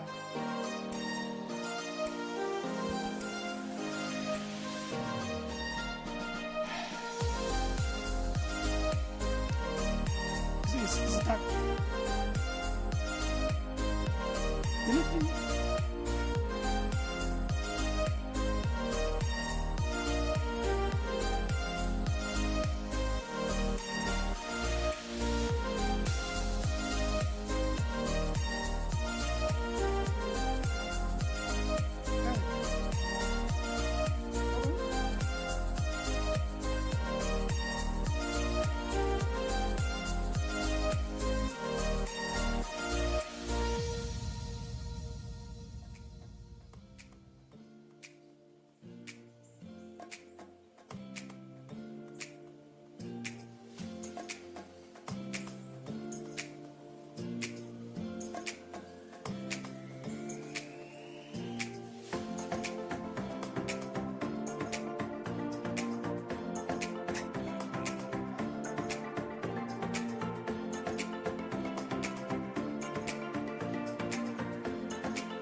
DJ, help us with the mic.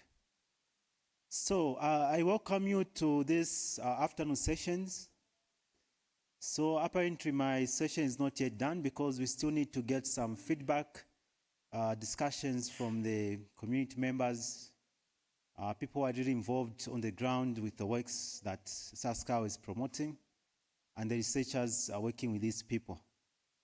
So to help me discuss that, we're going to have a panelist of of 4. So these panelists are coming from Fosrex in terms of farmers who are dealing with conservation farming, in terms of crops. And then we are going to have others who are coming from RIBS as well as TPEC with focus on livestock farming, so that we get some feedback from them, as well as we have short discussions with them before we proceed to the next session. So allow me to call upon our colleagues from Fosrex, Madam Mavis Matengu, to the stage. And then Mr. Raymond Kabaruko. And then we also need to have Mr. Gibhartet, as well as Mr. Riatunga.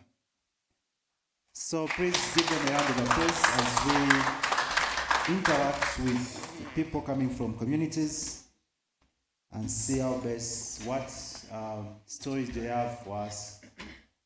So it will be a bit different from what we had with the expertise. For the expertise, what we did was to have first round of questions, the second round of questions, and then come back to the word, to the audience. But for this, there will be almost looking at the same questions, because the first one will look at their involvement in the project, benefits from the project so far, any skills learned, and what would they say to the policymaker, to the researcher, to different advocates, as what they would want also to see with this research that goes around, either from Sasscal or from different research institutions, so that the research and the community practice, they meet somewhere. We don't want research and science going to Pluto, and then we've got communities at Mars. We want them to be on Earth. All of us have to be on Earth.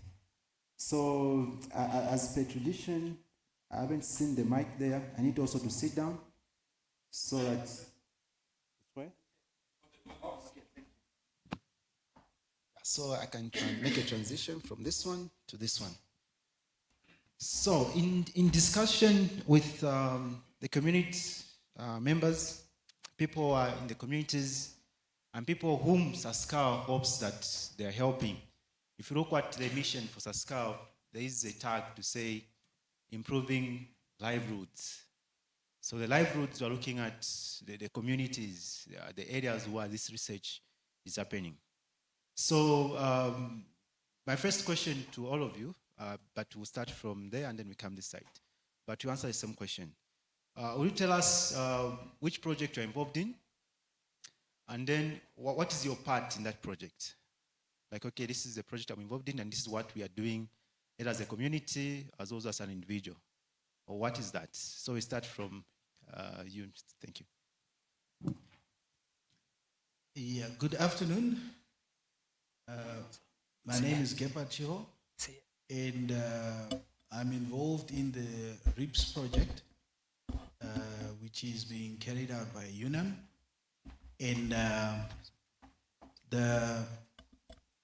most of the research that is going on is about land degradation, the issue of bush encroachment, as was presented yesterday. And of course, my involvement in there is obviously to avail the piece of land that they are able to do the research on. And of course, hoping in the end, whatever results come out of there, we'll be able to take up, adopt, and bring it into practice. So that's my involvement in that end.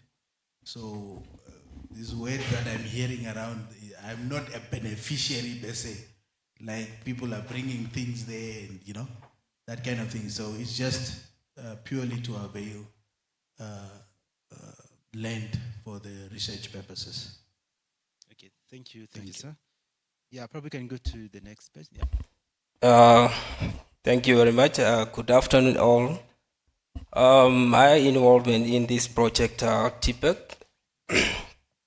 I'm just there as a farmer in Kunene North, and also helping the project by facilitating and translating to the local community on the ground.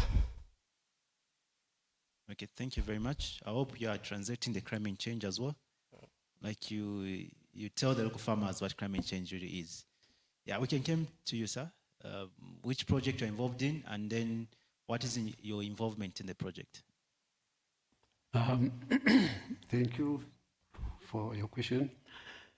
Before I start, I want to say my English is very poor, but I will try to explain in English because my local language is very difficult. Yes, okay. Before I come to the question is, I want to introduce myself that my name is Raymond Kebare from Omega 1 in Mukwe constituency, Kavango East. So I'm a lady farmer for conservation agriculture. While I'm a lady farmer, I have 9 of followers that I'm trying to teach about conservation agriculture. So conservation agriculture is, there is 3 principles that is very, very important on that conservation agriculture. So one of the principle for those 3 principles is minimum soil disturbance. Minimum soil disturbance is something that gave me a little bit knowledge or experience than the past days. Because since I joined this conservation agriculture, now I have experienced that there's a difference with the house and the field. The house, you can feel that everything that is in your house is yours alone. But the field is different. The field, you can say, this is my field, but there's other things that feel that that field is them, especially insects, worms, and so on. All those, they feel, even the soil itself, it can feel that this area is mine, the soil itself. So, in the past, before I joined this, I didn't know about maybe I it. just catch you a bit, otherwise you're going to preempt my next question. Okay. Yes. Sorry, yes, okay, thank you so much. Yes, so let's train Okay. carefully. Yeah, Okay. so I come to Madam Mavis. Which project you're involved in, as well as what is your involvement in the project? I'm Mavis Mateng from Zambezi region, one of the leading farmers in conservation agriculture. I'm involved in conservation agriculture because of, let me start with this one. When I joined conservation agriculture, I became a trainer of trainees. I have got 10 followers who are following me, but there is a problem with the followers. 2022, when we joined Sasscal, we were trained, 5 of us. We were even known as principals of the farmers. You are still principals? Yes. When we finished that training, we were even provided with seeds, different types of seeds. They even provide us with 1 hectare plowing for reaping. After all, we were told to go and train our farmers. So we went underground and trained our farmers. So we trained them. Meaning now they are followers, even though they've got their problems. Because they were even supposed to get this support which we received was Sasscal. But them, they are not even given those support. It might be part of the challenges. Okay, so we'll come to the challenges now. Since we know which projects you are participating in and some kind of your involvement in the projects, so far, like what would you say new information you have learned or new skills with regard to crops from Postrex as well as with regard to livestock? So I'll still start from the end, like what information, new skills have you learned so far, or the potential of learning from what Sasscal projects are doing right now? Thank you. Yeah. Well, I must probably point out from the beginning that probably the project that I'm involved in is a little bit different probably from the other projects that have a setting as having lead farmers, thereby having been trained in certain things and, you know, expected to carry out certain interventions and so on. As I mentioned, it's just purely research that is being done on the farm where I am.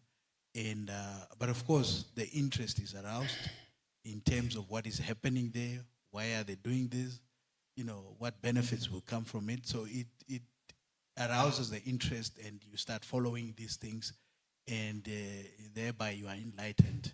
So what is the purpose of the research you are doing at that farm? Like what is that you want to see at the end of the day? Yeah, the research is about land degradation, trying to, you know, recover, you know, bush encroachment, the thinning, testing out, you know, thinning methods and also, you know, how much thinning is really needed, what difference does it bring, as well as reseeding, bringing in, you know, your climax grasses back into the rangeland, which have been overgrazed and so on. So at the end of the day, whatever comes out of that in terms of what is the best way to do the thinning or at which level and what type of grasses or species would actually, you know, adapt well to your area, that will obviously then open the way that now if I have to rehabilitate my area, I would be able to know what is it that I need to do. I don't need to do experiments and end up having, you know, wasting money in doing things that would not work out. So obviously that is the end goal. Okay, thank you very much. Mr. Yatunga, from your end, what is that you have learned so far in terms of information or skills as you make these translations to the communities? What is it that you can say, oh, this is something that I never knew, but it's important, especially with the challenges of climate change? Yeah, thank you very much. Before I came to that one, first I wanted to just to take you back for the it's fine. For the history where I came from. As you know, at Gunene, we as farmers there, we have acquired indigenous knowledge in terms of farming practices or approach which are more rely on community resources management. Can be water and land and more and many more through our Himba kinship, which is a relationship. Now to reflect on this project, what I acquired or learned through this project. On these scientific practices brought by the TPEC through research, it's the idea of sustainable farming practices that are guided by adaptation strategy. The strategy number 1 is the adaptation breeds. The animal that you are farming there at Kunene, you have to know which type of animal will survive in this area, because not all the animal will survive either. The second strategy is carrying capacity. The number of animals in the population where we are living, we are now acquired that now we have to farm with a few number, not like overstocking, having more animals in the area. At the end of the day, we are having a problem with the grazing. And the third one is agribusiness, which is to sell livestock and save money for the emergency usage, like a drought and livestock disease, if you happen to come across with some of the factors to your animals. Yeah. Okay, thank you very much. I come to Mr. Raymond. I know you started talking about some of the benefits, but I want to divert you a bit and look at, remember in the morning there was some session to say, we have been doing CA for the past 10 years. Other countries, other communities, maybe 15 years. But then the uptake seems to be very slow. Like, what could be the challenges that communities have that they don't easily move on to CA and they're still doing the traditional way of crop farming, for example? What could be the challenges in the communities? Thank you so much. The challenges which I saw, according to my observation, is people, they don't want to participate in this project because they don't see something that is happening to us as the lady farmers.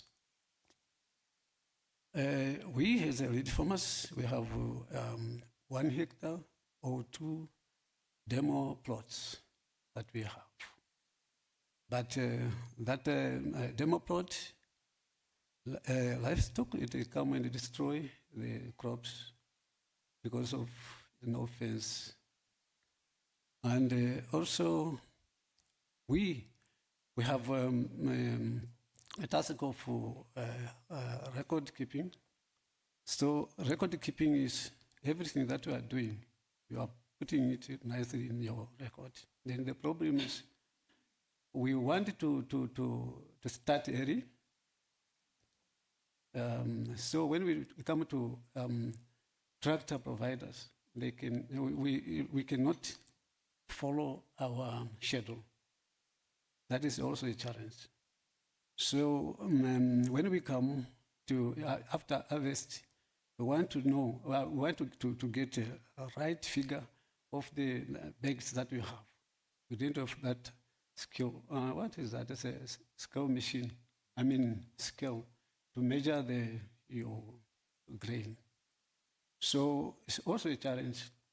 The other thing is we don't have that machine of I don't know how to call it. It's a crash machine or what. So that also, we are still waiting others, those who are having.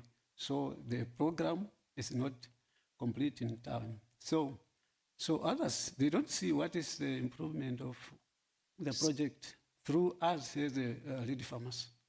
Yeah, so what you're simply saying is that they adopt it. Yes. So until they see and say, okay, this is what the lady farmers are doing, then probably can adopt it as well.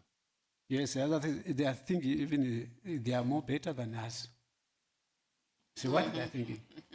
Yeah, so probably those who are doing what they're doing, they're investing more than you people are doing this year. Yes.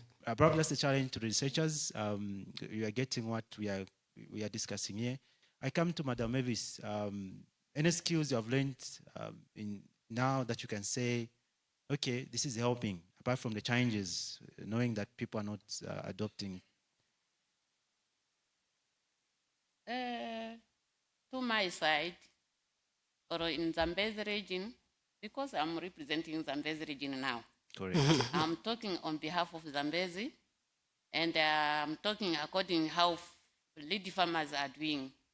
Let me say to my side, I have realized something.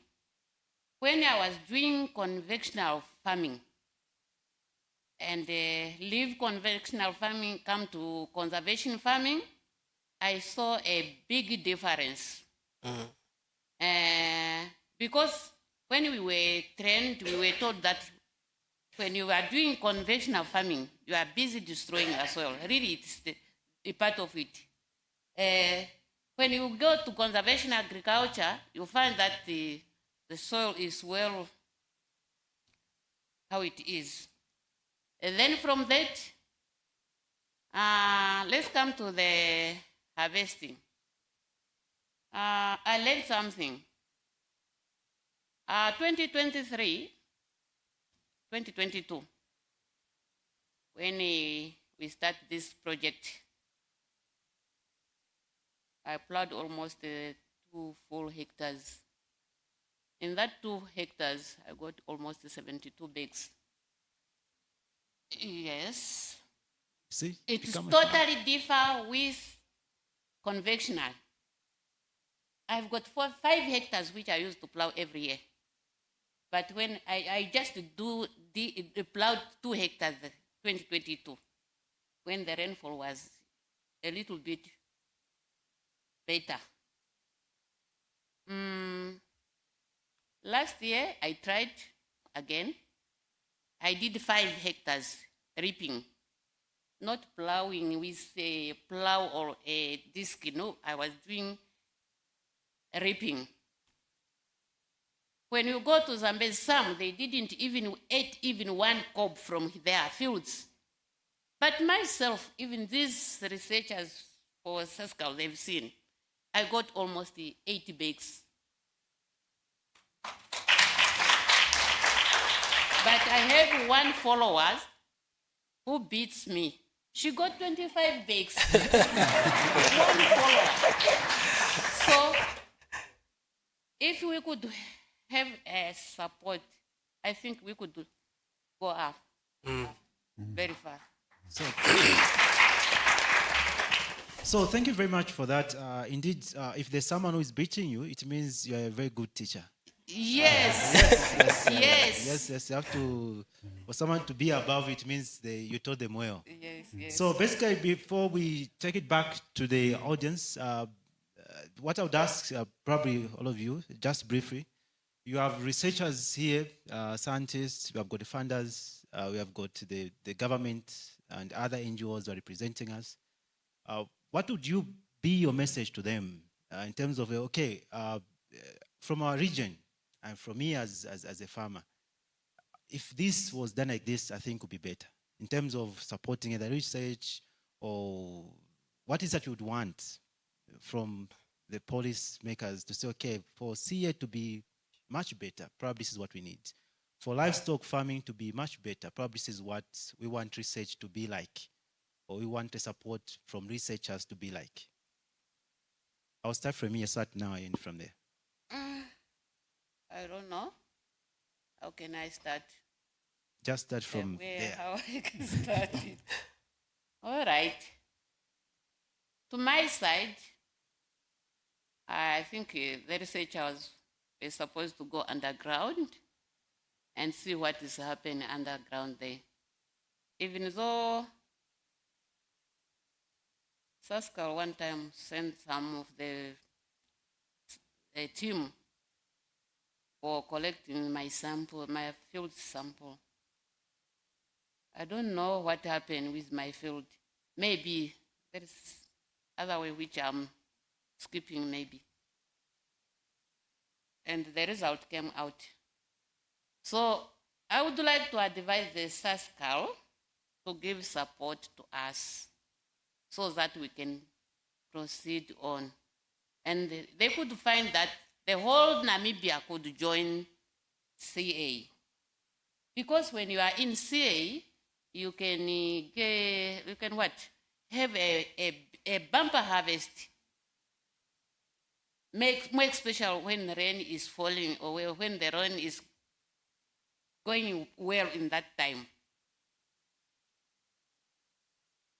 Maybe I didn't understand your question. Actually, you did. You are in the right direction so far. So you are saying there could be more support Yes. that could be availed to your communities in order Yes. to improve the CA practice in your region. What more else? As you are thinking, probably we can go to Mr. Raymond. Thank you so much. I think it's the same. We need more support.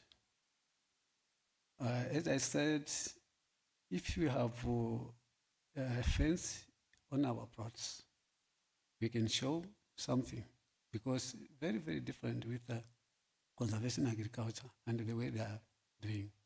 Just 1 hectare, you can build 5 hectares, those who are working like that. At 5 hectares, you can get more. So we need the support of fence, our fields or our demo plots, and also we need the support of providing the tractors in time, because we want to do it in the right way, to show them that we are trying. And I assure if we will get the support, because the livestock, they can come and destroy even the fallows. The livestock, it can come and destroy everything that is inside the field. So the next year, you start doing the same thing that you did last year. But if the plot is in the fence, so you can't repeat the thing that you did. If the fallows, you just do something else, because you still need soil cover, you still need all those minimum soil acceptance, soil cover, and protection. Crop protection. All those things that we want to do. But if the thing is not protected, you will still continue repeating the same thing. You cannot continue. When you put if it's a soil cover, you put something there, you will find, end of the day, the cat will come to destroy your things. Okay. The fowls also it can destroy. Okay, so that is from the crops perspective. From livestock perspective, yes. What do you see? Like, okay, this kind of research or capacity building or policy direction from government would help to capacitate your livestock farmers and communities. I'll go to Mr. Yatunga. Yeah, thank you very much for again. Before I came to that again, I forget something that I wanted to share with you also. Okay. Because I'm coming from the region where which is high arid. It's very dry. It can't be able to support its own vegetation. And where I'm staying, there's a lot of challenge also. Because before I came to the answer, we have lost a lot of biodiversity, vegetation covers, and the forage for the animal, our animal also. There are some species, even Prof. Theo and Alex, the species like Ongumba is no more, you won't find it anymore. And Ondangadona, and the land degradation also, it happened. A loss of livestock and wildlife as well.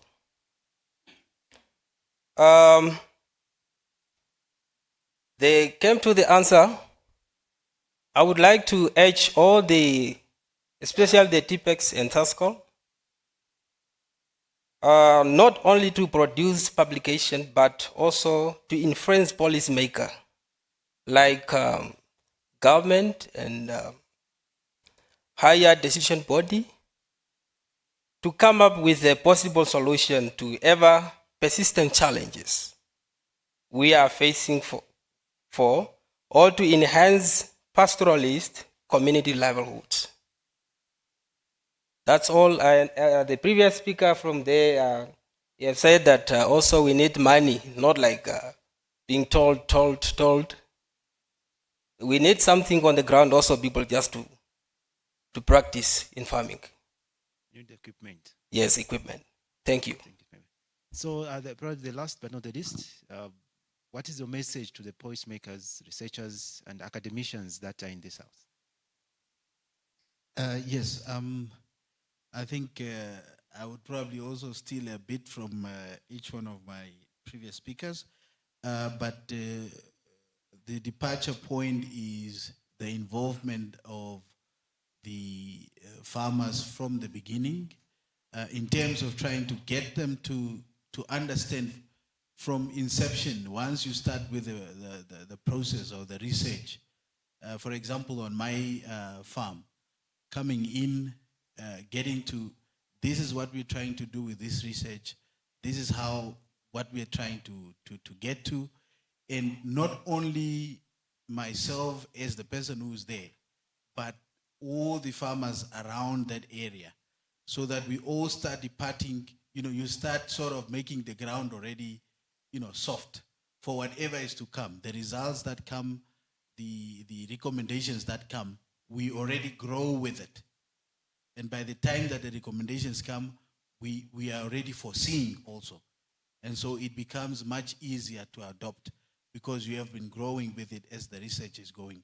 So I think we need to have more farmer field days or whatever to sensitize the farmers as the work is progressing, and not only come at the end, here's what you need to do, but I don't know how you arrive to that and the thinking process behind it. It just helps with the adoption. And of course, with the adoption of the recommendations and so on, they would have known that going through this process, they would have spent millions of dollars to just take a small piece of land and try to clear it and whatever, all that cost that went in. And then you bring it to the farmer and you say, now you apply. But I have zilch to start with. So the recommendation comes with expectations of what you need to do. How do we resource this? And this is where it comes back maybe to government in terms of assistance that is tailor-made to be able to carry out those recommendations. Because we're looking at assisting resource-poor farmers. So already in terms of your target, you already know that they are short of that. So how do we get them to adopt that if we don't resource them? That is one very key thing. And then the other thing is, in terms of extension services, we need, earlier, Madame said, it takes time for farmers to adopt things. But they would also not adopt things if information comes once in 6 months. Once in 6 months, then an extension officer will have a field day. Even people that go to church every Sunday, every day, every month, every year, they are not converted fully. So you cannot expect to be coming to a farmer once in every 6 months and you want them to adopt these things. It's going to take, ages. So we need to be in the face of the farmers on a regular basis. And I do not know why it is impossible. Because we have extensionists, even though we still say they are not enough in terms of the number of farmers that are around, but we have a lot of farmers in a lot of faraway places, which are being paid on a monthly basis. So they are there on a daily basis at the office to do something. But why do we get to see them once in 6 months? So we need to have more frequent, field days, farmer days, and not get people to a central place somewhere in a hall. It should be on the farmers' fields. And this is something that we need to aggressively pursue as, as government in terms of our extension services. And then we are going to speed up the rate of adoption of our recommendations. Thank you very much. So thank you very much, sir. On that note, the communities, the information is for us to act on, the researchers, the policymakers, And because the session has gone on so well, I won't allow comments because you might spoil it. The audience, I don't trust you so much. So to do it differently, let us stand and give our audience, our panelists, some good approach as they sit down as well. So I would ask everyone to stand and then let us clap for them with energy. We are from meeting place. So I thank you very much. You can take a seat.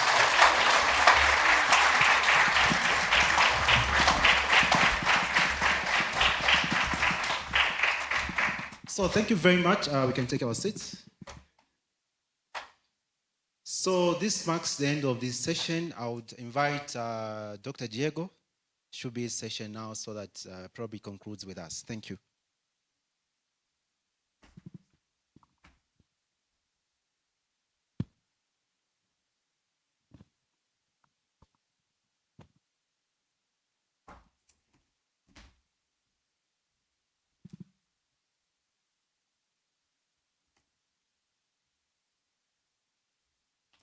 Good afternoon. Boa tarde. Great. This session will be in Portuguese. So, good afternoon again. Firstly, Dr. Tacheba, our acting executive director. Good afternoon again, Mr. Pandulene Hamukwaya, our PC of Namibia North.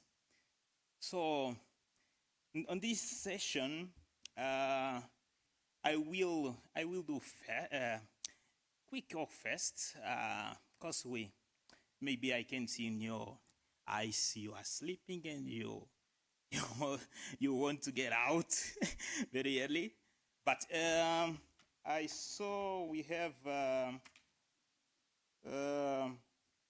1 hour and 40 minutes, but I think it is too long, no? So we can do this session just in 1 hour.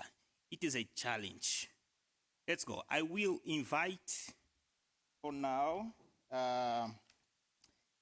firstly, Madame Sophia.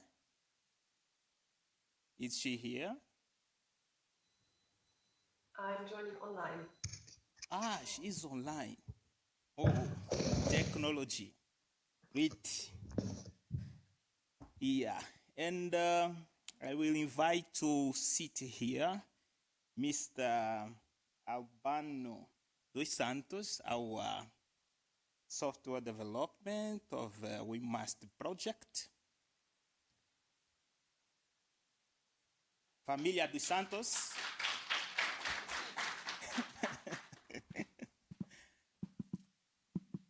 He is coming from Familia José Eduardo dos Santos.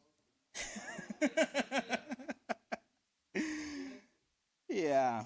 So on this session, we will have 2 presentations. The first one will be setting of a collaborative Sasscal regional project supporting food security and water management in Namibia. And the second presentation will be, oh, sorry. Yeah, I don't know if this is presentation, but maybe Mr. Panduleni will come here also. I will invite him after. And the second presentation will be of water rose strategy for Namibia, and there was a project. And the last one will be benefits of We Must project on policy formulation and community practices. So before we go to the presentation, I will give just 5 minutes. Great. Here in the program, we have 10, but it's a challenge, yes? Great. So 10 minutes, or 5 minutes for Mr. Panduleni Hamukwaya to come here, please.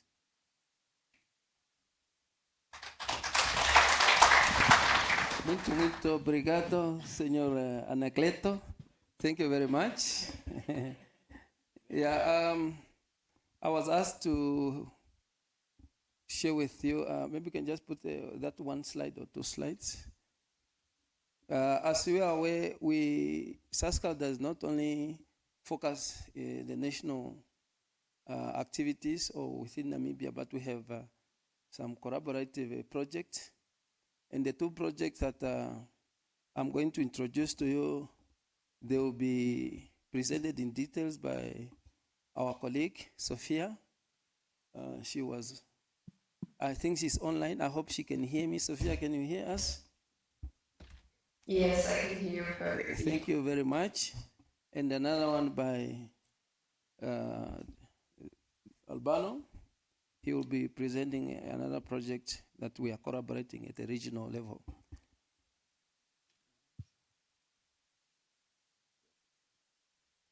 So the first project that is going to be presented by Sophia, it's under what we call WASA. WASA is a funded program by the Germans to look at the whole issue of water security in Africa. And this was meant to develop holistic and innovative solution for a sustainable improvement of water supply, wastewater management, in which Sophia she will also discuss in details, and the preservation of natural ecosystem in Southern Africa. So, and the guiding principle of this project is to have a joint program to develop some synergistic approach involving stakeholders here in Africa, and particularly our partners in Germany. And most importantly is that transfer of skills and knowledge when it's come to this project, and the capacity building. And in this case, we are also involving in NAST and the other tertiary institutions to capacitate our young scientists. So there are three thematic fields under this project. One, focusing on the whole issue of sustainable water resource management, where WAMINA, for instance, another project which is implemented under this cooperation project is under.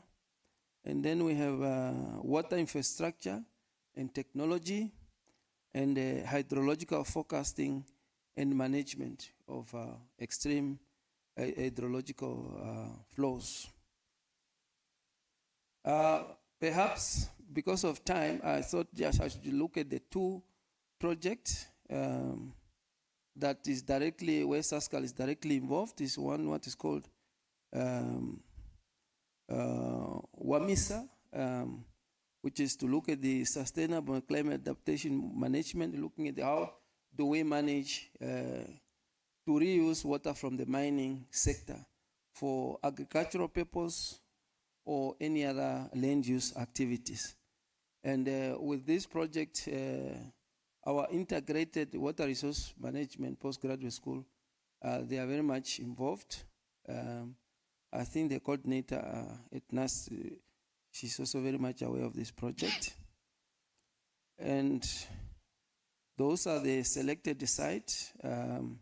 Not going to go into detail. Those are some of the identified area where WAMISA is undertaking the activities, where they are focusing on hydrological and hydrogeological studies, looking at the whole issue of waste water treatment, underground remediations, and mining water for irrigation, as I said earlier, and also to use water for biodiversity irrigation and so on.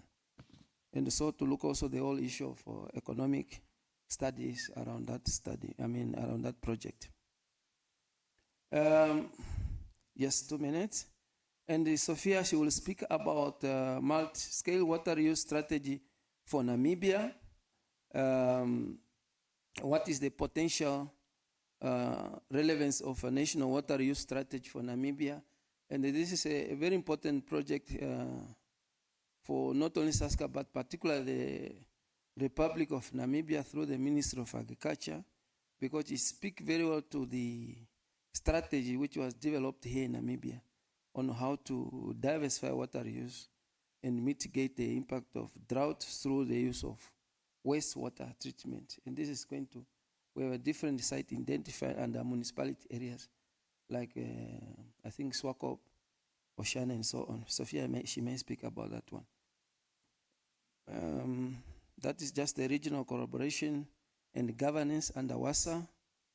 And another project, and my colleagues, he will speak about it, is the wetland monitoring and assessment within the different basin areas, Kuvela, Zambezi, Okavango, and the Limpopos. And UNAM is also involved in that when it's come to the Kuvela basins, and they have done a lot of study. And the data that we are utilizing, they are being produced by our colleagues from UNAM. And those are the products and services that will come through what we call the geoportals that will be developed by Albano and the team on wetland and catchment land use covers. These are interactive maps. Wetland inventory map for all those basins. Talking of wetland vegetation, health indices, and the services that you are going to get from all those products and services. And most importantly is the target users from the government, local communities, traditional leaders. You could see all spectrum of users that are going to benefit from this geoportal that we are going to develop. And Albano, he may speak also what we call the Mapo Info, that is specifically designed to inform our communities or end users on how they can use this portal. So, Chair, I really had to adhere to the 5 minutes. Thank you very much. On the time, I was thinking to give to you a red card, but you finished on the time. Great. So let's organize how will be this section. We will have 2 presentations. These presentations, we will have 20 minutes, all right? And after presentations, we will have a session of discussions.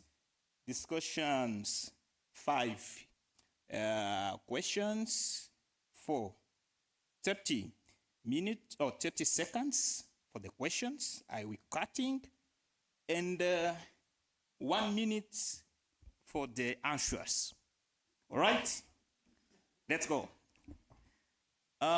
Firstly, I will invite Madam Sophia for the presentation, Water Rails Strategy for Namibia under WASA projects. She already connected. Yes, thank you very much. Okay, are you ready? Yes. I will try to share my screen now.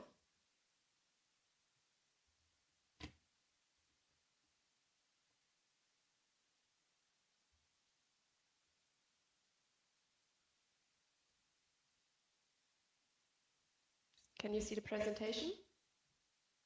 Yes, we can see. Please. Perfect. Yeah. Good afternoon, everyone. So my name is Sophia Keller. I'm a research assistant at the Institute for Social Ecological Research in Germany. I'm here with my colleague Heidi Kerber today, and I'm happy to present the Varena project to you. So, as we all know, Namibia is a very dry and rather water-scarce country, and climate change threatens water and food security and thereby livelihoods in the country.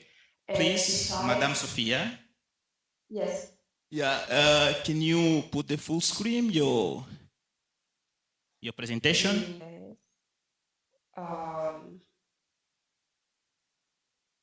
I can try it.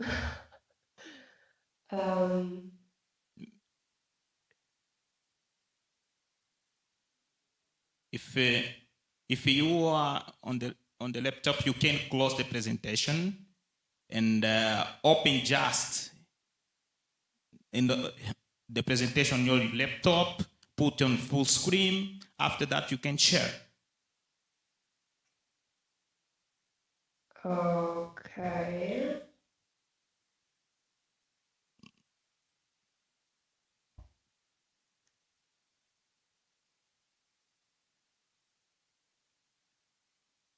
Do you see it? Yeah, you already open it? Yeah.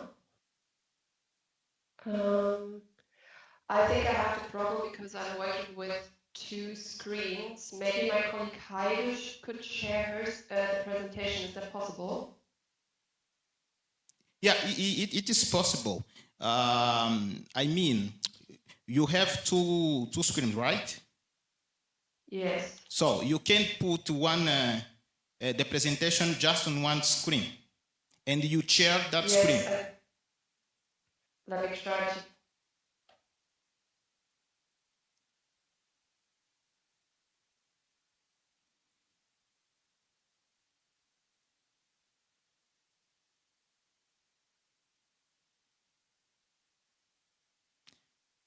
The challenge of technology.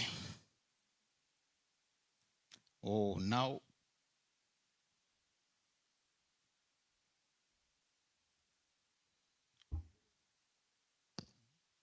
Okay, am I back? Yeah. Yes. Okay. You are back. Should I share it or? Let me try again because I had this problem already a little earlier.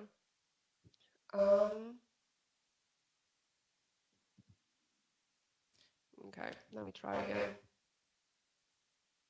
Do you see now? Yes. Okay, perfect. Sorry. 2 minutes ago. Okay. Perfect. I will keep it short.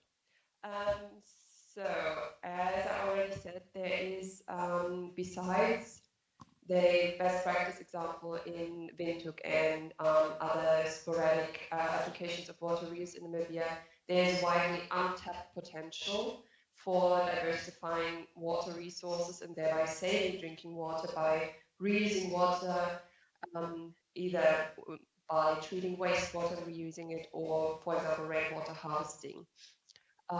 Diversifying water resources through water reuse can save drinking water resources by applying it in water-intensive sectors such as irrigation, agriculture, and industries such as mining or green hydrogen production. Water reuse also be reused for drinking water supply, as done in Windhoek, and for irrigation in public spaces. In previous research projects, which were funded by the German Federal Ministry of Education and Research, called Kuva Waters and Ipona, I can provide further information on those projects for those who are interested. We focused on water reuse in the northern part of Namibia, mainly in Utapi. We installed a wastewater treatment plant in Utapi to treat domestic wastewater for use in public wash houses or for irrigation, agriculture, and gardens. And also in the other project, we enhanced the existing waste stabilization ponds to treat the wastewater to a higher quality for it to be able to be used for fodder production.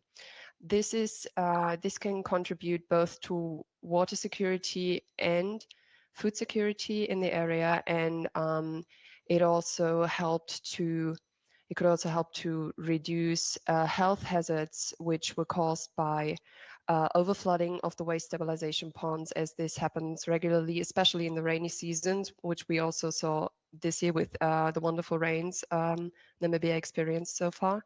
And if the wastewater gets into the environment, it poses health risks for humans and animals.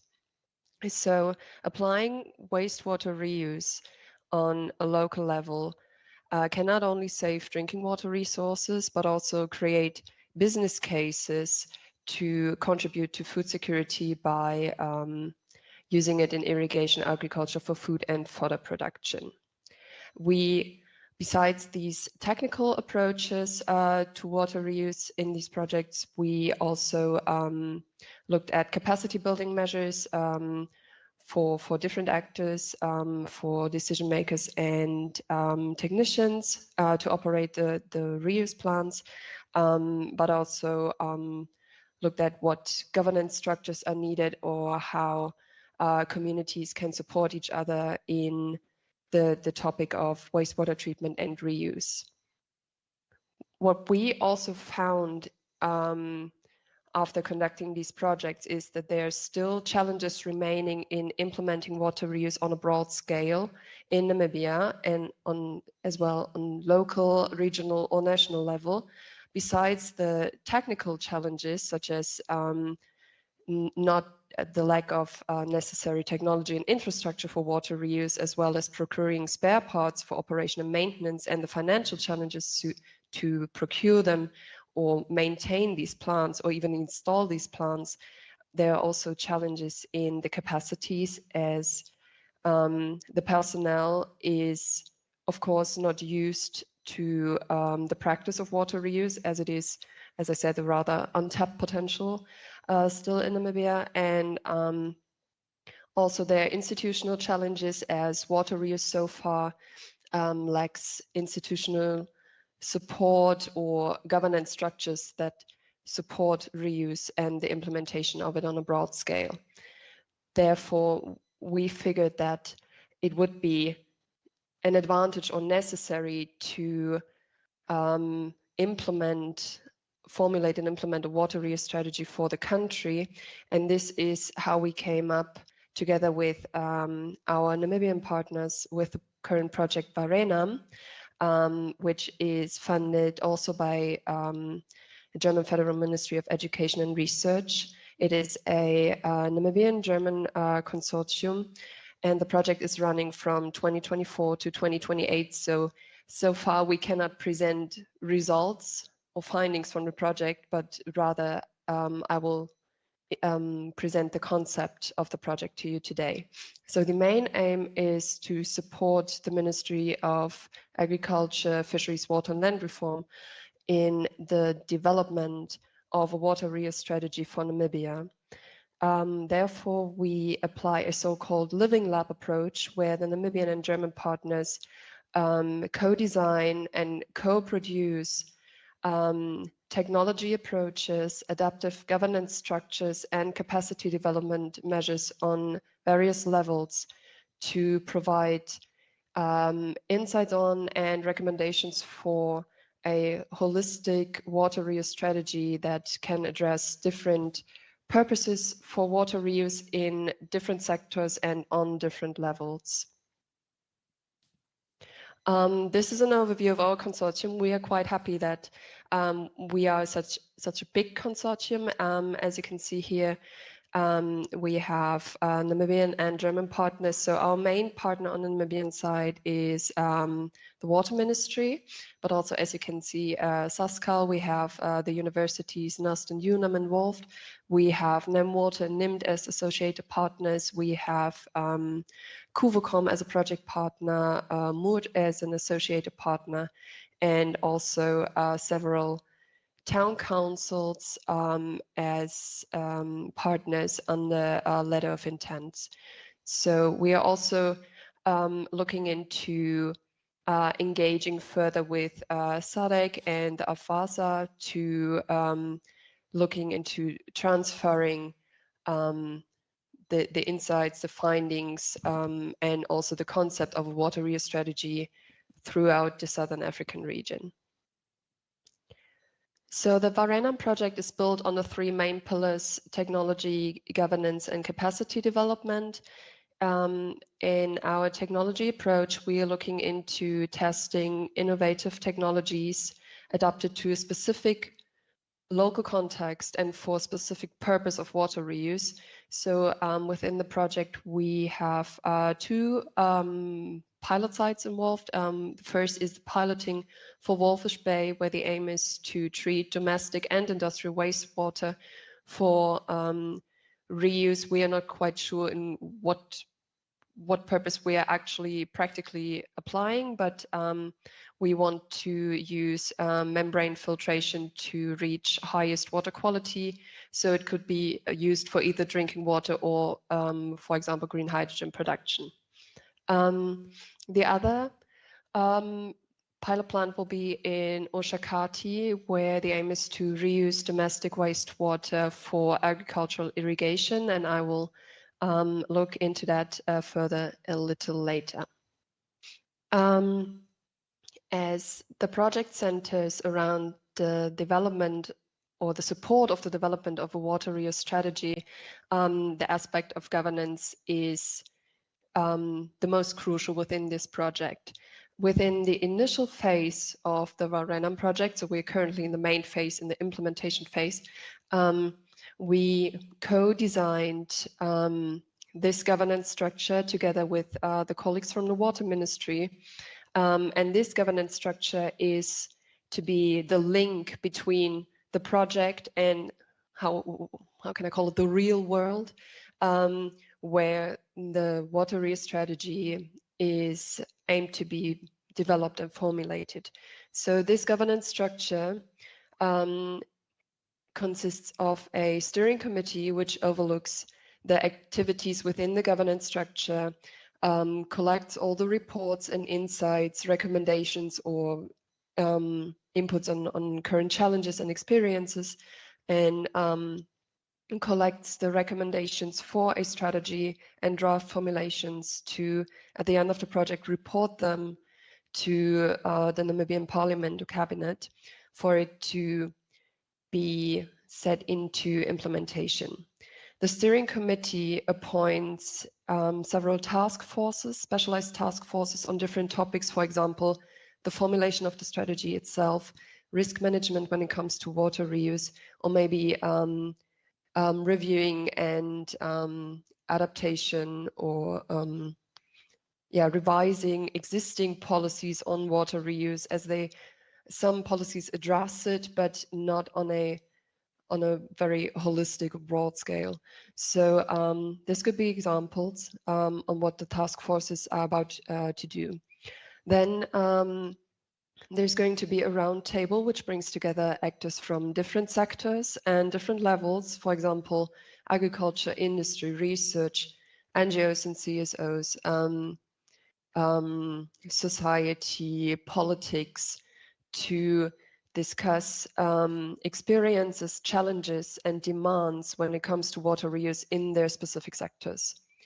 We also are going to set up set up a network of local and regional authorities throughout the country, which within the project will be tested most likely in northern Namibia, since we cannot, within the frame of the project, we cannot cover the whole country, unfortunately. But the aim is to set up a national network and decentralized regional and local hubs for municipalities and communities to connect and discuss the topic of water reuse, which also will create awareness and can be a space to exchange challenges and experiences. This governance structure is supported by an implementation office, which is situated at the Water Ministry, which coordinates the activities and helps with the planning. In terms of capacity development, we also look at a multi-level approach, since previous research has shown that when it comes to water reuse, that capacity building has to start from scratch. We are not only talking about the technicians and the people operating wastewater treatment plants or applying water reuse. We are also looking at, for example, senior managers and municipalities. We are also looking at decision makers on local, regional, and national level, which need to be informed and trained to make informed decision in favor of water reuse for Namibia, which also raises the importance of awareness raising programs for the public, for decision makers within different sectors and across all levels, to ensure that water reuse will be accepted as a practice for sustainable water management and to ensure water security in the country. 15 minutes gone. 15? Okay, I will hurry. Perfect, thank you. And so this whole capacity development approach is supported by academic collaboration between the Namibian and German partners. We also have a master thesis on all aspects of the project. Some have already started, some are yet to start, especially when it comes to the technological parts. Also quite important, we are looking into setting up a operation and maintenance unit for right now in the northern part of Namibia to test it, which will function as a link between communities, municipalities, to assist with current problems in operating water reuse plants. And if this is successful, it can be transferred to other parts of the country. To go back to the topic of this whole workshop addressing water and food security in Namibia, looking at our demonstration plant in Oshakati, Oshakati is rapidly growing in terms of population, and even though it has 2 waste stabilization ponds, the amount of wastewater exceeds their capacities. So there is the need to diversify water resources and reuse wastewater, which can both contribute to water and food security. Therefore, we are applying we will set up a small pilot treatment plant to treat the domestic wastewater for irrigation agriculture. The irrigation test field will test different food and fodder crops, and also in this context, we are looking into building local capacities on water reuse, on operation and maintenance, on management, and on public awareness. This can also be, we are also looking into elaborating business cases on local level for upscaling and transfer when it comes to reusing wastewater for irrigation agriculture in the area. This happens in close cooperation with the Oshakati Town Council, UNAM, NAST, and is supported by GIZ. And in overall, Mr. Pandolini already highlighted it, a water reuse strategy can promote diversifying water resources and mitigate drought impact in Namibia by especially saving water resources either on local level in municipalities or in water intensive sectors as agriculture and industry. And a holistic strategy that combines different technological approaches for different water reuse purposes and includes capacity building measures, for social acceptance and institutional structures can in the end, promote the sustainable implementation of water reuse on a broad scale in Namibia. It links different levels and different sectors and can be a role model for other countries in Southern Africa. Okay, that was quite fast. Thank you very much. Be quick to avoid red card. No, I'm done. It was I hurried up. Thank you very much. I hurried up. I'm done now. Thank you. Thank you. This a round of applause. It is for the presentation, right? Yeah, but she deserves more one more. A round of applause. Because she finished the presentation on time. So now I will congratulate the presentation and I will invite Mr. of Dos Santos family. Please.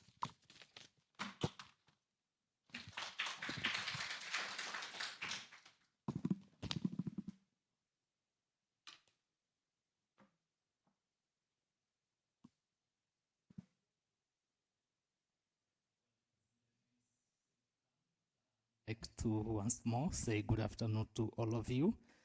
And it's a great pleasure for me standing here and deliver on the We Must Job portal, which is a project and collaboration between Africa Union and the European Union, where African countries are taking now leverage the Earth observation data to answer some of the issues in our continent related to the water management and food security as well, and also climate change.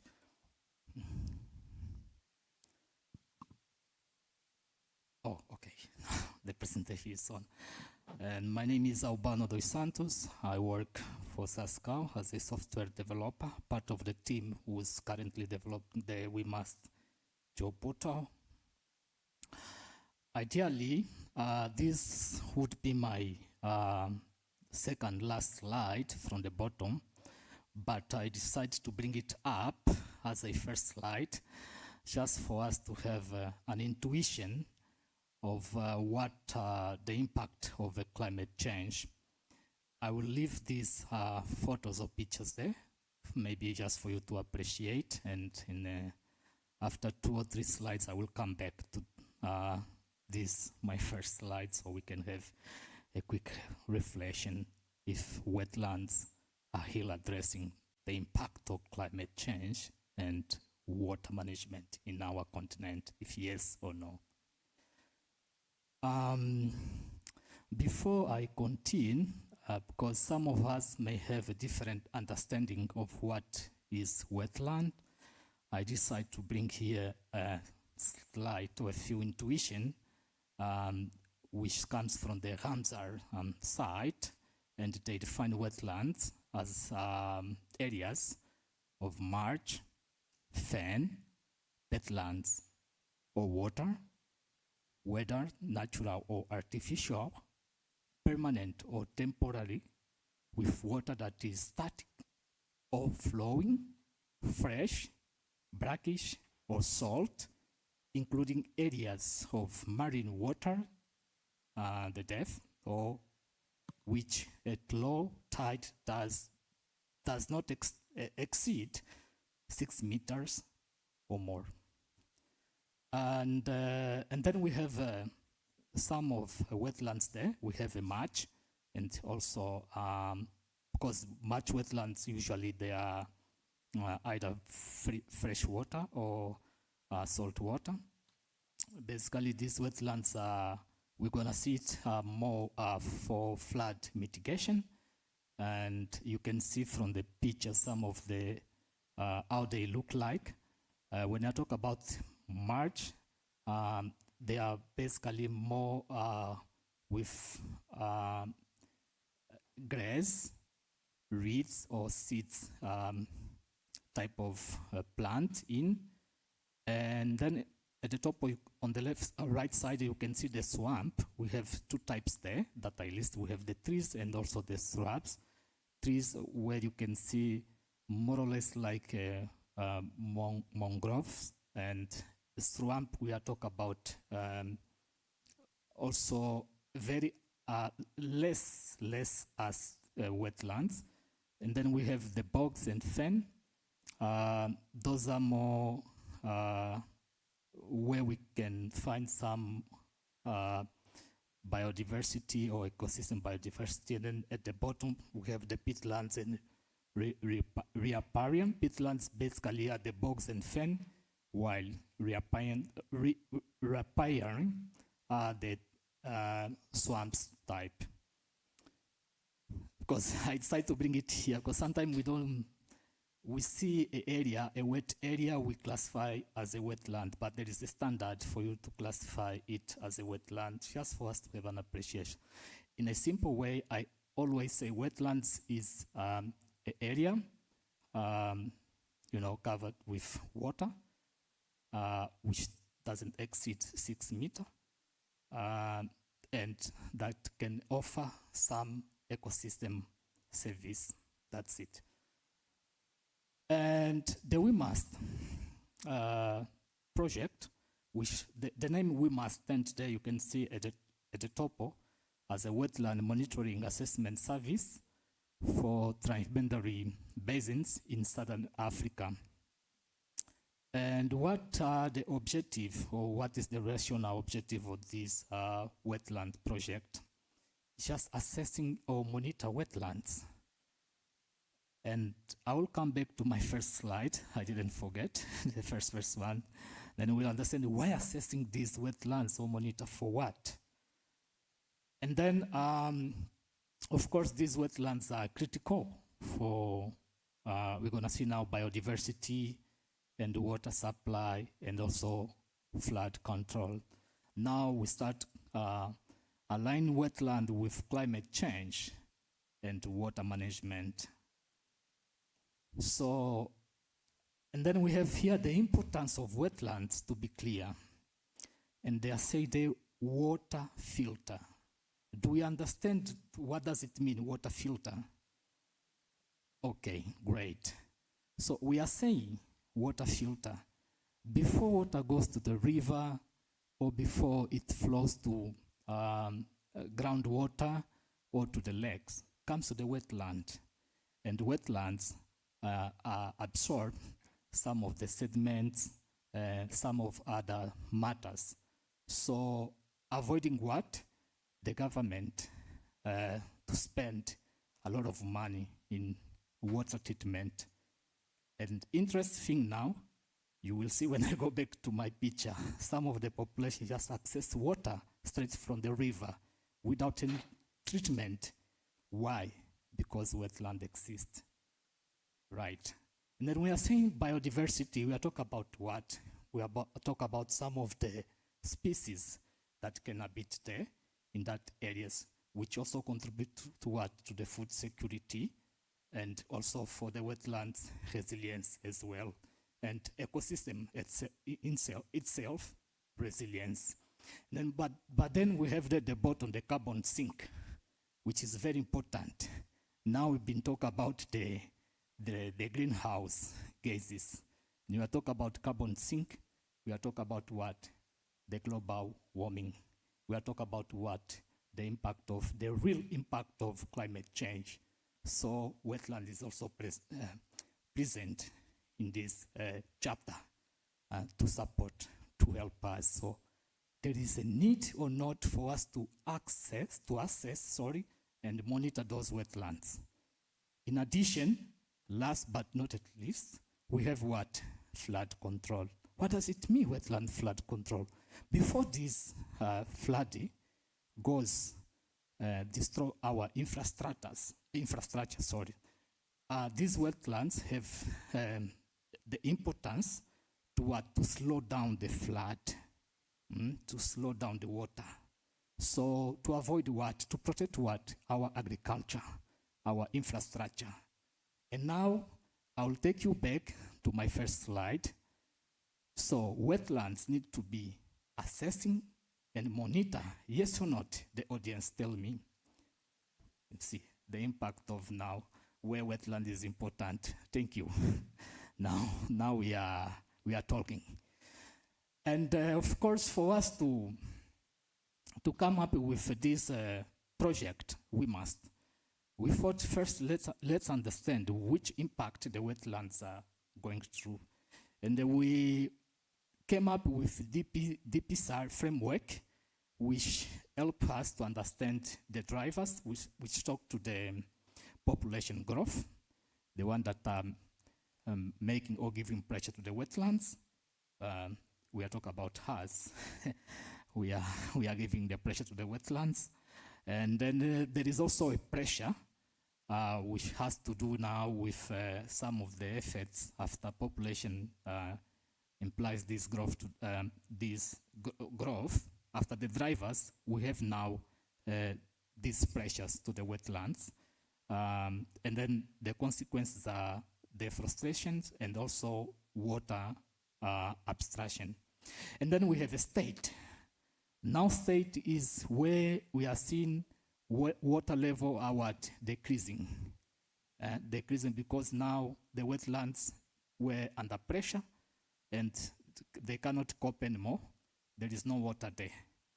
And also the water quality is in a poor condition because the wetlands now were affected by some pollutants. And then we have the impact. Now, what is the impact if the wetland goes under all these situation? Now we're gonna see human what issues. Disease, respiratory disease is one of them that can come out from when we are not taking care of our wetlands. And as a response, Sasscal, through the GMS in Africa, which is funded by Africa Union and with European Union, they came up with a solution, which is now the We Must geoportal. And you see that we must now act here as a response for the wetlands. So to address what? Wetlands challenge. Addressing wetland challenge, what are we addressing? We're addressing the impact of what? Climate change and water management. That's it. And the We Must geoportal has so far 3 main service. Users can access the portal and can first from the bottom you can see wetland monitoring and assessment. They can do this monitoring and assessment, but has also some outputs for water quality, for water monitoring, and also outputs for basin vulnerability index. And on the right side, you can see the way that you can access the job portal is either through our dashboard on the top, and then we also have a mobile application. We're going to talk about it. And then in addition, we have the QGIS plugin, which users can use it and also come up with his own indicators and cross it with the outputs that come from out of the database of the We Must job portal. And last, not at least, we have the mapographic, which is a compendium of fact sheet, very useful for policy making because it's basically map, statistics, and also some infographic in one document. And this is just basically our area of start. You can see where the 4 basins are. I don't know if this can point. I'm afraid of that. Okay. Ooh. So I came to the end of. Sorry. Yeah. So I was here. All right. You can see now our state area, and our state areas goes or implies for 4 basins. We have the Kuvelai Basin, we have the Limpopo Basin, and we have the Okavango Basin, and last we have the Zambezi Basin. At the bottom you can see the countries where these basins are part or are in. And in addition to these countries, I think we still have 2 countries that the basin goes in, like Mozambique and also Mozambique and 2 more countries. And but those that are listed there where the wetlands, we are accessing and monitor the wetlands. And you can see the basins are quite big. And on the right side is just a Sasscal, for just to highlight Sasscal and the countries where Sasscal is also working as a partner. So going back to our map, you can also see some of the partners there. The flags are there. Those are the partners that we have established in Africa to help us now to come up with the We Must job portal. They help us either to engage community and also in a technologies approach, and also identify the outputs, the indicators, the Earth observation indicators for us to monitor and assessing those wetlands. 5 minutes to avoid red card. All right, thank you. And this is just a main dashboard. You can see the link is there. You can go and play around with our dashboard. And in any case, if you need more information, just reach out through a Sasscal. We'll be happy to interact with you and provide you more information. And just to say that if you want to see the first version of this project, instead of having the GMS today, you just remove 2, will end up to the same link, but the dashboard, the version 1 that we develop in phase 1. Currently the project in phase 2. That's why the dashboard is highlighting phase 2 as well. And here we have just some of the generated products out of the WeMust. When you go through the system, you will be able to have access to some of these data that are listed on the left side. You can see land use, land cover, vegetation and VI, water quality, bent areas and floods index. And on the right, you can see some of the output. Even just from this image, you can see if you look at this map, static map here, extract from the job portal, you can see from the 2022, there was a change. Just observing from where you are sitting, you can see clearly change in either wetland status and also land use, land cover. So we have here other indicator, SPI, you can also, and soil moisture index. And then we also have here turbidity and nitrogen for water quality, like I mentioned. And then we have water extent, basin vulnerability, and yeah. In addition to the dashboard, we also developed this mobile application for users to validate the data.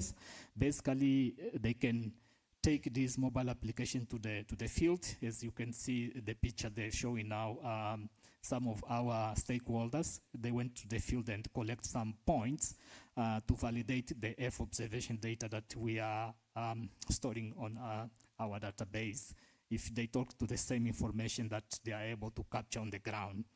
So, and then we have the QGIS plugin, where user can also come in with his own indicators and with hours that we have on our database and work together just to do some comparisons and some analysis as well. And they could just give you the capability to work with the map and also with the statistics, as you can now capture from there. 2 minutes. And then we have the mapographic, which the one that I have mentioned is for special issues. A mapographic is like it's used as a policy brief. It's very for the policy makers. It's a wonderful tool because they don't need to go through the dashboard and play around. They can just have a look and understand what is up on the ground, and then they can come up with their own strategies also to advocate the impact the wetlands are going through. This is also another platform to support you in case you need to do your own processing. It's also part of the project. We just decided to bring here, and we call it the e-station. You can also get a lot of output from the e-stations and work on your own project. Then we have also the Dunia platform and another platform. This is a ESA platform where you can get some Earth observation data if you need for your own project, and you want to learn more about the Dunia, you can reach out to us. And of course, we've been building some community of practice to inform them how they can use the job portal, the WeMust job portal. They can take advantage of the platform, and you can see this is just proof of some of the engagement that we had in Namibia on Wendiva, and then also in Botswana, Mau in 2023, and most recently we had one engagement in Zimbabwe, Harare, in 2024.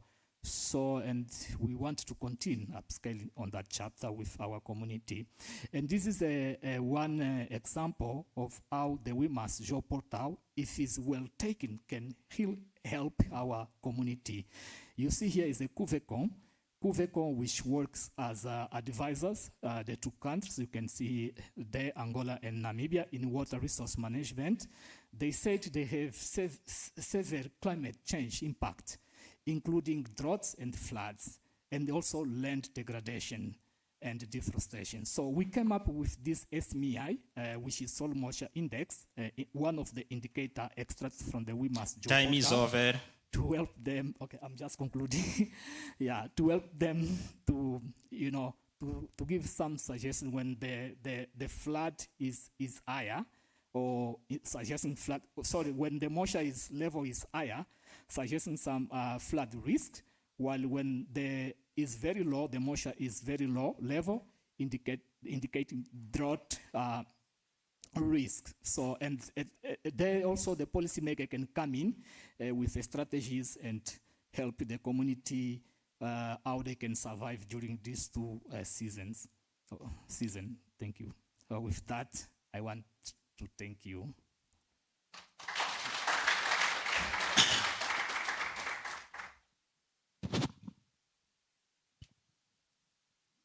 Time is over, and he deserves a red card. Okay. Thank you, Mr. Albano, for your presentation. Very clear. So now we will go to the second part of this session, the discussion. And I think we have enough of time. Maybe I can add to 10 questions, and I can add also more 1 minute for the answers for our presenters. Yeah. So please, did you take notes for the questions?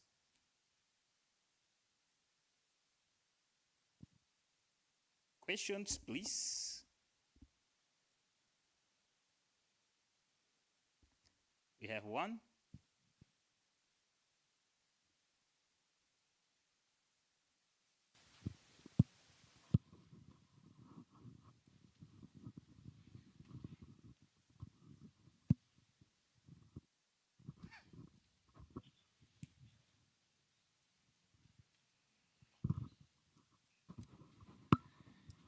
Yeah, hello, yes, Mr. Albano. I just want to find out if, with the available information we have, can we create those wetlands? Because from what you presented, it looks as if those are natural wetlands. Can we create the artificial wetlands? And if we can, then why are we not doing something in the arid regions of this country, or the arid regions of the SADC countries where Sasscal is being involved? Thank you. Do you listen to the question? Yes, yes. Okay.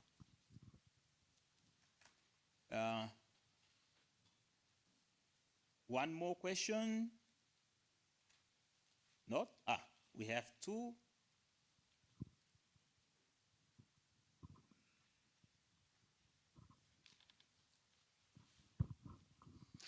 Okay, my name is Kuduma Theobald.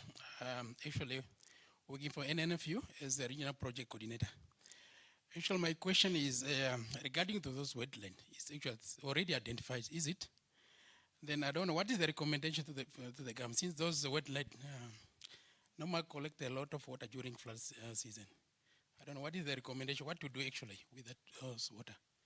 In the plan in place actually, because like in the south, we can see there are dams that are built, that the catchment actually where those water actually normal collect. I don't know about in the northern area, especially the one for Zambezi and the Kavango in equivalent as well. Thank you. Thank you. Have one more?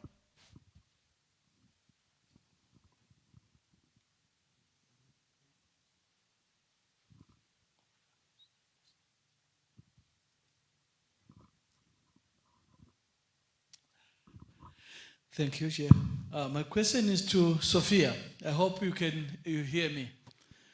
I saw in your slides you want to use the wastewater for irrigation. Do you have the crops you want to irrigate and the type of fodder crops you want to irrigate with that wastewater? Thank you. Thank you. One more.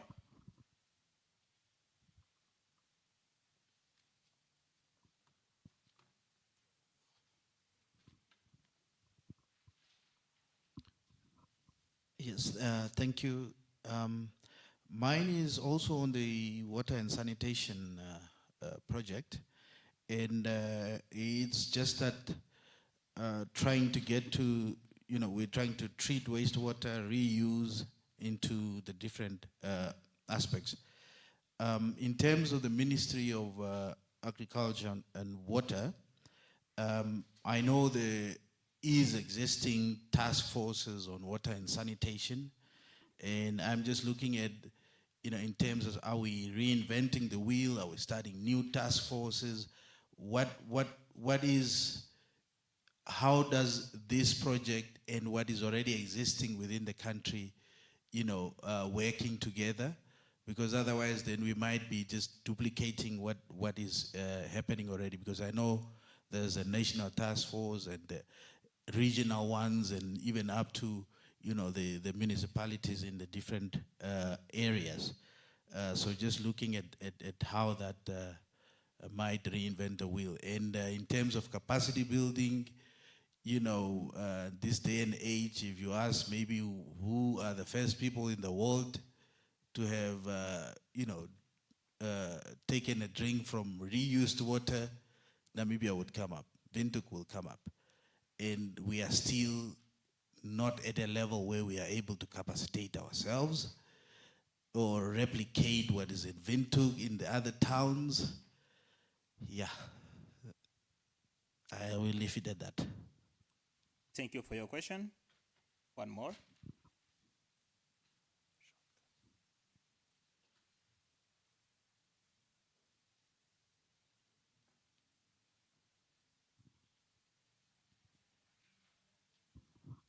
Thank you. I'm not actually asking a question, but I'm just recommending. I'm recommending that let's just get the money and build dams and harvest this water, and we reuse the water. Thank you. Very brief. Thank you so much. There are other questions. No more? Okay. I think we can go for the answers. These questions was addressed to our presenters, and I think Mr. Pandulene Hamukwaya also will answer some questions. So, firstly, I will start with Mr. Hamukwaya to answer some questions, I think recommendations, and some suggestions. Sorry, Chair. Maybe you may want to. Which question exactly is that one? We had the recommendation. Please, the name. I did ask the name.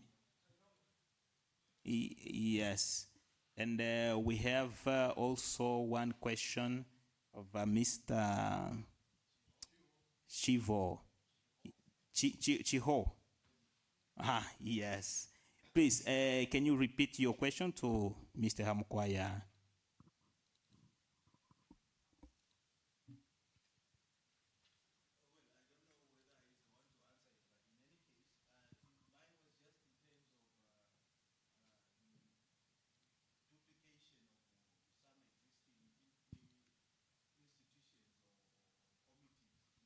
Oh. Yeah. Yeah, as was presented by my colleague Sophia on the other side, we are not working in isolation, we are working together with the ministry, and the purpose of doing so is Number one, to add value and upskills what we have already in place. And secondly, particularly also through our office, we'll be responsible for the roundtable discussions. And in that, we are going to identify already existing platforms, such as those that you are referring to. And I think Sophia also mentioned that the purpose of doing so is to look at what are the challenges and the gaps, particularly with already what is on the ground.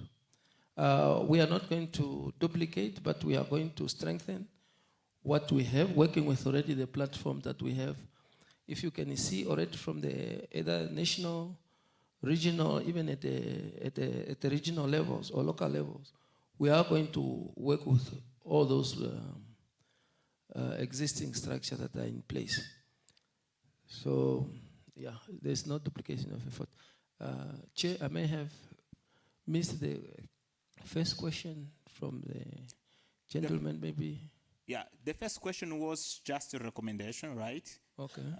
Maybe you can answer about these recommendations of the water management. Yeah. Okay. I don't know what to say, but... yeah, you can repeat, please.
Thank you very much. For now, you didn't. Yeah, it was not brief. But maybe I think Mr. Yeah, no, he is correct. And also, if we look at what was presented by Valentin yesterday, they are looking at the different way and approach on how to not only understand the hydrological flows and system in the Kuwela system, but also if they can design and see how we can build the water harvesting infrastructure. And also, if you looked carefully on the slides from Sophia, she's not only talking of water use strategies, but at the same time, also looking at the water harvesting technique. Well, it's a complementary effort. We look at, we don't want to waste water that can be used. At the same time, the natural water through the flooding and the rain, we also want to have that. Yes, we need money, you are very much correct, to build those infrastructure. But I think it's a complementary effort from all this research and the government program, they have it also in place. If you follow very well, they are doing earth dams, and even in Hart up there, they built a big dam. Well, maybe not in Kavango yet, but still coming, I think. Thank you. Thank you for your answer. You answered it on the time. For now, I'll give the word to Madame Sophia. The question of Mr. addressed to her. I forgot the name. Can you repeat the name, please? Yes, Sir John. Can you answer his question? Yes, if it was a question in regards to crops and fodder. So unfortunately, we are a big project consortium. So we at ISOE are not directly part of the crop testing and the types of fodder, but maybe if Mr. Komene is still in the room, maybe he could answer that question since it is under his responsibility, the irrigation test field within the project. Thank you. Very brief. Now the last one was addressed to our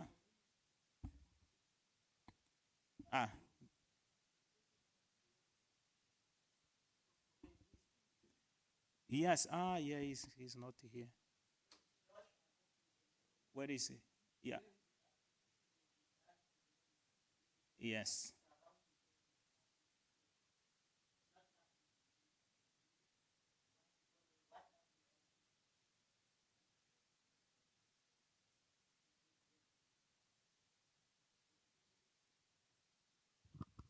The decision on crops and what will be planted will be gauged with the community so that they become part of the entire process. That's one. On building dams, we also know the challenges, and even now that you have more flooding, this wastewater now, the ponds are flooded and they are running even with the waste without a risk assessment.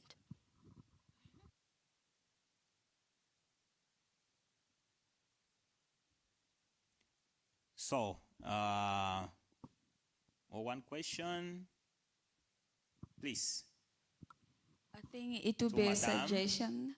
We did a study in around Katutura in the informal settlement about urban agriculture. And one of the things that is hindering their production is water, because they need to, what's the system of paying for water, having a card, and then access to get water. But then the issue is that water is expensive and they can't afford to pay for their drinking water as well as for irrigation. So maybe your project can then also focus on urban agriculture farmers to help them with water.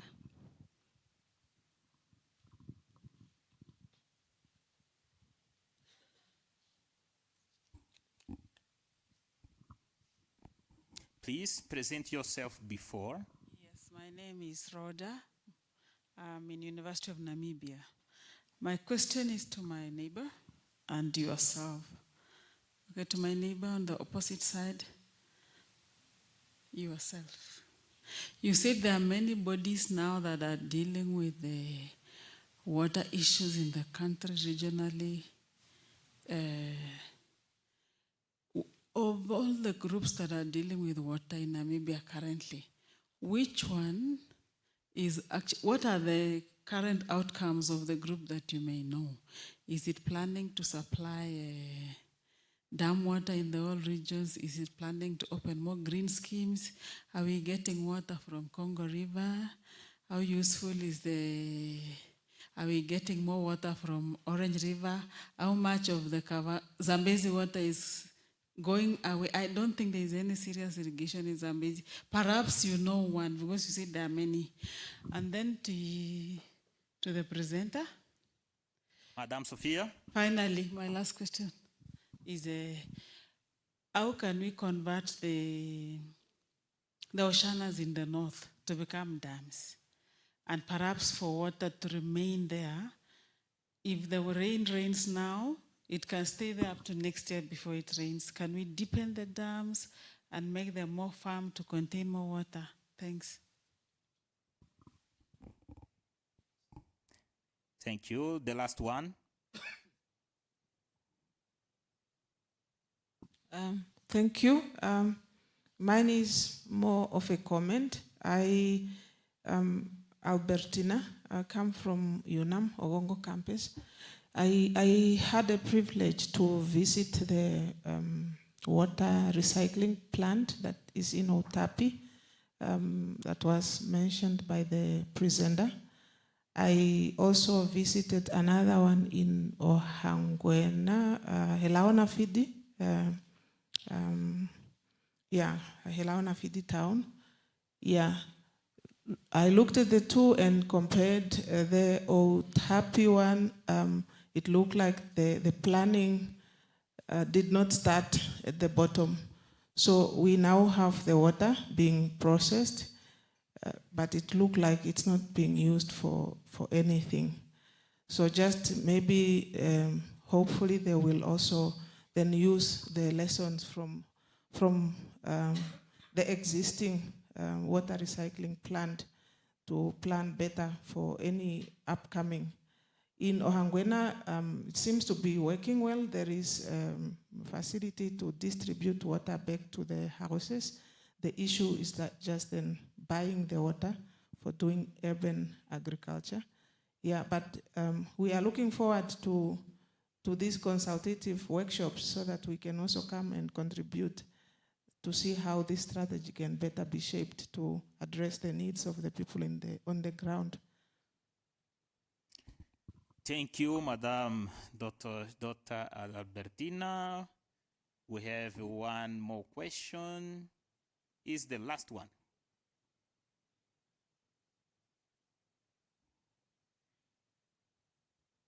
Thank you.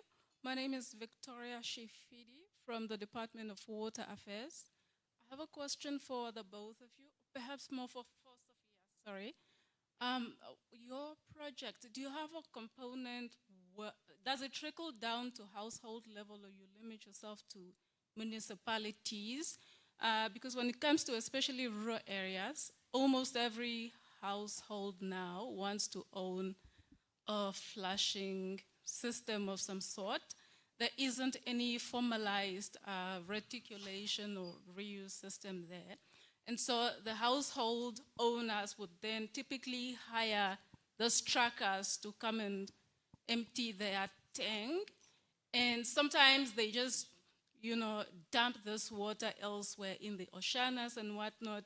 And during floods, well, every other day, flooding, actually contaminating the existing water systems. Do you have any component in your project that perhaps adds value to wastewater at household level? Be brief, please. Okay. So that these individual tankers don't necessarily have to throw away this wastewater because there's now value attached to it, and they are able to then take it to a certain repository where, I don't know, somehow, because then it's now becoming part of this recycled water formalized reticulation system. Do you trickle down to that stage, household level, to add value to waste in a way, or do you limit yourself to local authorities? Thank you.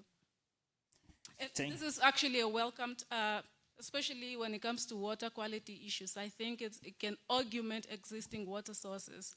It's very easy to downplay it now because of rain and floods. We think we have a lot of water now, but during droughts, that's when you realize that to augment existing water sources with every other drop that we can get is actually very critical. Thank you. Yeah. So it's a welcomed project. Thank you, Madam Victoria. So we close all the questions. And I will start with Mr. Albano to answer the question from the Dr. Valentin. After that, Madame Sophia, she will answer 2 questions, and other question is not question, is a recommendation. It is free if Mr. Hamakwaya can respond or no, yeah, or maybe the presenter as well. So you all have 1 minute to answer. Please, Ms. Albano. All right. Thank you. I think there was 2 questions raised toward my presentation. And the first question relates to if it's possible for us to create artificial wetlands based on the information that we have. And of course, I would say yes, because currently we are monitoring and accessing natural wetlands. I think I was very much focused on a basin itself, But once you go through the dashboard, I have shared the link with you, there are already some specific wetlands which are part or are inside the basin. And I think, in fact, there have been some wetlands, artificial wetlands built with various functions or several functions. Some of them more for water purification or water filtration, others for flood controlling. So it will be great to take advantage of what exists as a natural, and we can also adopt and adapt it to our reality in a specific area which is required. And the second question, I don't know if I answered correctly this one or, okay. The second question was related to the community. And now with all this information, what community is taking out? I think it was, let's just me check, it was related to the community. Yeah, recommendations for the community. Here I have to highlight, first of all, I have to highlight for the policy making, there is a need for them to come up with projects, more projects related to these wetlands, conservation and restoration. As you saw from the presentation from my first slide, was to highlight that some of these wetlands, natural wetlands, are in a threatened situation. They need to be now restored. And also the role of engaging community in conserving some of these wetlands would be beneficial for all of us. That is also another area where we can recommend. And finally, 1 minute. Yeah, thank you. Finally, we can come up with a sustainable land users for practicing our agriculture, informing the population this land is you cannot use at the moment because it's in this or in that condition based on the information that we have on our system can inform them. So we need to restore first, and then you can practice now your agriculture. So, yeah, I think that is just some of the recommendations from my hand. Thank you, Mr. Albano. Red card again. Let's go to the next one. Madame Sophia, please. Yes. Okay. Thank you very much for all the questions and recommendations. So I will do it across questions. So yes, the water in Utapi is still used for irrigation agriculture for the gardens. This is still in operation. And yes, we are looking into the challenges we experience there, or that the plant there is experiencing, and we are trying to somehow address it within the project. And we already took these challenges and implemented it in our current project approach. So we are definitely learning from it. Apart from that, reusing or supplying reused water for urban agriculture projects, or the possibility of somehow storing and reusing the Oshana water, and or reusing household wastewater on household level, is all not addressed within our project, since we are unfortunately limited in funding and therefore only have 2 pilot sites. But those are also important and valuable recommendations, which can of course be part of such a water reuse strategy in the end. And these are all aspects that we can discuss within the roundtable or other meetings, and which should be addressed in the future, since it is small-scale approaches to reuse water and save water in the end. So no, unfortunately, the project does not operate on household level, But yeah, thank you for all the recommendations. We highly appreciate it. Time is over, and thank you. So now we have time for the not recommendation but some comments. Mr. Hamkwaya, do you have some comments? Not? Okay. For now, I will close this section, but firstly, I must congratulate our presenters, Mr. Hamkwaya, Mr. Albano, Madame Sophia. Thank you very much. One round of applause for them, please.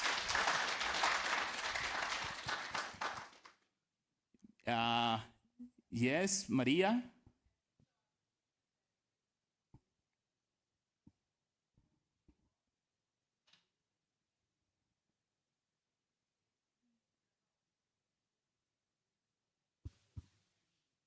Can you speak with microphone? We can...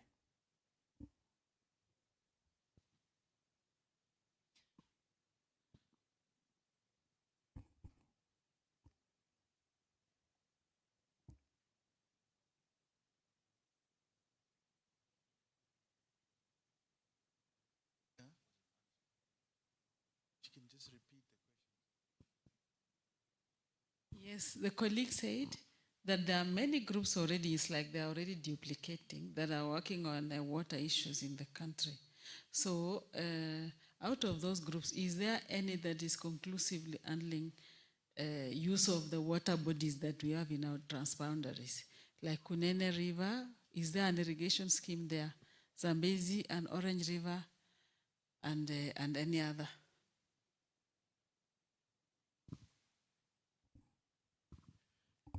All right, I don't know whether I'm the right person to do that. What I did is throw what we say. You throw a stone into the bush and then you see what comes out. So I was merely just putting that up. Obviously the ministry is also here to be able to do that. But of course there are a lot of irrigation schemes running along the Kavango River and the Zambezi rivers that we know of. And also the Orange River. So they are there. But what I was just meaning to say in that there is a water and sanitation task force that is sitting within the ministry. What it does, what it doesn't do, that is what needs to be known and what the new project and what it will bring about to marry the two. That was my angle. Yeah. Colleagues, please, we must finish. And I recommend we will get out after. You will have session for the some links, some discussion outside to speak, to talk, right? So if you will have this discussion, you will not finish now, okay? And I will finish with our presenters. So, because we will not have more time. And one round of applause to them, please.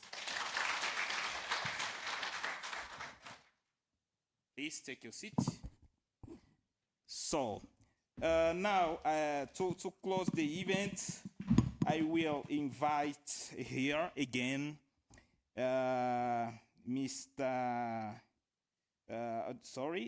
Musonda, to give the wrap-up of the workshop and the way forward. So, and I will invite as well Dr. our ED, acting ED, Dr. Budzana Tacheba, to official closing remarks. Thank you very much. I'm closing this session now. And I was counting here, and we passed just 10 minutes of 1 hour that I promised you. So, thank you. Bye.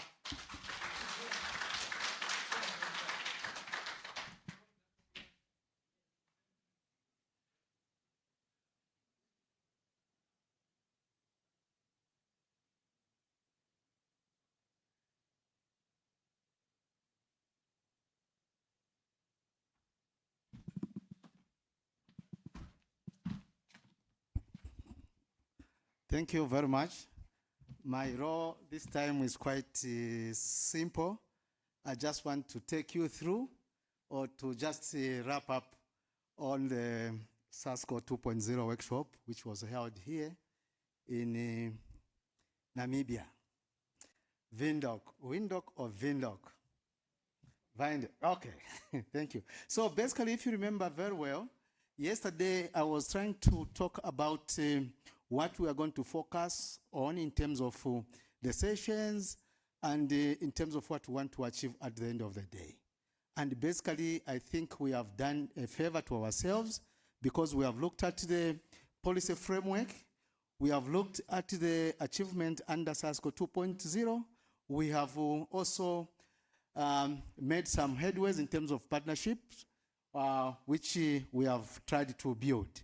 So basically, under policy framework, yesterday in the beginning, we saw how Sasscal, through Dr. Tacheba, provided some information in terms of research platform which has been created by Sasscal, and of course integration in terms of scientific findings and the response to the impacts of climate change, and of course timely relevant of Sasscal responding to the impacts of climate change. And we saw how the government side, in terms of by the deputy minister, also provided the insight on the issues on the side of policy, in terms of in line with the Namibia's policy on climate change, and Namibia hosting regional secretariat, and of course supported addressing the impacts of climate change in water and other sectors, and the ratification of Namibia to Sasscal's major commitments. So if you see, we have aligned our commitment,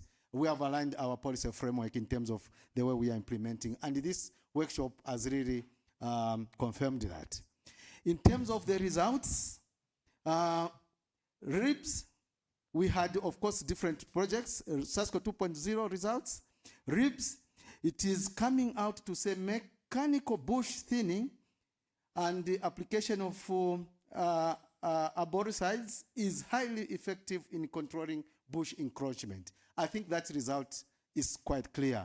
From where there is a deficit of water resources as estimated by water balance results. With FRAME, we have confirmed that there is significant genetic diversity, especially in wild sea amaras and across the cucurbit taxa. So these are the results we are able to share. These are take-home messages for these results, for these projects. In SUSTAIN, we have confirmed that interactive effect of BNF, this is a biological inoculant we were talking about, and conservation agriculture is more beneficial to our livelihoods. With TPEC, we have said that impacts of climate change has affected the socio-economic systems of Namibia, especially the livestock.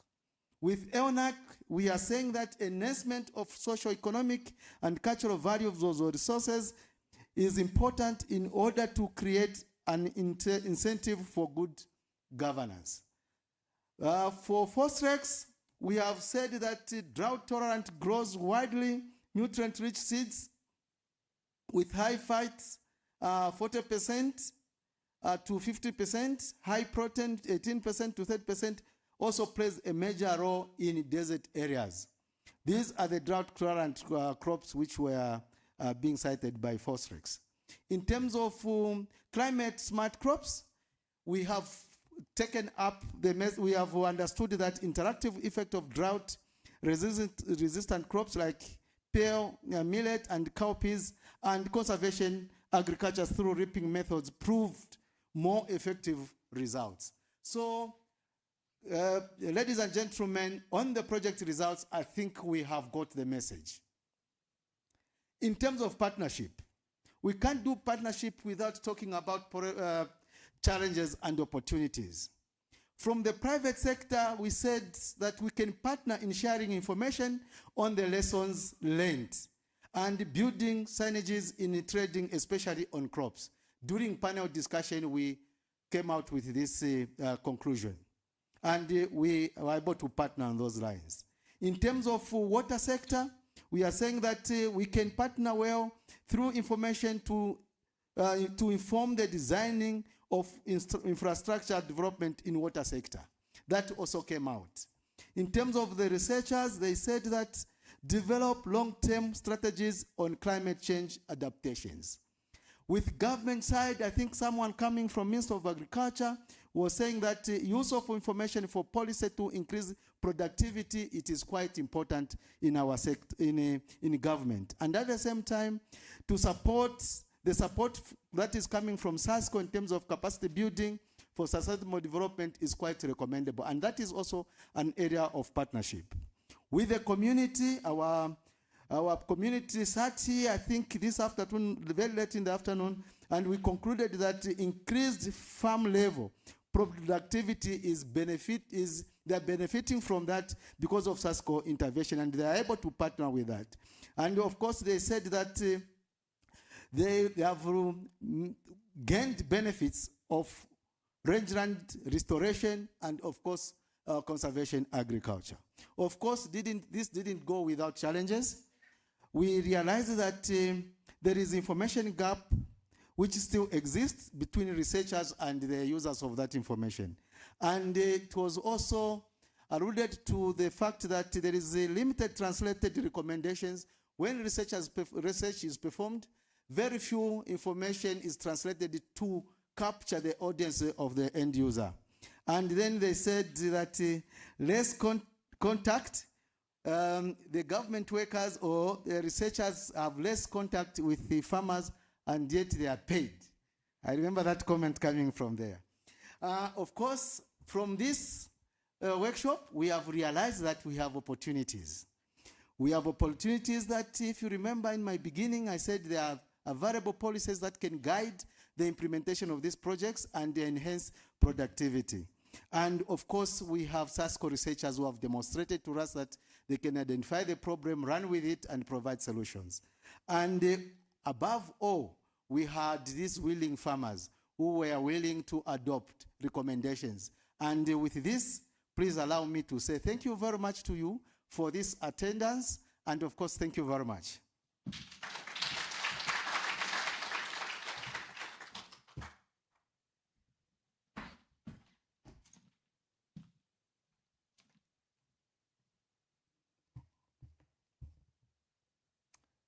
Right. Thank you very much, Dr. Ngonga, for that nice and short brief. I think now I can start with my 100 slides. I just want to check whether you are still awake. You're sleeping. Right. Colleagues, I think we have come to the end of today's session. I think with a lot of, I would say, mixed reactions. I think in terms of the journey, when it comes to the Sasscal 2.0 thematic workshops, I would say that we are making headway. We started in Botswana, I think, sometimes last year. We went to South Africa. We've been to Angola. Now we're back in Namibia. I would say that the sentiments across the board, in my view, are very much the same. And those same sentiments are that you know, we should not do research just for the sake of research. Any research that is being done in the context of Sasscal 2 should have direct bearing or direct impact on the societies that we serve, because that is the whole purpose. Yesterday in my introductory remarks, I think I pretty much touched most of the projects that are pretty much being implemented here in Namibia, vis-a-vis the actual impact that we would anticipate should happen against those projects. And I was quite happy because when the project PIs or those that are involved in those projects came on stage, they still pretty much addressed the same issues in terms of what those projects are intended to do. If we take, for example, I think we spoke about the climate smart crops, and also in appreciating their submission, it was still pretty much within the same sentiments. I think the prof this morning said that you know, their role is basically to be able to take what is there and to turn into something that can be utilized, something that is tangible. either in the form of food products or in the form of nutrition products. And that is essentially what it is that we intend for the research to go. It can actually go a long way if what transpires in such a 2-day session finds or identifies the relevant networks or partners to build into it. Because without that, we cannot be able to progress anything that came out of such a discussion. It is out of such a discussion that, in my view, more partnerships, more linkages, more actions between the players here can really bear fruit in terms of us eventually seeing that which was research, putting something on somebody's table, be it food, or maybe bringing some form of a return on investment in their pocket through which they've benefited and they're able to put to commercial use. So for me, in a nutshell, it's really to thank those that have enabled us to be able to experience these moments in terms of taking the lead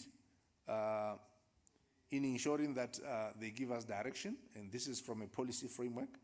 I still acknowledge, even in absentia, the Honorable Assistant Minister of Agriculture, Fisheries, Water, and Land Reform, who has been able to grace our occasion and basically set the tone. And I think her key point was essentially what I said earlier. To say, look, as far as they're concerned as policymakers, they represent people, they represent communities on the ground who are grappling with this issue of climate change. And what they would want to see is that the research is brought down to the level where it is both relevant and it's creating the relevant kind of impact going forward. Also, I would like to acknowledge and appreciate the PIs, all the people that are involved in the Sasscal projects. As I said, the research community, the students. It's a journey, I know, but I think what really makes it quite interesting is that such platforms allow you to be able to interact, to be able to get different perspective, to get feedback on that which you do on a daily basis. Somebody once said that the challenge with being a scientist is that it's a lonely life, especially this natural science that we are all in. You go to the field, you work with plants, you work with crops, they don't talk back to you. You are busy working on them, but they don't really say much to you. But after you have done all that analysis, it's always good to get some kind of interactive feedback, which allows you to either change or introspect on what it is that you do, to really be able to focus now in terms of, how is it that it's going to create that kind of relevant impact. We are quite excited from Sasscal in terms of the feedback that we are getting and the magnitude of progress that we are seeing in these projects. We really trust and hope that it will create the kind of traction and return on investment, as well as help us to achieve the targets that Sasscal 2.0 has been set up on to achieve when it comes to an end. Last but not least, I know that there is still some time left for the implementation of the projects. I think us from the REC as well as from the national nodes, we want to actually always say that we should always be mindful of the fact that there are contractual obligations that are involved in the implementation of these projects. Us to yourselves and then ourselves to other people who are the funders of the projects. So I would really ask that in everything that we do, in bringing the projects to closure, we comply with those contracts in terms of what is stipulated in them, in terms of the utilization of the funding, in terms of ensuring that the reporting is maintained or sustained the way it has been. So I think that way it will help us to really, as I said, create a right and positive attitude to those that fund the project, but also to create opportunities for us with yourselves to further enhance or make additional requests for funding. Because I think the big sentiments that I've heard on the ground has always been, okay, fine.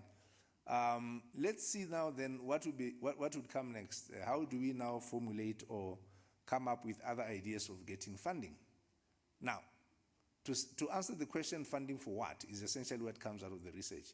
if we can justify and ensure that whatever it is that we've done here is impactful and demonstrates to whoever is funding that there's room for more funding, then definitely that funding will come along. So I'd like to urge all of us to still remain proactive in our deliverables, to still remain proactive from both a research perspective, SSL, from a capacity development perspective, the students, from those that are working on the ground. I was quite excited to see that there are bridges, there are linkages, there are people that are basically creating the linkages between the communities and the science, the likes of NNFU and I think a few others who basically sort of create that kind of bridge to say, look, we need to be able to champion issues of climate change on the ground and basically break down the hard science into simple knowledge and understanding with the communities and actually work it vice versa. Because there's a lot of knowledge that is entrenched within our communities that should be reciprocated in the process of science so that at the end of the day we can then be able to look at the bigger picture. Lastly, and also in closing, I would like to thank all our teams from Sasscal. I know, as I said, it's still a journey. The work is not done yet. I would like to thank our colleagues at the Namibia node through the program coordinator, Mr. Mkwaya, who has championed the whole process in terms of ensuring that at this time or during these days, we have been able to amass all of you here and you have been able to give us that amazing response, which should allow us now to be able to capture essentially what it is that transpired today and actually communicate it further. So to Mr. Mkwaya and the team at the Namibia node, as well as the rest of the Sasscal team who are also part of the facilitation in all aspects, the senior scientists, the scientific officers, the program officers, our finance people, really, I think it's been a lot of effort that you've put into place, and I'd really urge that even as you go forward, you really put a lot of effort in the same aspects of ensuring that we get similar successes. With that, ladies and gentlemen, I would like to say that yes, it's been a great show, and I think you owe it to yourself to give yourself a big round of applause.